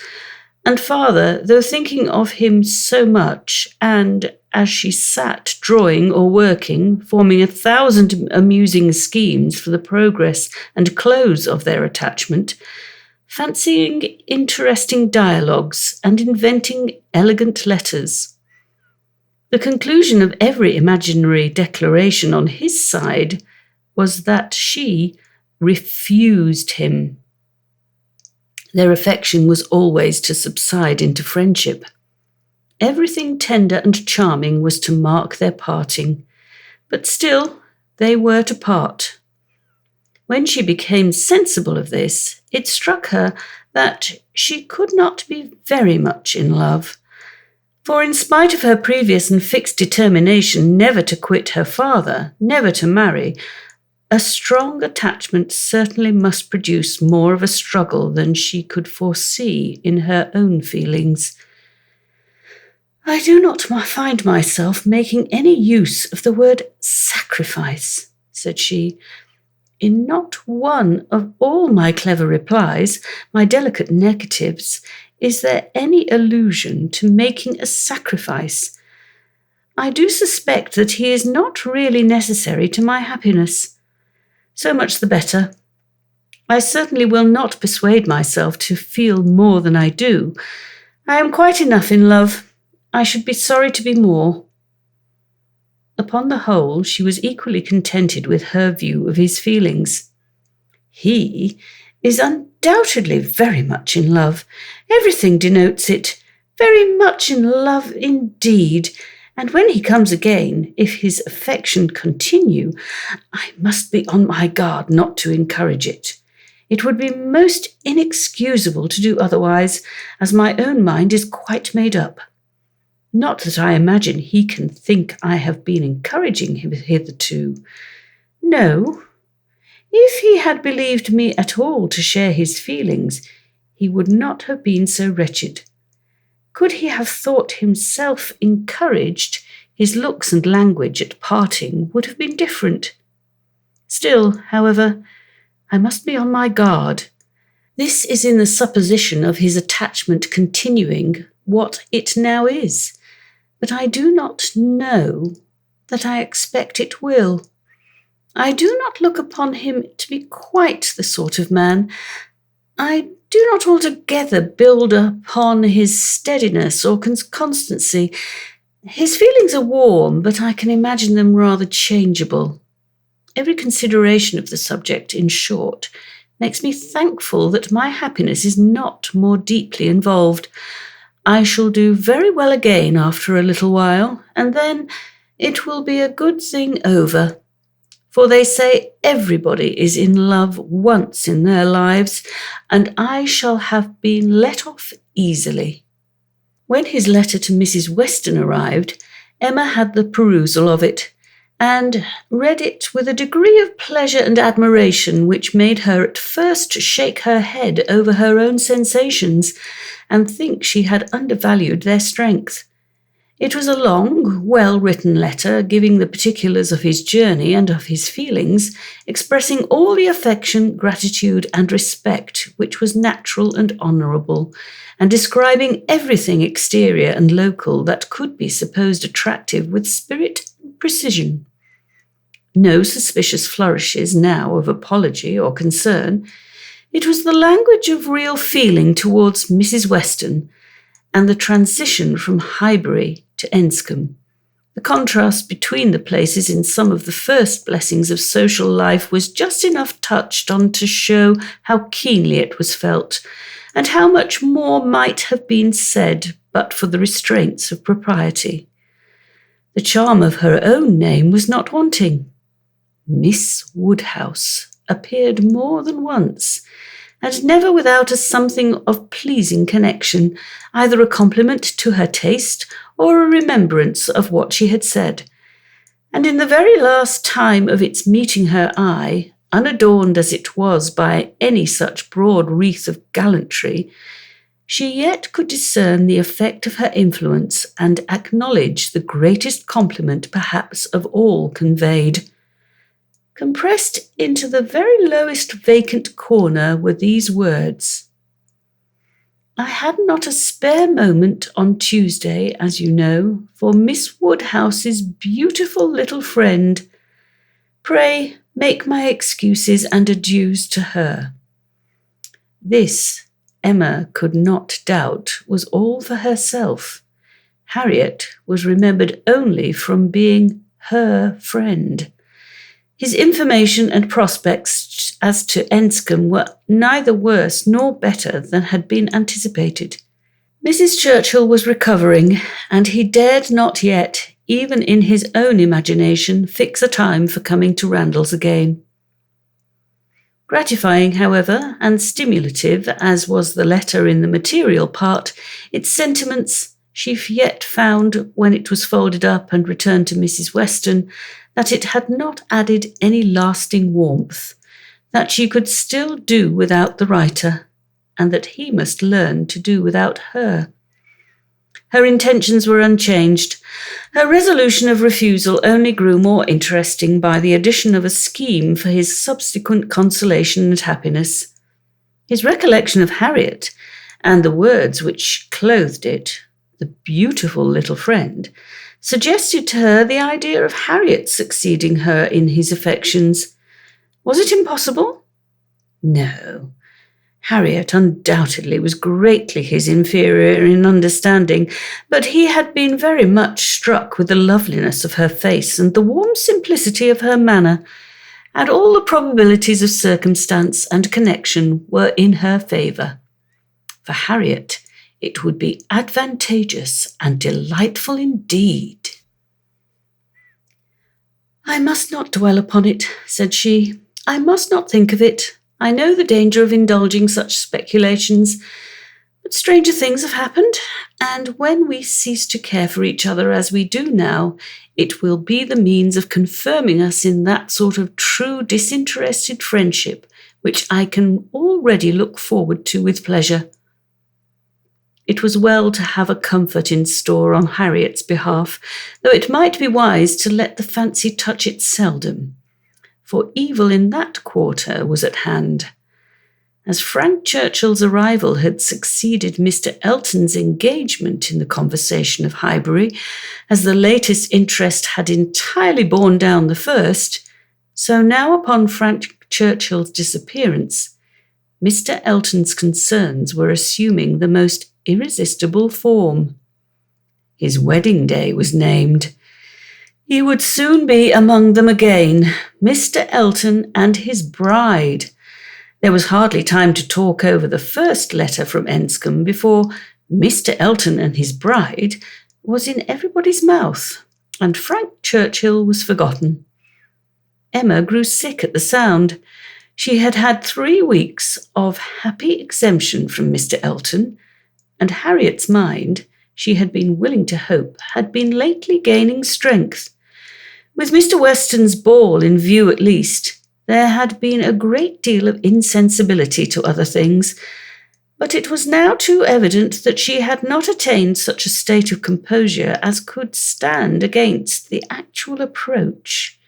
New carriage, bell-ringing and all. Poor Harriet was in a flutter of spirits which required all the reasonings and soothings and attentions of every kind that Emma could give. Emma felt that she could not do too much for her, that Harriet had a right to all her ingenuity and all her patience. But it was heavy work to be for ever convincing without producing any effect, for ever agreed to without being able to make their opinions the same. Harriet listened submissively and said, it was very true. It was just as Miss Woodhouse described. It was not worth while to think about them, and she would not think about them any longer. But no change of subject could avail, and the next half hour saw her as anxious and restless about the Eltons as before. At last, Emma attacked her on another ground. You're allowing yourself to be so occupied and so unhappy about Mr. Elton's marrying, Harriet, is the strongest approach you can make me. You could not give me a greater reproof for the mistake I fell into. It was all my doing, I know. I have not forgotten it, I assure you. Deceived myself, I did very miserably deceive you, and it will be a painful reflection to me forever. Do not imagine me in danger of forgetting it." Harriet felt this too much to utter more than a few words of eager exclamation. Emma continued, "I have not said exert yourself, Harriet, for my sake. Think less, talk less of Mr. Elton for my sake, because for your own sake, rather, I would wish it to be done. For the sake of what is more important than my comfort, a habit of self-command in you, a consideration of what is your duty, an attention to propriety, an endeavour to avoid the suspicions of others, to save your health and credit, and restore your tranquillity. These are the motives which I have been pressing on you. They are very important, and sorry I am that you cannot feel them sufficiently to act upon them. My being saved from pain is a very secondary consideration. I want you to save yourself from greater pain. Perhaps I may sometimes have felt that Harriet could not forget what was due, or rather what would be kind by me." This appeal to her affections did more than all the rest. The idea of wanting gratitude and consideration for Miss Woodhouse, whom she really loved extremely, made her wretched for a while, and when the violence of grief was comforted away, still remained powerful enough to prompt to what was right and support her in it very tolerably. "You, who have been the best friend I ever had in my life, want gratitude to you. Nobody is equal to you. I care for nobody as I do for you. Oh, Miss Woodhouse, how ungrateful I have been." Such expressions, assisted as they were by everything that look and manner could do, made Emma feel that she had never loved Harriet so well, nor valued her affection so highly before. "There is no charm equal to tenderness of heart," said she afterwards to herself. "There is nothing to be compared to it. Warmth and tenderness of heart, with an affectionate, open manner, will beat all the clearness of head in the world. For attraction, I am sure it will. It is tenderness of heart which makes my dear father so generally beloved, which gives Isabella all her popularity. I have it not, but I know how to prize and respect it. Harriet is my superior in all the charm and all the felicity it gives. Dear Harriet, I would not change you for the clearest-headed, long-sighted, best-judging female breathing. Oh, the coldness of a Jane Fairfax! Harriet is worth 100 such, and for a wife, a sensible man's wife, it is invaluable. I mention no names, but happy the man who changes Emma for Harriet." Chapter 14. Mrs. Elton was first seen at church, but though devotion might be interrupted, curiosity could not be satisfied by a bride in a pew, and it must be left for the visits in form which were then to be paid to settle whether she were very pretty indeed, or only rather pretty, or not pretty at all. Emma had feelings less of curiosity than of pride or propriety, to make her resolve on not being the last to pay her respects, and she made a point of Harriet's going with her, that the worst of the business might be gone through as soon as possible. She could not enter the house again, could not be in the same room to which she had with such vain artifice retreated 3 months ago to lace up her boot, without recollecting. 1,000 vexatious thoughts would recur, compliments, charades, and horrible blunders, and it was not to be supposed that poor Harriet should not be recollecting too, but she behaved very well, and was only rather pale and silent. The visit was of course short, and there was so much embarrassment and occupation of mind to shorten it that Emma would not allow herself entirely to form an opinion of the lady, and on no account to give one, beyond the nothing-meaning terms of being elegantly dressed and very pleasing. She did not really like her. She would not be in a hurry to find fault, but she suspected that there was no elegance, ease, but not elegance. She was almost sure that for a young woman, a stranger, a bride, there was too much ease. Her person was rather good, her face not unpretty, but neither feature nor air, nor voice nor manner were elegant. Emma thought at least it would turn out so. As for Mr. Elton, his manners did not appear, but no, she would not permit a hasty or a witty word from herself about his manners. It was an awkward ceremony at any time to be receiving wedding visits, and a man had need be all grace to acquit himself well through it. The woman was better off. She might have the assistance of fine clothes and the privilege of bashfulness, but the man had only his own good sense to depend upon. And when she considered how peculiarly unlucky poor Mr. Elton was in being in the same room at once with the woman he had just married, the woman he had wanted to marry, and the woman whom he had been expected to marry, she must allow him to have the right to look as little wise and to be as much affectedly and as little really easy as could be. "Well, Miss Woodhouse," said Harriet, when they had quitted the house, and after waiting in vain for her friend to begin, "well, Miss Woodhouse," with a gentle sigh, "what do you think of her? Is she not very charming?" There was a little hesitation in Emma's answer. "Oh, yes, a very pleasing young woman. I think her quite beautiful. Very nicely dressed indeed, a remarkably elegant gown. I'm not at all surprised that he should have fallen in love." "Oh, no, there is nothing to surprise one at all. A pretty fortune, and she came in his way." "I dare say," returned Harriet, sighing again, "I dare say she was very much attached to him." "Perhaps she might, but it is not every man's fate to marry the woman who loves him best. Miss Hawkins perhaps wanted a home, and thought this the best offer she was likely to have." "Yes," said Harriet earnestly, "and well she might. Nobody could ever have a better. Well, I wish them happy with all my heart. And now, Miss Woodhouse, I do not think I shall mind seeing them again.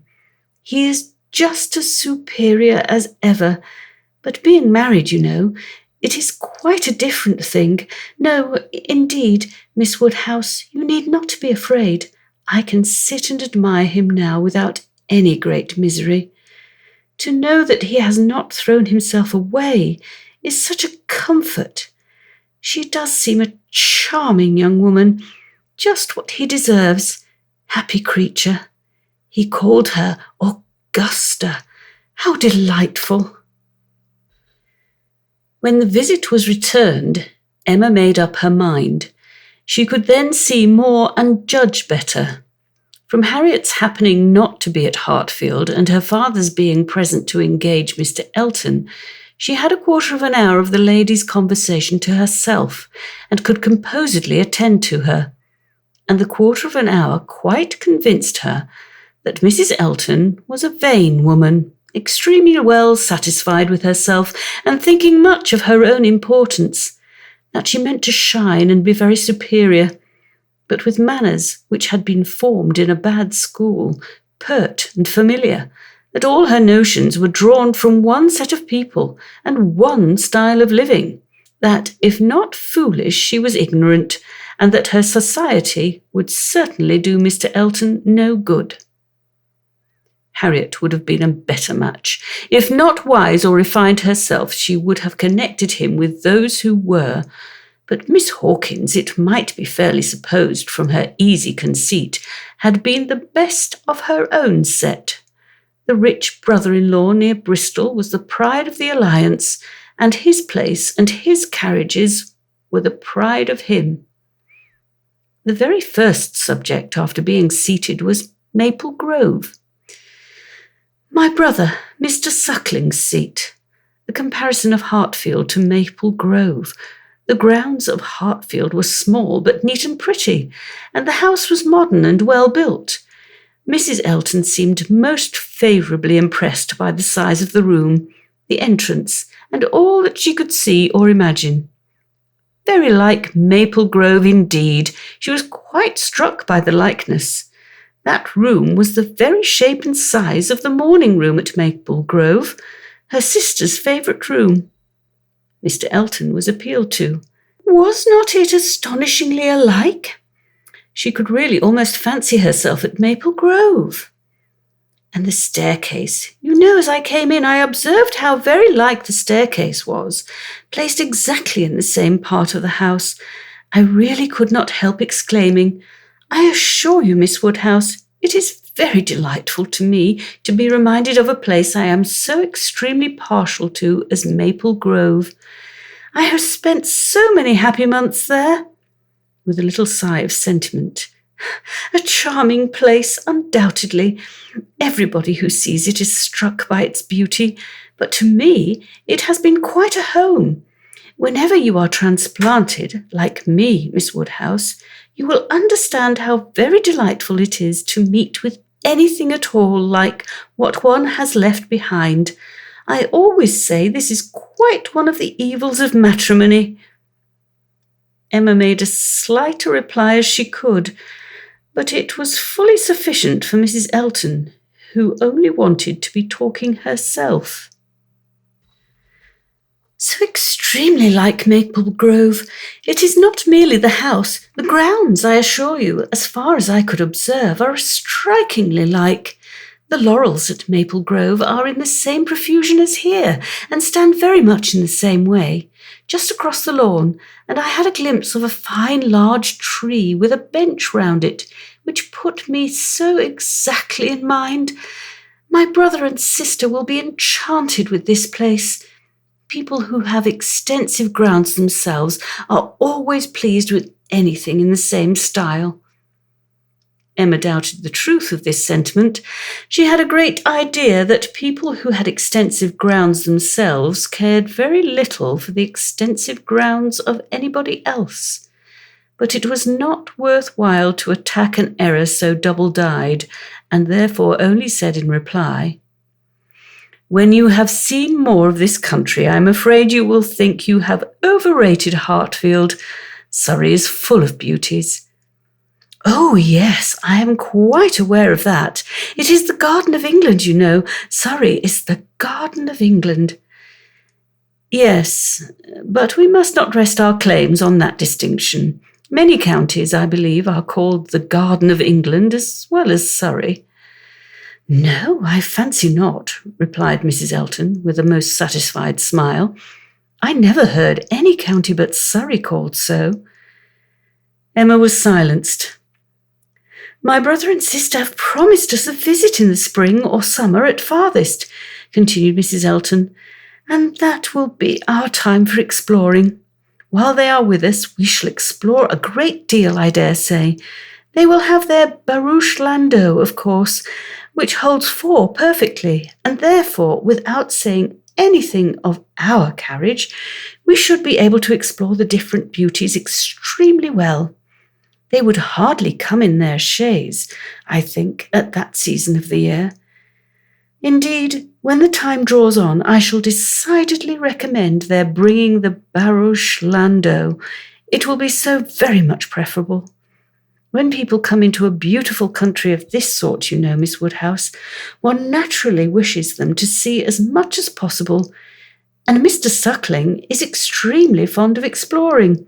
We explored to King's Weston twice last summer in that way, most delightfully, just after their first having the barouche landau.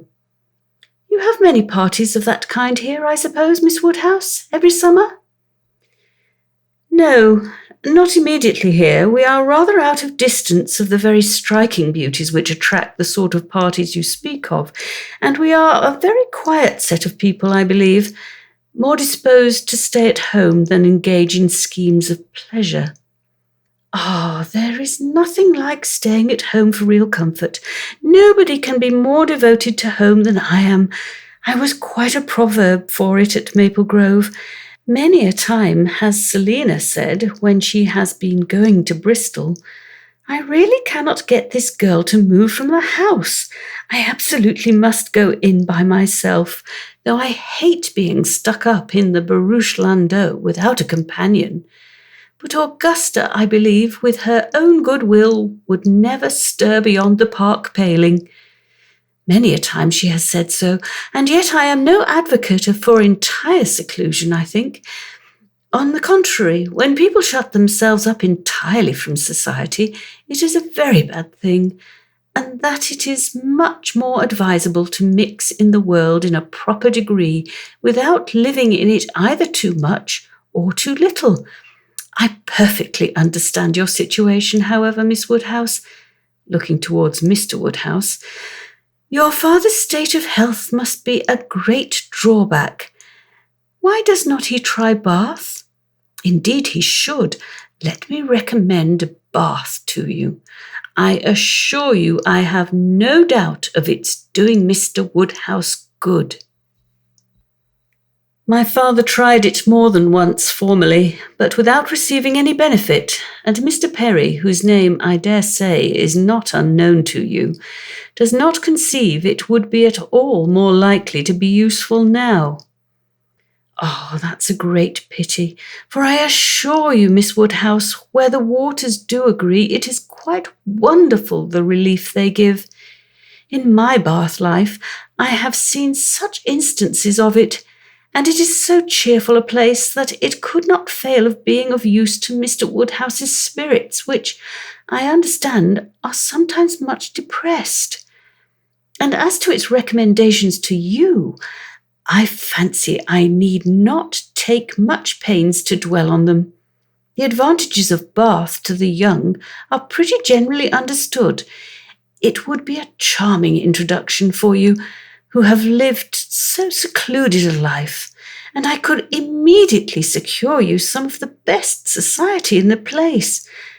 A line from me would bring you a little host of acquaintance, and my particular friend, Mrs. Partridge, the lady I have always resided with when in Bath, would be most happy to show you any attentions, and would be the very person for you to go into public with.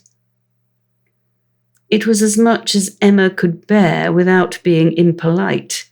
The idea of her being indebted to Mrs. Elton for what was called an introduction, of her going into public under the auspices of a friend of Mrs. Elton's, perhaps some vulgar dashing widow who, with the help of a boarder, just made a shift to live.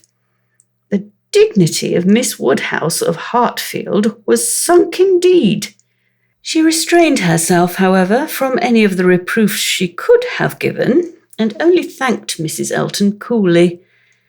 But their going to Bath was quite out of the question, and she was not perfectly convinced that the place might suit her better than her father. And then, to prevent farther outrage and indignation, changed the subject directly.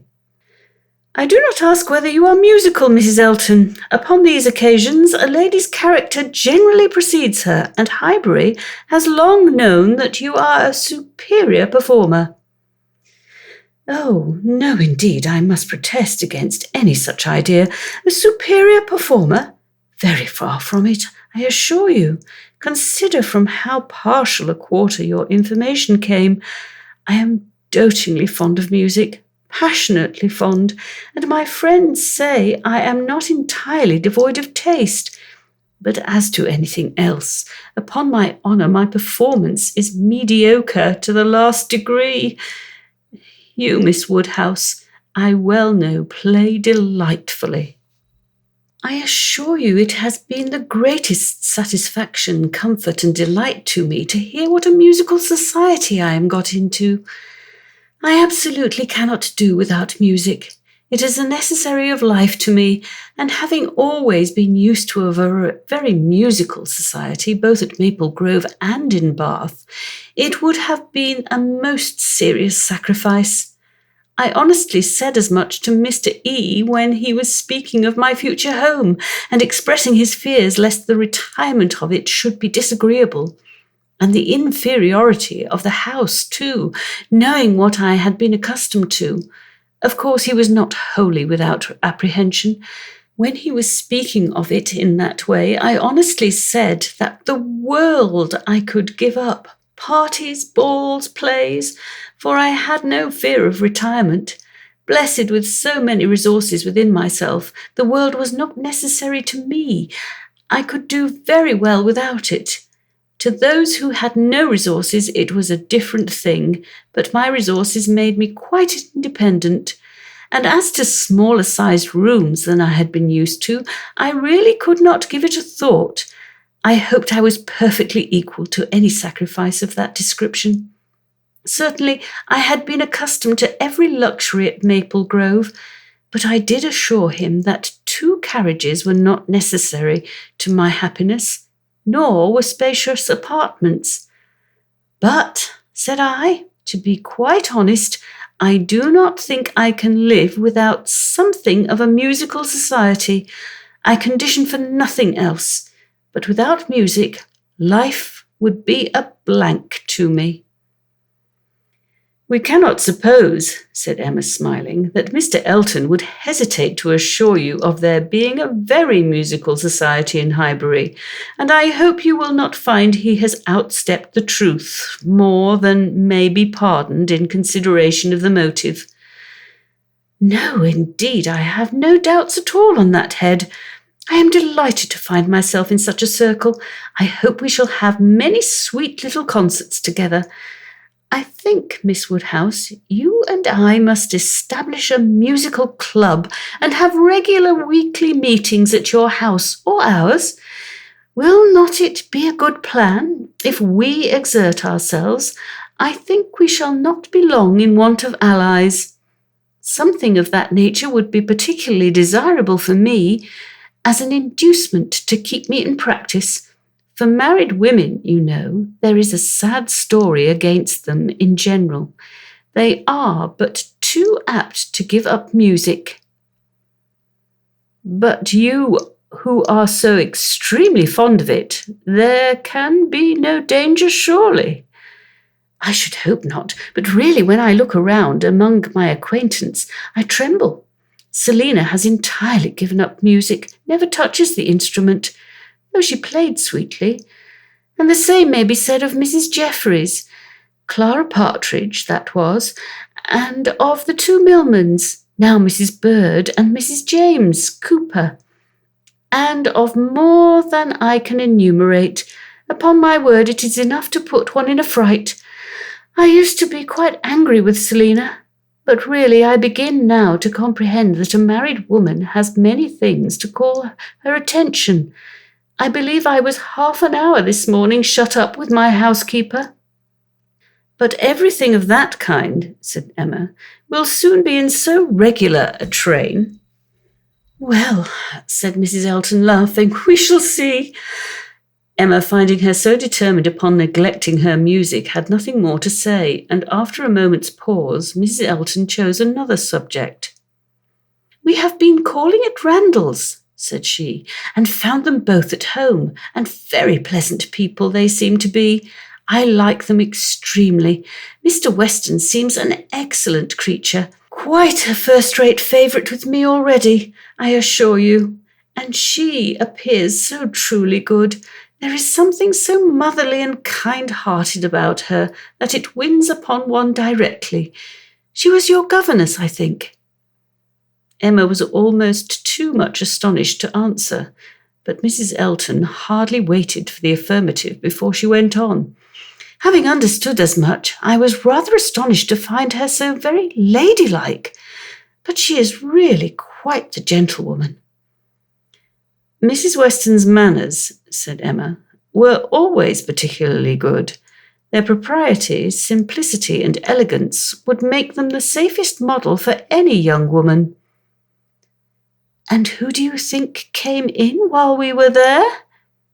Emma was quite at a loss. The tone implied some old acquaintance, and how could she possibly guess? Knightley, continued Mrs. Elton, Knightley himself. Was not it lucky? For not being within when he called the other day, I had never seen him before, and of course, as so particular a friend of Mr. E.'s, I had a great curiosity. My friend Knightley had been so often mentioned that I was really impatient to see him, and I must do my caro sposo the justice to say that he need not be ashamed of his friend. Knightley is quite the gentleman. I like him very much. Decidedly, I think, a very gentlemanlike man. Happily, it was now time to be gone. They were off, and Emma could breathe.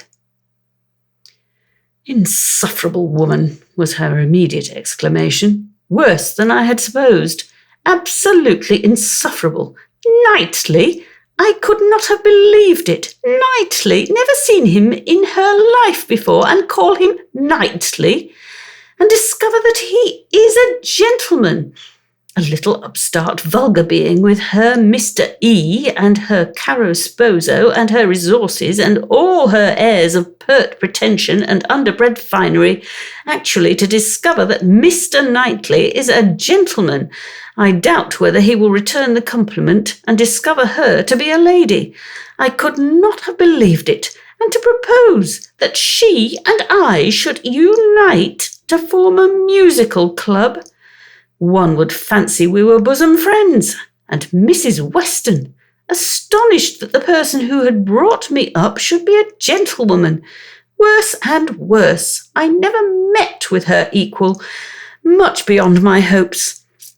Harriet is disgraced by any comparison. Oh, what would Frank Churchill say to her if he were here? How angry and how diverted he would be. Ah, there I am, thinking of him directly. Always the first person to be thought of. How I catch myself out. Frank Churchill comes as regularly into my mind. All this ran so glibly through her thoughts that by the time her father had arranged himself after the bustle of the Eltons' departure and was ready to speak, she was very tolerably capable of attending. Well, my dear, he deliberately began, considering we never saw her before, she seems a very pretty sort of young lady, and I dare say she was very much pleased with you. She speaks a little too quick. A little quickness of voice there is which rather hurts the ear, but I believe I am nice. I do not like strange voices, and nobody speaks like you and poor Miss Taylor. However, she seems a very obliging, pretty-behaved young lady, and no doubt will make him a very good wife. Though I think he had better not have married, I made the best excuses I could for not having been able to wait on him and Mrs. Elton on this happy occasion. I said that I hoped I should in the course of the summer, but I ought to have gone before. Not to wait upon a bride is very remiss. Ah, it shows what a sad invalid I am, but I do not like the corner into Vicarage Lane. I dare say your apologies were accepted, sir. Mr. Elton knows you. Yes, but a young lady, a bride, I ought to have paid my respects to her if possible. It was being very deficient. But my dear papa, you are no friend to matrimony, and therefore why should you be so anxious to pay your respects to a bride? It ought to be no recommendation to you. It is encouraging people to marry if you make so much of them. No, my dear, I never encouraged anybody to marry, but I would always wish to pay every proper attention to a lady, and a bride especially is never to be neglected. More is avowedly due to her. A bride, you know, my dear, is always the first in company. Let the others be who they may. Well, Papa, if this is not encouragement to marry, I do not know what is. And I should never have expected you to be lending your sanction to such vanity baits for poor young ladies. My dear, you do not understand me. This is a matter of mere common politeness and good breeding, and has nothing to do with any encouragement to people to marry. Emma had done. Her father was growing nervous and could not understand her. Her mind returned to Mrs. Elton's offences, and long, very long, did they occupy her.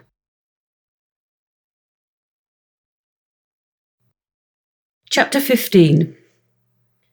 Emma was not required by any subsequent discovery to retract her ill opinion of Mrs. Elton.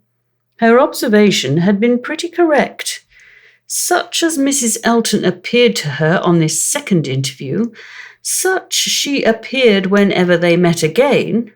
Self-important, presuming, familiar, ignorant, and ill-bred, she had a little beauty and a little accomplishment, but so little judgment that she thought herself coming with superior knowledge of the world to enliven and improve a country neighbourhood, and conceived Miss Hawkins to have held such a place in society as Mrs. Elton's consequence only could surpass.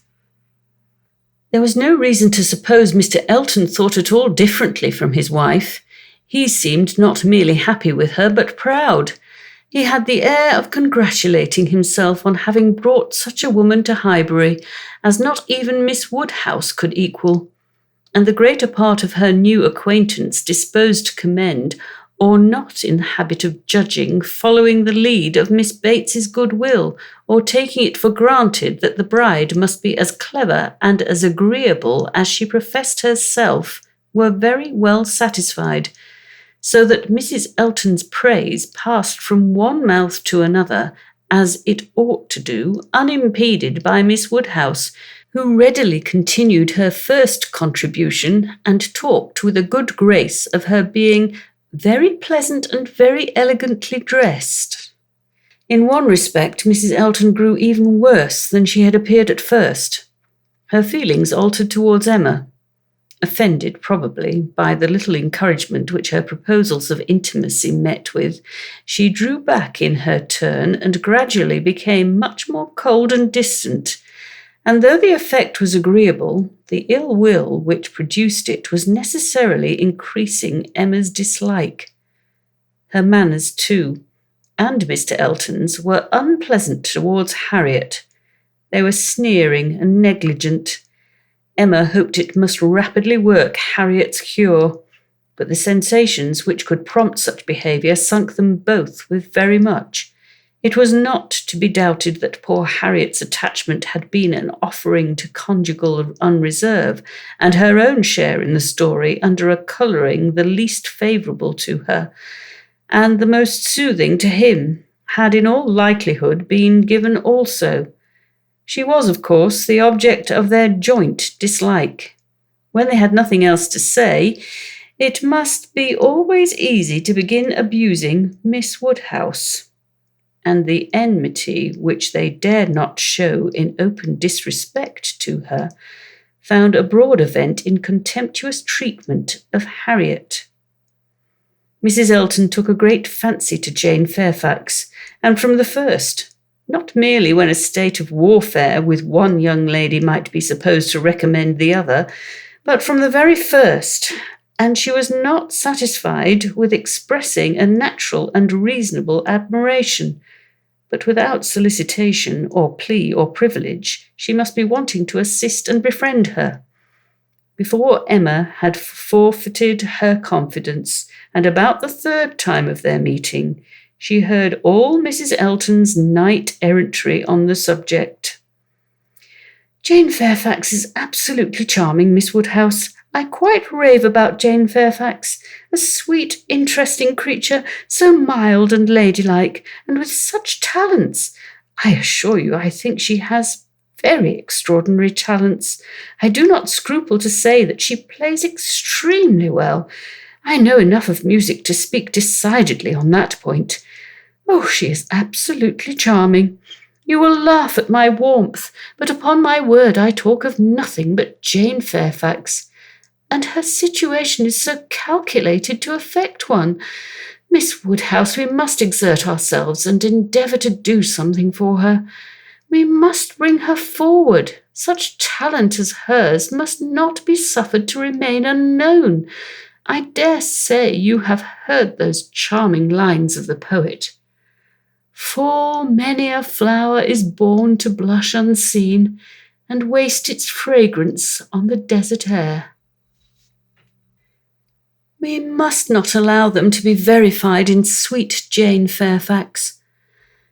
I cannot think there is any danger of it, was Emma's calm answer, and when you are better acquainted with Miss Fairfax's situation and understand what her home has been with Colonel and Mrs. Campbell, I have no idea that you will suppose her talents can be unknown. Oh, but dear Miss Woodhouse, she is now in such retirement, such obscurity, so thrown away. Whatever advantages she may have enjoyed with the Campbells are so palpably at an end, and I think she feels it. I am sure she does. She is very timid and silent. One can see that she feels the want of encouragement. I like her the better for it. I must confess it is a recommendation to me. I am a great advocate for timidity, and I am sure one does not often meet with it. But in those who are at all inferior, it is extremely prepossessing. Oh, I assure you, Jane Fairfax is a very delightful character and interests me more than I can express. You appear to feel a great deal, but I am not aware how you or any of Miss Fairfax's acquaintance here, any of those who have known her longer than yourself, can show her any other attention than, my dear Miss Woodhouse, a vast deal may be done by those who dare to act. You and I need not be afraid. If we set the example, many will follow it as far as they can.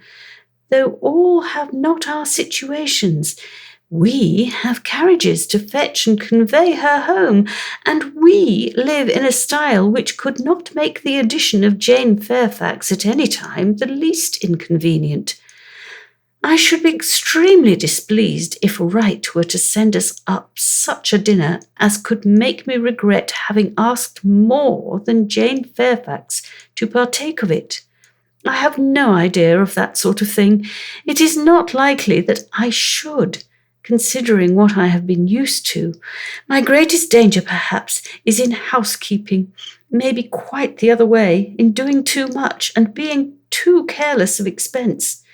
Maple Grove will probably be my model more than it ought to be, for we do not at all affect to equal my brother, Mr. Suckling, in income. However, my resolution is taken as to noticing Jane Fairfax. I shall certainly have her very often at my house, shall introduce her wherever I can, shall have musical parties to draw out her talents, and shall be constantly on the watch for an eligible situation. My acquaintance is so very extensive that I have little doubt of hearing of something to suit her shortly. I shall introduce her, of course, very particularly to my brother and sister when they come to us. I am sure they will like her extremely, and when she gets a little acquainted with them, her fears will completely wear off, for there really is nothing in the manners of either but what is highly conciliating. I shall have her very often indeed while they are with me, and I dare say we shall sometimes find a seat for her in the barouche landau in some of our exploring parties. Poor Jane Fairfax, thought Emma. You have not deserved this. You may have done wrong with regard to Mr. Dixon, but this is a punishment beyond what you can have merited. The kindness and protection of Mrs. Elton. Jane Fairfax, and Jane Fairfax, heavens! Let me not suppose that she dares go about Emma Woodhousing me, but upon my honour, There seemed no limit to the licentiousness of that woman's tongue. Emma had not to listen to such paradings again, to any so exclusively addressed to herself, so disgustingly decorated with a "dear Miss Woodhouse." The change on Mr. Elton's side soon afterwards appeared, and she was left in peace, neither forced to be the very particular friend of Mrs. Elton, nor, under Mrs. Elton's guidance, the very active patroness of Jane Fairfax, and only sharing with others in a general way in knowing what was felt, what was meditated, what was done. She looked on with some amusement. Miss Bates's gratitude for Mrs. Elton's attentions to Jane was in the first style of guileless simplicity and warmth. She was quite one of her worthies, the most amiable, affable, delightful woman, just as accomplished and condescending as Mrs. Elton meant to be considered. Emma's only surprise was that Jane Fairfax should accept those attentions and tolerate Mrs. Elton as she seemed to do. She heard of her walking with the Eltons, sitting with the Eltons, spending a day with the Eltons. This was astonishing. She could not have believed it possible that the taste or the pride of Miss Fairfax could endure such society and friendship as the vicarage had to offer. "She is a riddle, quite a riddle," said she. "To choose to remain here month after month under privations of every sort, and now to choose the mortification of Mrs. Elton's notice and the penury of her conversation, rather than return to the superior companions who have always loved her with such real, generous affection." Jane had come to Highbury professedly for 3 months. The Campbells were gone to Ireland for 3 months. But now the Campbells had promised their daughter to stay at least till midsummer, and fresh invitations had arrived for her to join them there. According to Miss Bates, it all came from her. Mrs. Dixon had written most pressingly. Would Jane but go? Means were to be found, servants sent, friends contrived, no travelling difficulty allowed to exist. But still she had declined it. She must have some motive more powerful than appears for refusing this invitation, was Emma's conclusion. She must be under some sort of penance, inflicted either by the Campbells or herself. There is great fear, great caution, great resolution somewhere. She is not to be with the Dixons. The degree is issued by somebody, but why must she consent to be with the Eltons? Here is quite a separate puzzle. Upon her speaking her wonder aloud on that part of the subject before the few who knew her opinion of Mrs. Elton, Mrs. Weston ventured this apology for Jane. "We cannot suppose that she has any great enjoyment at the vicarage, my dear Emma, but it is better than being always at home. Her aunt is a good creature, but as a constant companion must be very tiresome. We must consider what Miss Fairfax quits before we condemn her taste for what she goes to." "You are right, Mrs. Weston," said Mr. Knightley warmly. "Miss Fairfax is as capable as any of us forming a just opinion of Mrs. Elton. Could she have chosen with whom to associate, she would not have chosen her, but," with a reproachful smile at Emma, "she receives attentions from Mrs. Elton which nobody else pays her." Emma felt that Mrs. Weston was giving her a momentary glance, and she was herself struck by his warmth. With a faint blush, she presently replied, "Such attentions as Mrs. Elton's, I should have imagined, would rather disgust than gratified Miss Fairfax. Mrs. Elton's invitations, I should have imagined anything but inviting." "I should not wonder," said Mrs. Weston, "if Miss Fairfax were to have been drawn on beyond her own inclination by her aunt's eagerness in accepting Mrs. Elton's civilities for her. Poor Miss Bates may be very likely to have committed her niece and hurried her into a greater appearance of intimacy than her own good sense would have dictated. in spite of the very natural wish of a little change.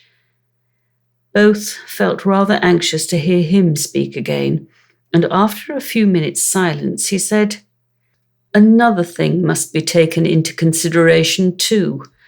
Mrs. Elton does not talk to Miss Fairfax, as she speaks of her. We all know the difference between the pronouns he or she and thou, the plainest spoken amongst us. We all feel the influence of a something beyond common civility in our personal intercourse with each other, a something more early implanted. We cannot give anybody the disagreeable hints that we may have been very full of the hour before. We feel things differently. And besides, the operation of this, as a general principle, you may be sure that Miss Fairfax awes Mrs. Elton by her superiority both of mind and manner, and that face to face Mrs. Elton treats her with all the respect which she has a claim to. Such a woman as Jane Fairfax probably never fell in Mrs. Elton's way before, and no degree of vanity can prevent her acknowledging her own comparative littleness in action, if not in consciousness." "I know how highly you think of Jane Fairfax," said Emma. Little Henry was in her thoughts, and a mixture of alarm and delicacy made her irresolute what else to say. "Yes," he replied, "anybody may know how highly I think of her." "And yet," said Emma, beginning hastily and with an arch look, but soon stopping. It was better, however, to know the worst at once. She hurried on, "And yet perhaps you may hardly be aware yourself how highly it is. The extent of your admiration may take you by surprise some day or other." Mr. Knightley was hard at work upon the lower buttons of his thick leather gaiters, and either the exertion of getting them together or some other cause brought the colour into his face as he answered, "Oh, are you there? But you are miserably behindhand. Mr. Cole gave me a hint of it 6 weeks ago." He stopped. Emma felt her foot pressed by Mrs. Weston, and did not herself know what to think. In a moment he went on, "That will never be, however, I can assure you. Miss Fairfax, I dare say, would not have me if I were to ask her, and I am very sure I shall never ask her." Emma returned her friend's pressure with interest, and was pleased enough to exclaim, "You are not vain, Mr. Knightley, I will say that for you." He seemed hardly to hear her. He was thoughtful, and in a manner which showed him not pleased, soon afterwards said, "So, you have been settling that I should marry Jane Fairfax?" "No, indeed I have not. You have scolded me too much for matchmaking, for me to presume to take such a liberty with you. What I said just now meant nothing. One says those sort of things, of course, without any idea of a serious meeting. Oh, no, upon my word, I have not the smallest wish for your marrying Jane Fairfax or Jane anybody. You would not come in and sit with us in this comfortable way if you were married." Mr. Knightley was thoughtful again. The result of his reverie was, "No, Emma, I do not think the extent of my admiration for her will ever take me by surprise. I never had a thought of her in that way, I assure you." And soon afterwards, "Jane Fairfax is a very charming young woman, but not even Jane Fairfax is perfect. She has a fault. She has not the open temper which a man would wish for in a wife." Emma could not but rejoice to hear that she had a fault. "Well," said she, "and you soon silenced Mr. Cole, I suppose?" "Yes, very soon. He gave me a quiet hint. I told him he was mistaken. He asked my pardon and said no more. Cole does not want to be wiser or wittier than his neighbours." In that respect, how unlike dear Mrs. Elton, who wants to be wiser and wittier than all the world. I wonder how she speaks of the coals, what she calls them. How can she find any appellation for them, deep enough in familiar vulgarity? She calls you Knightley. What can she do for Mr. Cole? And so I am not to be surprised that Jane Fairfax accepts her civilities and consents to be with her. Mrs. Weston, your argument weighs most with me. I can much more readily enter into the temptation of getting away from Miss Bates than I can believe in the triumph of Miss Fairfax's mind over Mrs. Elton. I have no faith in Mrs. Elton's acknowledging herself the inferior in thought, word, or deed, or in her being under any restraint beyond her own scanty rule of good breeding.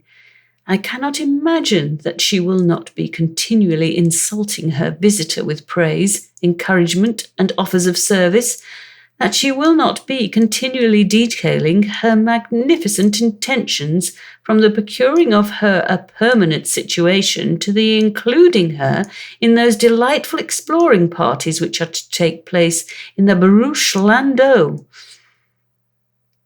Jane Fairfax has feeling, said Mr. Knightley. I do not accuse her of want of feeling. Her sensibilities, I suspect, are strong, and her temper excellent in its power of forbearance, patience, self-control.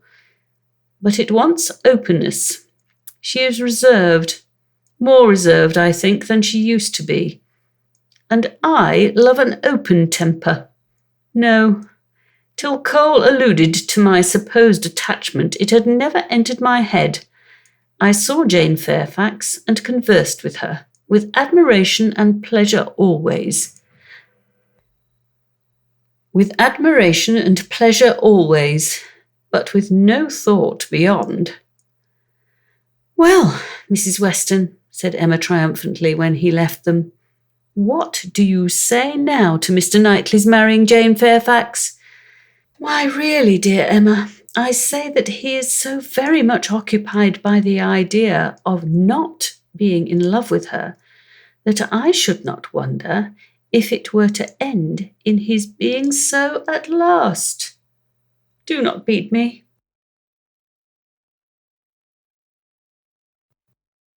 Chapter 16.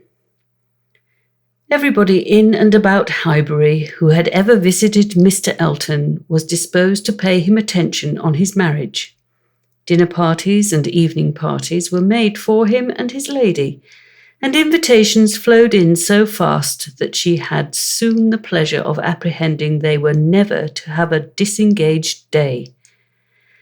I see how it is, said she. I see what a life I am to lead among you. Upon my word, we shall be absolutely dissipated. We really seem quite the fashion. If this is living in the country, it is nothing very formidable. From Monday next to Saturday, I assure you we have not a disengaged day. A woman with fewer resources than I have need not have been at a loss. No invitation came amiss to her. Her Bath habits made evening parties perfectly natural to her, and Maple Grove had given her a taste for dinners. She was a little shocked at the want of 2 drawing-rooms at the poor attempt at rout cakes, and there being no ice in the Highbury card parties. Mrs. Bates, Mrs. Perry, Mrs. Goddard, and others were a good deal behindhand in knowledge of the world, and she would soon show them how everything ought to be arranged. In the course of the spring, she must return their civilities by one very superior party, in which her card tables should be set out with their separate candles and unbroken packs in the true style, and more waiters engaged for the evening than their own establishment could furnish, to carry round the refreshments at exactly the proper hour, and in the proper order. Emma, in the meanwhile, could not be satisfied without a dinner at Hartfield for the Eltons. They must not do less than others, or she should be exposed to odious suspicions, and imagined capable of pitiful resentment. A dinner there must be. After Emma had talked about it for 10 minutes, Mr. Woodhouse felt no unwillingness, and only made the usual stipulation of not sitting at the bottom of the table himself, with the usual regular difficulty of deciding who should do it for him. The persons to be invited required little thought. Besides the Eltons, it must be the Westons and Mr. Knightley. So far it was all of course, and it was hardly less inevitable that poor little Harriet must be asked to make the 8th. But this invitation was not given with equal satisfaction, and on many accounts Emma was particularly pleased by Harriet's begging to be allowed to decline it. She would rather not be in his company more than she could help. She was not quite yet able to see him and his charming happy wife together without feeling uncomfortable. If Miss Woodhouse would not be displeased, she would rather stay at home. It was precisely what Emma would have wished, had she deemed it possible enough for wishing. She was delighted with the fortitude of her little friend. For fortitude she knew it was in her to give up being in company and stay at home. And she could now invite the very person whom she really wanted to make the 8th, Jane Fairfax. Since her last conversation with Mrs. Weston and Mr. Knightley, she was more conscience-stricken about Jane Fairfax than she had often been. Mr. Knightley's words dwelt with her. He had said that Jane Fairfax received attentions from Mrs. Elton which nobody else paid her. "This is very true," said she, "at least as far as relates to me, which was all that was meant, and it is very shameful. Of the same age and always knowing her, I ought to have been more her friend. She will never like me now. I have neglected her too long, but I will show her greater attention than I have done." Every invitation was successful. They were all disengaged and all happy. The preparatory interest of this dinner, however, was not yet over. A circumstance rather unlucky occurred. The 2 eldest little Knightleys were engaged to pay their grandpa and aunt a visit of some weeks in the spring, and their papa now proposed bringing them and staying one whole day at Hartfield, which one day would be the very day of this party. His professional engagements did not allow of his being put off, but both father and daughter were disturbed by its happening so. Mr. Woodhouse considered 8 persons at dinner together as the utmost that his nerves could bear, and here would be a 9th, and Emma apprehended that it would be a 9th very much out of humour at not being able to come even to Hartfield for 48 hours without falling in with a dinner party. She comforted her father better than she could comfort herself by representing that though he certainly would make them 9, yet he always said so little that the increase of noise would be very immaterial. She thought it in reality a sad exchange for herself to have him with his grave looks and reluctant conversation opposed to her instead of his brother. The event was more favourable to Mr. Woodhouse than to Emma. John Knightley came, but Mr. Weston was unexpectedly summoned to town and must be absent on the very day. He might be able to join them in the evening, but certainly not to dinner. Mr. Woodhouse was quite at ease, and the seeing him so, with the arrival of the little boys, and the philosophic composure of her brother on hearing his fate, removed the chief of even Emma's vexation. The day came. The party were punctually assembled, and Mr. John Knightley seemed early to devote himself to the business of being agreeable. Instead of drawing his brother off to a window while they waited for dinner, he was talking to Miss Fairfax. Mrs. Elton, as elegant as lace and pearls could make her, he looked at in silence, wanting only to observe enough for Isabella's information. But Miss Fairfax was an old acquaintance, and a quiet girl, and he could talk to her. He had met her before breakfast as he was returning from a walk with his little boys, when it had been just beginning to rain. It was natural to have some civil hopes on the subject, and he said, "I hope you did not venture far, Miss Fairfax, this morning, or I am sure you must have been wet. We scarcely got home in time. I hope you turned directly." "I went only to the post office," said she, "and reached home before the rain was much. It is my daily errand. I always fetch the letters when I am here. It saves trouble and is a something to get me out. I walk before breakfast does me good." "Not a walk in the rain, I should imagine." "No, but it did not absolutely rain when I was out." Mr. John Knightley smiled and replied, "That is to say, you chose to have your walk, for you were not 6 yards from your own door when I had the pleasure of meeting you, and Henry and John had seen more drops than they could count long before. The post office has a great charm at one period of our lives. When you have lived to my age, you will begin to think letters are never worth going through the rain for."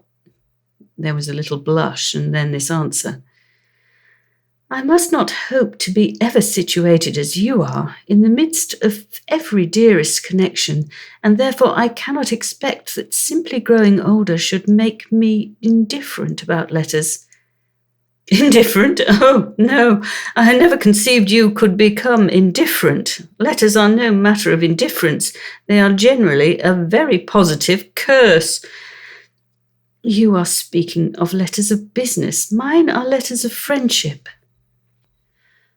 "I have often thought them the worst of the two," replied he coolly. "Business, you know, may bring money, but friendship hardly ever does." "Oh, you are not serious now. I know Mr. John Knightley too well. I am very sure he understands the value of friendship as well as anybody.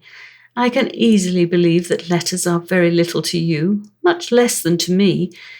But it is not your being 10 years older than myself which makes the difference. It is not age, but situation. You have everybody dearest to you always at hand. I probably never shall again. And therefore, till I have outlived all my affections, a post office, I think, must always have the power to draw me out in worse weather than today." "When I talked of your being altered by time, by the progress of years," said John Knightley, "I meant to imply the change of situation which time usually brings. I consider one as including the other. Time will generally lessen the interest of every attachment not within the daily circle. But that is not the change I had in view for you. As an old friend, you will allow me to hope, Miss Fairfax, that 10 years hence you may have as many concentrated objects as I have." It was kindly said and very far from giving offence. A pleasant "thank you" seemed meant to laugh it off, but a blush, a quivering lip, a tear in the eye showed that it was felt beyond a laugh. Her attention was now claimed by Mr. Woodhouse, who being, according to his custom on such occasions, making the circle of his guests, and paying his particular compliments to the ladies, was ending with her, and with all his mildest urbanity said, "I am very sorry to hear, Miss Fairfax, of your being out this morning in the rain. Young ladies should take care of themselves. Young ladies are delicate plants. They should take care of their health and their complexion. My dear, did you change your stockings?"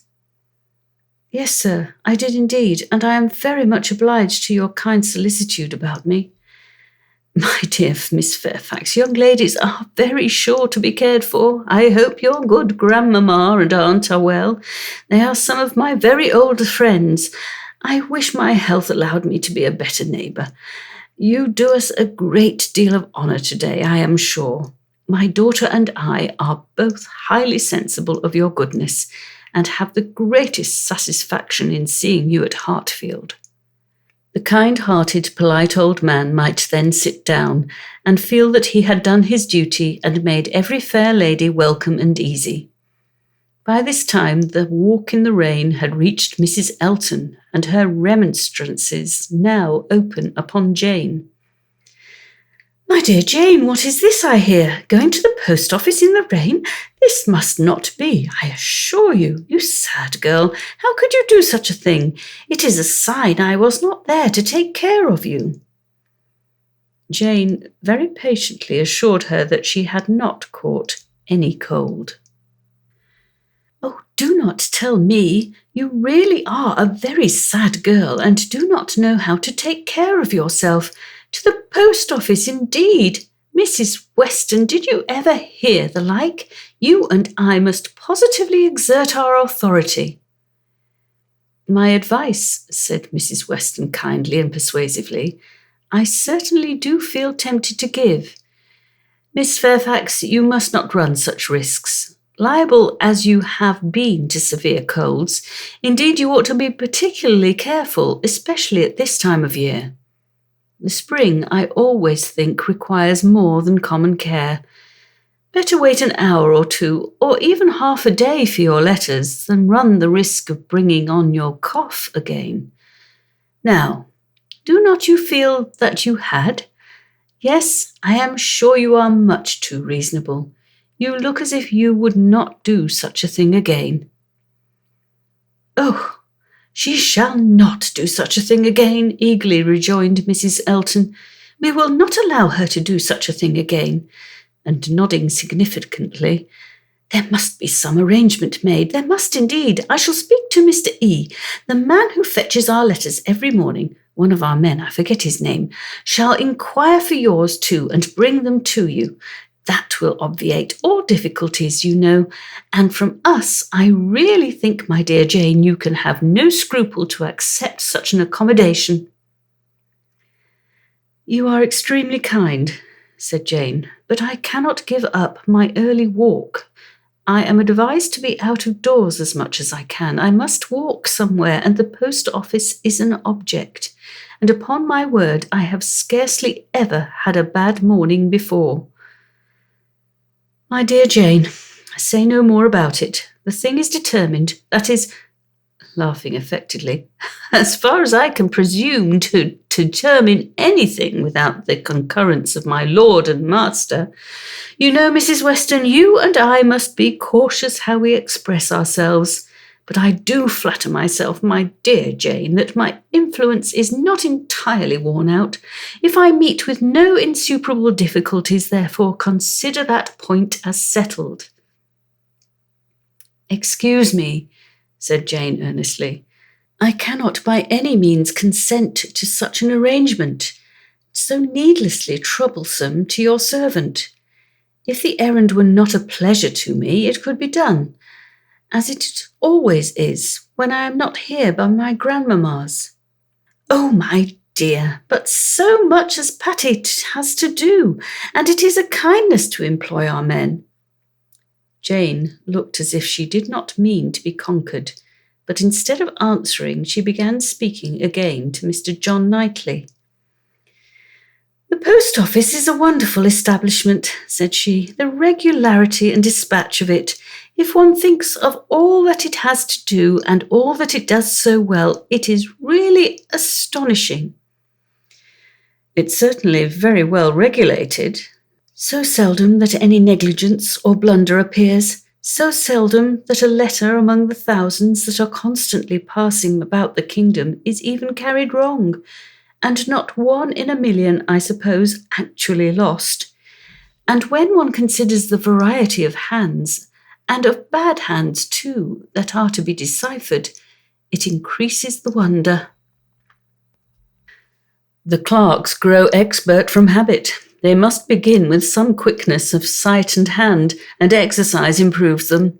If you want any further explanation," continued he, smiling, "they are paid for it. That is the key to a great deal of capacity. The public pays and must be served well." The varieties of handwriting were farther talked of, and the usual observations made.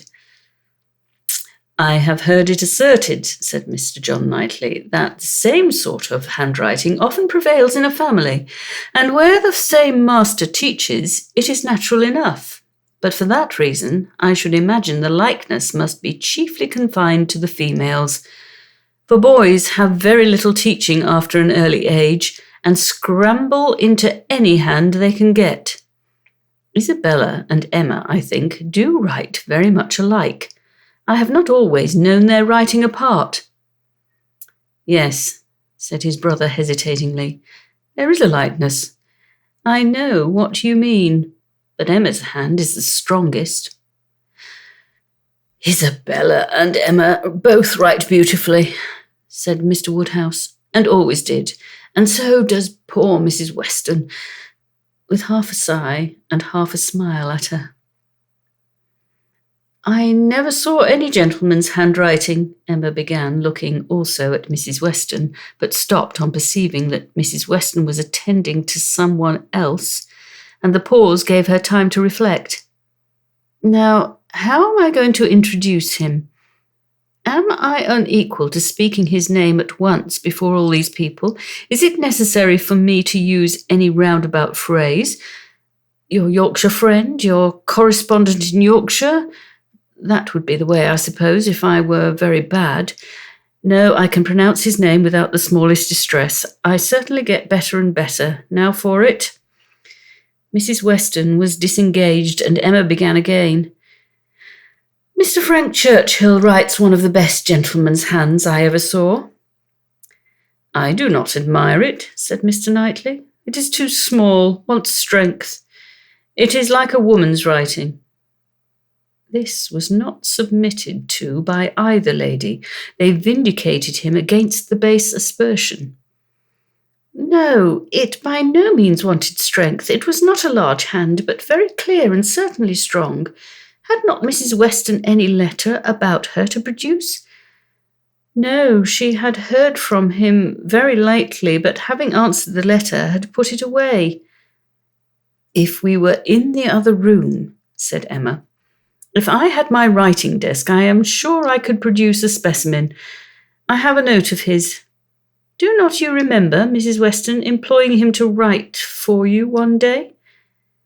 He chose to say he was employed. Well, I have that note, and can show it after dinner to convince Mr. Knightley. Oh, when a gallant young man like Mr. Frank Churchill, said Mr. Knightley dryly, writes to a fair lady like Miss Woodhouse, he will, of course, put forth his best. Dinner was on table. Mrs. Elton, before she could be spoken to, was ready, and before Mr. Woodhouse had reached her with his request to be allowed to hand her into the dining parlour, was saying, Must I go first? I really am ashamed of always leading the way. Jane's solicitude about fetching her own letters had not escaped Emma. She had heard and seen it all, and felt some curiosity to know whether the wet walk of this morning had produced any. She suspected that it had, that it would not have been so resolutely encountered, but in full expectation of hearing from someone very dear, and that it had not been in vain. She thought there was an air of greater happiness than usual, a glow both of complexion and spirits. She could have made an inquiry or two as to the expedition and the expense of the Irish mails. It was at her tongue's end, but she abstained. She was quite determined not to utter a word that should hurt Jane Fairfax's feelings, and they followed the other ladies out of the room, arm in arm, with an appearance of goodwill highly becoming to the beauty and grace of each. Chapter 17. When the ladies returned to the drawing-room after dinner, Emma found it hardly possible to prevent their making two distinct parties. With so much perseverance in judging and behaving ill did Mrs. Elton engross Jane Fairfax and slight herself. She and Mrs. Weston were obliged to be almost always either talking together or silent together. Mrs. Elton left them no choice. If Jane repressed her for a little time, she soon began again, and though much that passed between them was in a half-whisper, especially on Mrs. Elton's side, there was no avoiding a knowledge of their principal subjects. The post office, catching cold, fetching letters, and friendship were long under discussion, and to them succeeded one which must be at least equally unpleasant to Jane. Inquiries whether she had yet heard of any situation likely to suit her, and professions of Mrs. Elton's meditated activity. "Here is April come," said she. "I get quite anxious about you. June will soon be here." "But I have never fixed on June or any other month, merely looked forward to the summer in general." "But have you really heard of nothing?" "I have not even made any inquiry. I do not wish to make any yet."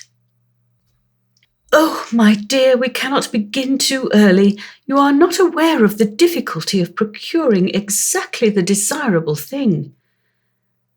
"I? Not aware?" said Jane, shaking her head. "Dear Mrs. Elton, who can have thought of it as I have done?" "But you have not seen so much of the world as I have. You do not know how many candidates there always are for the first situations. I saw a vast deal of that in the neighbourhood around Maple Grove. A cousin of Mr. Suckling, Mrs. Bragg, had such an infinity of applications. Everybody was anxious to be in her family, for she moves in the first circle. Wax candles in the schoolroom. You may imagine how desirable. Of all houses in the kingdom, Mrs. Bragg's is the one I would most wish to see you in." "Colonel and Mrs. Campbell are to be in town again by midsummer," said Jane. "I must spend some time with them. I am sure they will want it. Afterwards, I may probably be glad to dispose of myself, but I would not wish you to take the trouble of making any inquiries at present." "Trouble? I know your scruples. You are afraid of giving me trouble, but I assure you, my dear Jane, the Campbells can hardly be more interested about you than I am. I shall write to Mrs. Partridge in a day or two, and shall give her a strict charge to be on the lookout for anything eligible."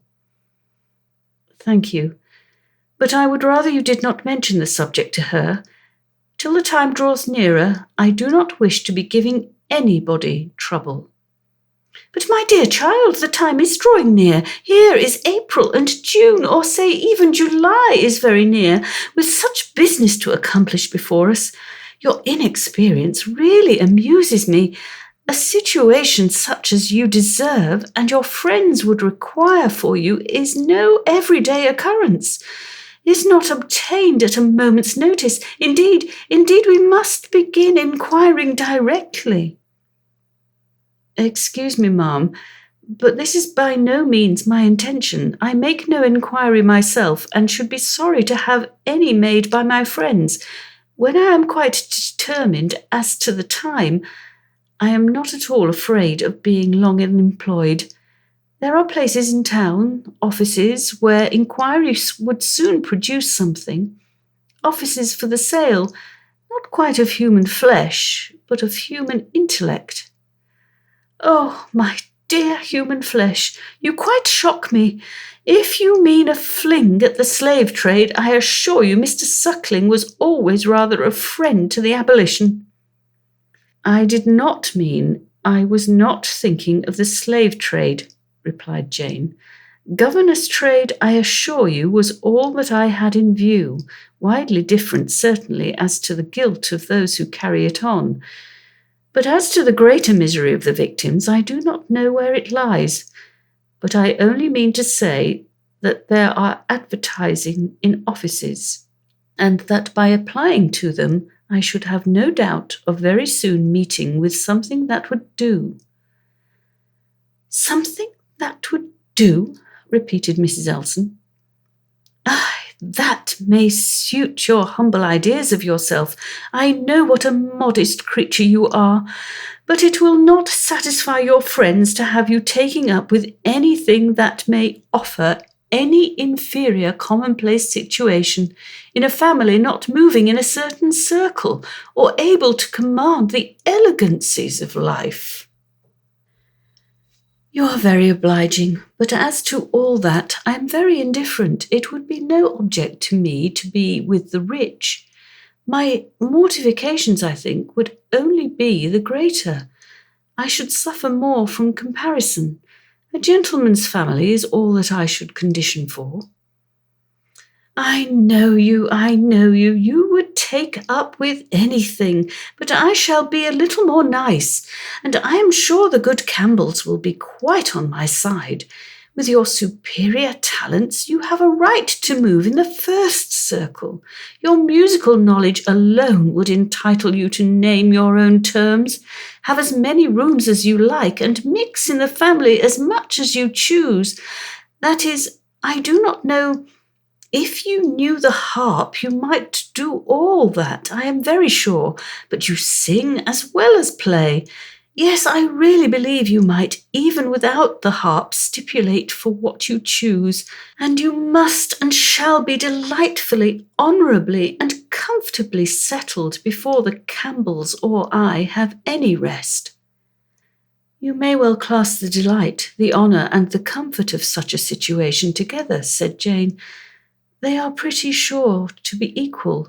However, I am very serious in not wishing anything to be attempted at present for me. I am exceedingly obliged to you, Mrs. Elton. I am obliged to anybody who feels for me. But I am quite serious in wishing nothing to be done till the summer. For 2 or 3 months longer I shall remain where I am and as I am. And I am quite serious too, I assure you, replied Mrs. Elton gaily, in resolving to be always on the watch and employing my friends to watch also, that nothing really unexceptionable may pass us. In this style she ran on, never thoroughly stopped by anything till Mr. Woodhouse came into the room. Her vanity had then a change of object, and Emma heard her saying in the same half-whisper to Jane, Here comes this dear old beau of mine, I protest. Only think of his gallantry in coming away before the other men. What a dear creature he is. I assure you I like him excessively. I admire all that quaint old-fashioned politeness. It is much more to my taste than modern ease. Modern ease often disgusts me. But this good old Mr. Woodhouse, I wish you had heard his gallant speeches to me at dinner. Oh, I assure you, I began to think my caro sposo would be absolutely jealous. I fancy I am rather a favourite. He took notice of my gown. How do you like it? Selina's choice. Handsome, I think. But I do not know whether it is not over-trimmed. I have the greatest dislike to the idea of being over-trimmed. Quite a horror of finery. I must put on a few ornaments now, because it is expected of me. A bride, you know, must appear like a bride, but my natural taste is all for simplicity. A simple style of dress is so infinitely preferable to finery. But I am quite in the minority, I believe. Few people seem to value simplicity of dress. Show and finery are everything. I have some notion of putting such a trimming as this to my white and silver poplin. Do you think it will look well? The whole party were but just reassembled in the drawing-room when Mr. Weston made his appearance among them. He had returned to a late dinner and walked to Hartfield as soon as it was over. He had been too much expected by the best judges for surprise, but there was great joy. Mr. Woodhouse was almost as glad to see him now as he would have been sorry to see him before. John Knightley only was in mute astonishment. that a man who might have spent his evening quietly at home after a day of business in London should set off again and walk half a mile to another man's house for the sake of being in mixed company till bedtime, of finishing his day in the efforts of civility and the noise of numbers, was a circumstance to strike him deeply. A man who had been in motion since 8 o'clock in the morning, and might now have been still, who had been long talking and might have been silent, who had been in more than one crowd and might have been alone. Such a man, to quit the tranquillity and independence of his own fireside, and on the evening of a cold, sleety April day rush out again into the world. Could he by a touch of his finger have instantly taken back his wife? There would have been a motive. But his coming would probably prolong rather than break up the party. John Knightley looked at him with amazement, then shrugged his shoulders and said, "I could not have believed it even of him." Mr. Weston, meanwhile, perfectly unsuspicious of the indignation he was exciting, happy and cheerful as usual, and with all the right of being principal talker, which a day spent anywhere from home confers, was making himself agreeable among the rest, and having satisfied the inquiries of his wife as to his dinner, convincing her that none of all her careful directions to the servants had been forgotten, and spread abroad what public news he had heard was proceeding to a family communication which, though principally addressed to Mrs. Weston, he had not the smallest doubt of being highly interesting to everybody in the room. He gave her a letter. It was from Frank, and to herself. He had met with it in his way, and had taken the liberty of opening it. "Read it," said he. "It will give you pleasure. Only a few lines. Will not take you long. Read it to Emma." The two ladies looked over it together, and he sat smiling and talking to them the whole time, in a voice a little subdued but very audible to everybody. "Well, he is coming, you see. Good news, I think. Well, what do you say to it? I always told you he would be here again soon, did not I? Anne, my dear, did not I always tell you so, and you would not believe me? In town next week, you see, at the latest, I dare say, for she is as impatient as the black gentleman when anything is to be done. Most likely they will be there tomorrow or Saturday. As to her illness, all nothing, of course. It is an excellent thing to have Frank among us again, so near as town. They will stay a good while when they do come, and he will be half his time with us. This is precisely what I wanted. Well, pretty good news, is it not? Have you finished it? Has Emma read it all? Put it up. We will have a good talk about it some other time, but it will not do now. I shall only just mention the circumstance to the others in a common way." Mrs. Weston was most comfortably pleased on the occasion. Her looks and words had nothing to restrain them. She was happy. She knew she was happy, and knew she ought to be happy. Her congratulations were warm and open. But Emma could not speak so fluently. She was a little occupied in weighing her own feelings and trying to understand the degree of her agitation, which she rather thought was considerable. Mr. Weston, however, too eager to be very observant, too communicative to want others to talk, was very well satisfied with what she did say, and soon moved away to make the rest of his friends happy by a partial communication of what the whole room must have overheard already. It was well that he took everybody's joy for granted, or he might not have thought either Mr. Woodhouse or Mr. Knightley particularly delighted. They were the first entitled, after Mrs. Weston and Emma, to be made happy. From them he would have proceeded to Miss Fairfax, but she was so deep in conversation with John Knightley that it would have been too positive an interruption, and finding himself close to Mrs. Elton and her attention disengaged, he necessarily began on the subject with her. Chapter 18. "I hope I shall soon have the pleasure of introducing my son to you," said Mr. Weston. Mrs. Elton, very willing to suppose a particular compliment intended her by such a hope, smiled most graciously. "You have heard of a certain Frank Churchill, I presume," he continued, "and know him to be my son, though he does not bear my name." "Oh, yes, and I shall be very happy in his acquaintance. I am sure Mr. Elton will lose no time in calling on him, and we shall both have great pleasure in seeing him at the vicarage." "You are very obliging. Frank will be extremely happy, I'm sure. He is to be in town next week, if not sooner. We have notice of it in a letter today. I met the letters in my way this morning, and seeing my son's hand, presumed to open it, though it was not directed to me. It was to Mrs. Weston. She is his principal correspondent, I assure you. I hardly ever get a letter." "And so you absolutely opened what was directed to her? Oh, Mr. Weston," laughing affectedly, "I must protest against that. A most dangerous precedent indeed.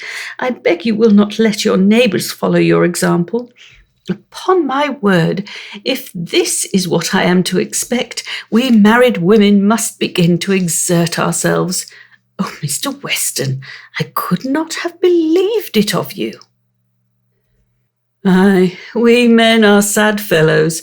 You must take care of yourself, Mrs. Elton. This letter tells us, it is a short letter, written in a hurry, merely to give us notice. It tells us that they are all coming up to town directly, on Mrs. Churchill's account. She has not been well the whole winter, and thinks Enscombe too cold for her. So they are all to move southward without loss of time." "Indeed, from Yorkshire, I think. Enscombe is in Yorkshire?" "Yes, they are about 190 miles from London, a considerable journey." "Yes, upon my word, very considerable. 65 miles farther than from Maple Grove to London. But what is distance, Mr. Weston, to people of large fortune? You would be amazed to hear how my brother, Mr. Suckling, sometimes flies about. You will hardly believe me, but twice in 1 week he and Mr. Bragg went to London and back again with 4 horses. "The evil of the distance from Enscombe," said Mr. Weston, "is that Mrs. Churchill, as we understand, has not been able to leave the sofa for a week together. In Frank's last letter she complained, he said, of being too weak to get into her conservatory without having both his arm and his uncle's. This, you know, speaks a great degree of weakness. But now she is so impatient to be in town that she means to sleep only 2 nights on the road. So Frank writes word. Certainly, delicate ladies have very extraordinary constitutions, Mrs. Elton. You must grant me that." "No, indeed, I shall grant you nothing. I always take the part of my own sex.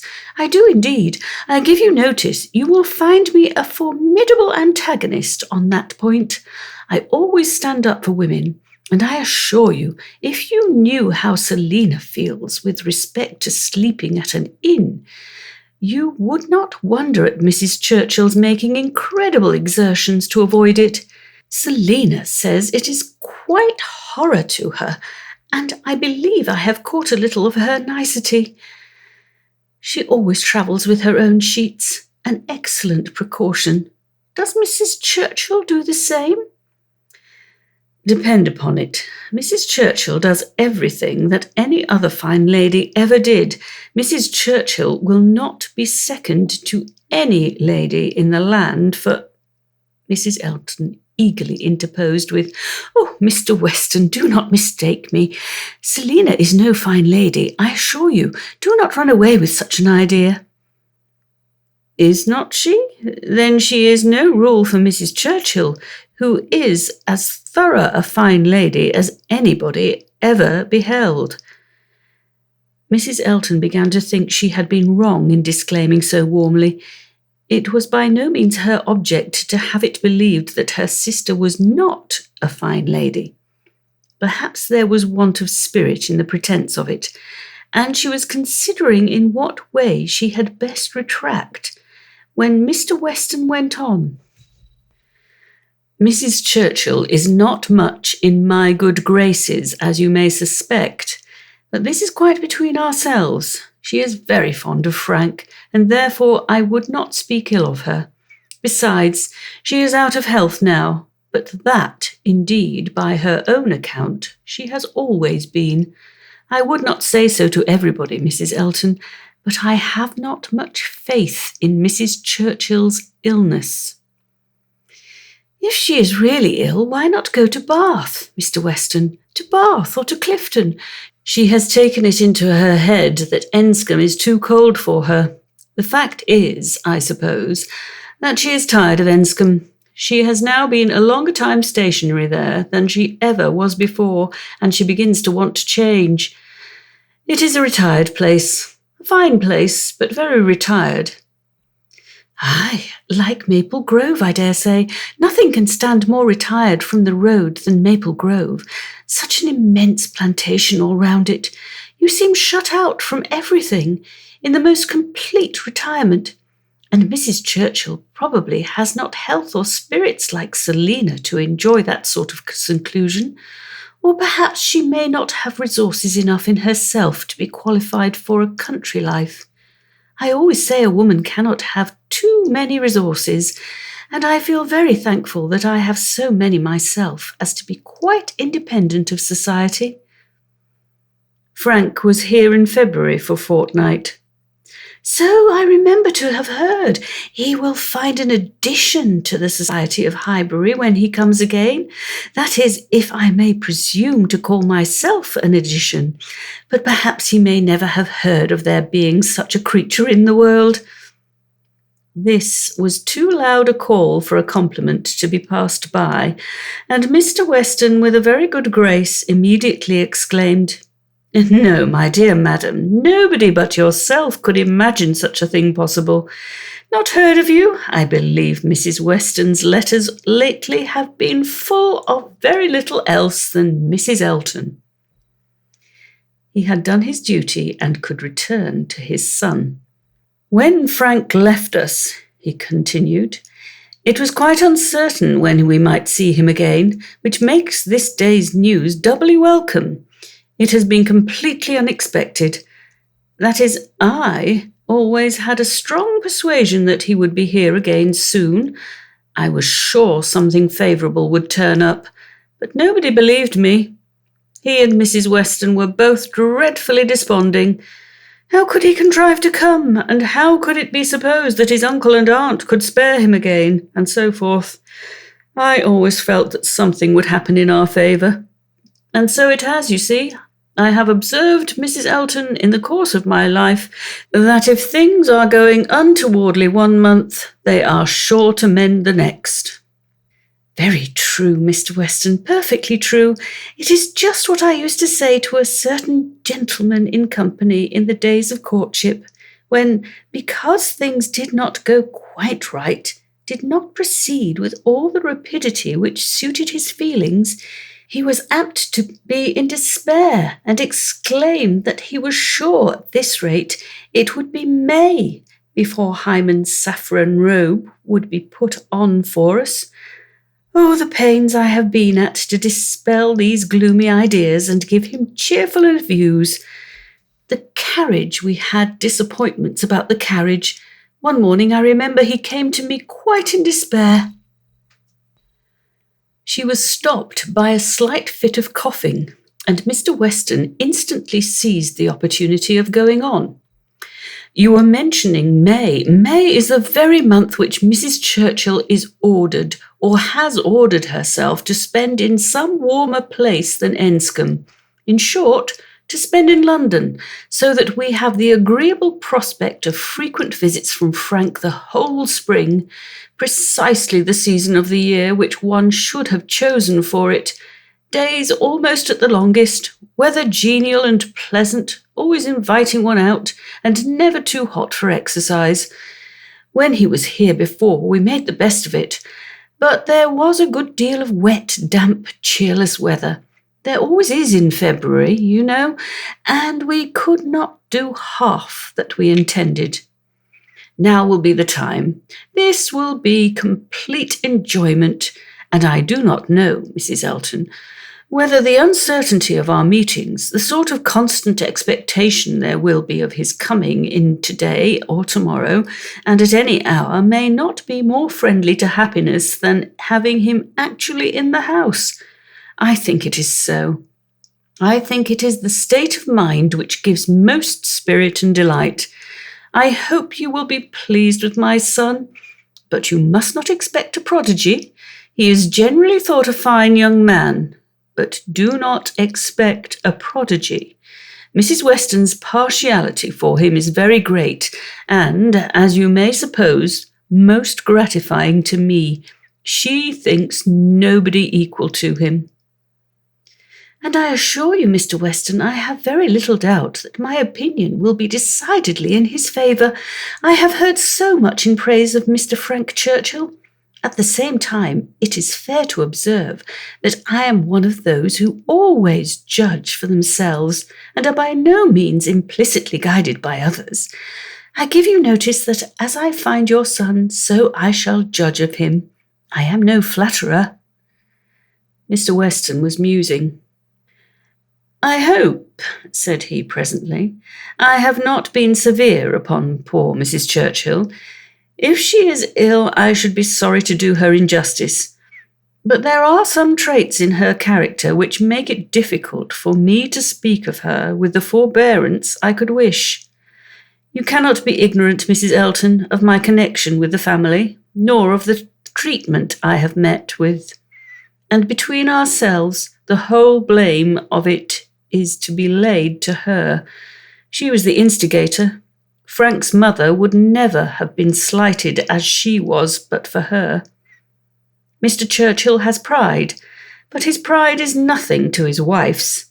His is a quiet, indolent, gentlemanlike sort of pride that would harm nobody and only make himself a little helpless and tiresome. But her pride is arrogance and insolence. And what inclines one less to bear, she has no fair pretence of family or blood. She was nobody when he married her, barely the daughter of a gentleman. But ever since her being turned into a Churchill, she has out-Churchilled them all in high and mighty claims.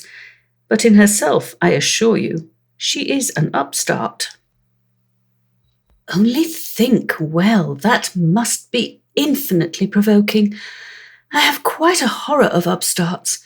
Maple Grove has given me a thorough disgust to people of that sort, for there is a family in that neighbourhood who are such an annoyance to my brother and sister from the airs they give themselves.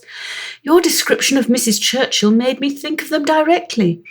People of the name of Tupman, very lately settled there and encumbered with many low connections, but giving themselves immense airs and expecting to be on a footing with the old established families. A year and a half is the very utmost that they can have lived at West Hall, and how they got their fortune nobody knows. They came from Birmingham, which is not a place to promise much, you know, Mr. Weston. One has not great hopes from Birmingham. I always say there is something direful in the sound, but nothing more is positively known of the Tupmans, though a good many things, I assure you, are suspected, and yet by their manners they evidently think themselves equal even to my brother, Mr. Suckling, who happens to be one of their nearest neighbours. It is infinitely too bad. Mr. Suckling, who has been 11 years a resident at Maple Grove, and whose father had it before him, I believe, at least, I am almost sure that old Mr. Suckling had completed the purchase before his death. They were interrupted. Tea was carrying round, and Mr. Weston, having said all that he wanted, soon took the opportunity of walking away. After tea, Mr. and Mrs. Weston, and Mr. Elton sat down with Mr. Woodhouse to cards. The remaining 5 were left to their own powers, and Emma doubted their getting on very well, for Mr. Knightley seemed little disposed for conversation. Mrs. Elton was wanting notice, which nobody had inclination to pay, and she was herself in a worry of spirits, which would have made her prefer being silent. Mr. John Knightley proved more talkative than his brother. He was to leave them early the next day, and he soon began with, "Well, Emma, I do not believe I have anything more to say about the boys, but you have your sister's letter, and everything is down at full length. There we may be sure. My charge would be much more concise than hers, and probably not much in the same spirit. All that I have to recommend being comprised in, do not spoil them and do not physic them." "I rather hope to satisfy you both," said Emma, "for I shall do all in my power to make them happy, which will be enough for Isabella, and happiness must preclude false indulgence and physic." "And if you find them troublesome, you must send them home again." "That is very unlikely. You think so, do not you?" "I hope I am aware that they may be too noisy for your father, or even may be some encumbrance to you, if your visiting engagements continue to increase as much as they have done lately." "Increase?" "Certainly. You must be sensible that the last half-year has made a great difference in your way of life." "Difference? No, indeed I am not." "There can be no doubt of your being much more engaged with company than you used to be. Witness this very time. Here am I come down for only 1 day, and you are engaged with a dinner party. When did it happen before, or anything like it? Your neighbourhood is increasing, and you mix more with it. A little while ago, every letter to Isabella brought an account of fresh gaieties, dinners at Mr. Cole's, or balls at the Crown. The difference which Randalls alone makes in your goings-on is very great." "Yes," said his brother quickly. "It is Randalls that does it all." "Very well, and as Randalls, I suppose, is not likely to have less influence than heretofore, it strikes me as a possible thing, Emma, that Henry and John may be sometimes in the way, and if they are, I only beg you to send them home." "No," cried Mr. Knightley, "that need not be the consequence. Let them be sent to Donwell. I shall certainly be at leisure." "Upon my word," exclaimed Emma, "you amuse me. I should like to know how many of all my numerous engagements take place without your being of the party, and why I am to be supposed in danger of wanting leisure to attend to the little boys. These amazing engagements of mine, what have they been? Dining once with the Coles, and having a ball talked of which never took place. I can understand you," nodding at Mr. John Knightley. "Your good fortune in meeting with so many of your friends at once here delights you too much to pass unnoticed. But you," turning to Mr. Knightley, "who know how very, very seldom I am ever 2 hours from Hartfield, why you should foresee such a series of dissipation for me, I cannot imagine. And as to my dear little boys, I must say that if Aunt Emma has not time for them, I do not think they would fare much better with Uncle Knightley, who is absent from home about 5 hours, where she is absent 1, and who, when he is at home, is either reading to himself or settling his accounts." Mr. Knightley seemed to be trying not to smile, and succeeded without difficulty upon Mrs. Elton's beginning to talk to him.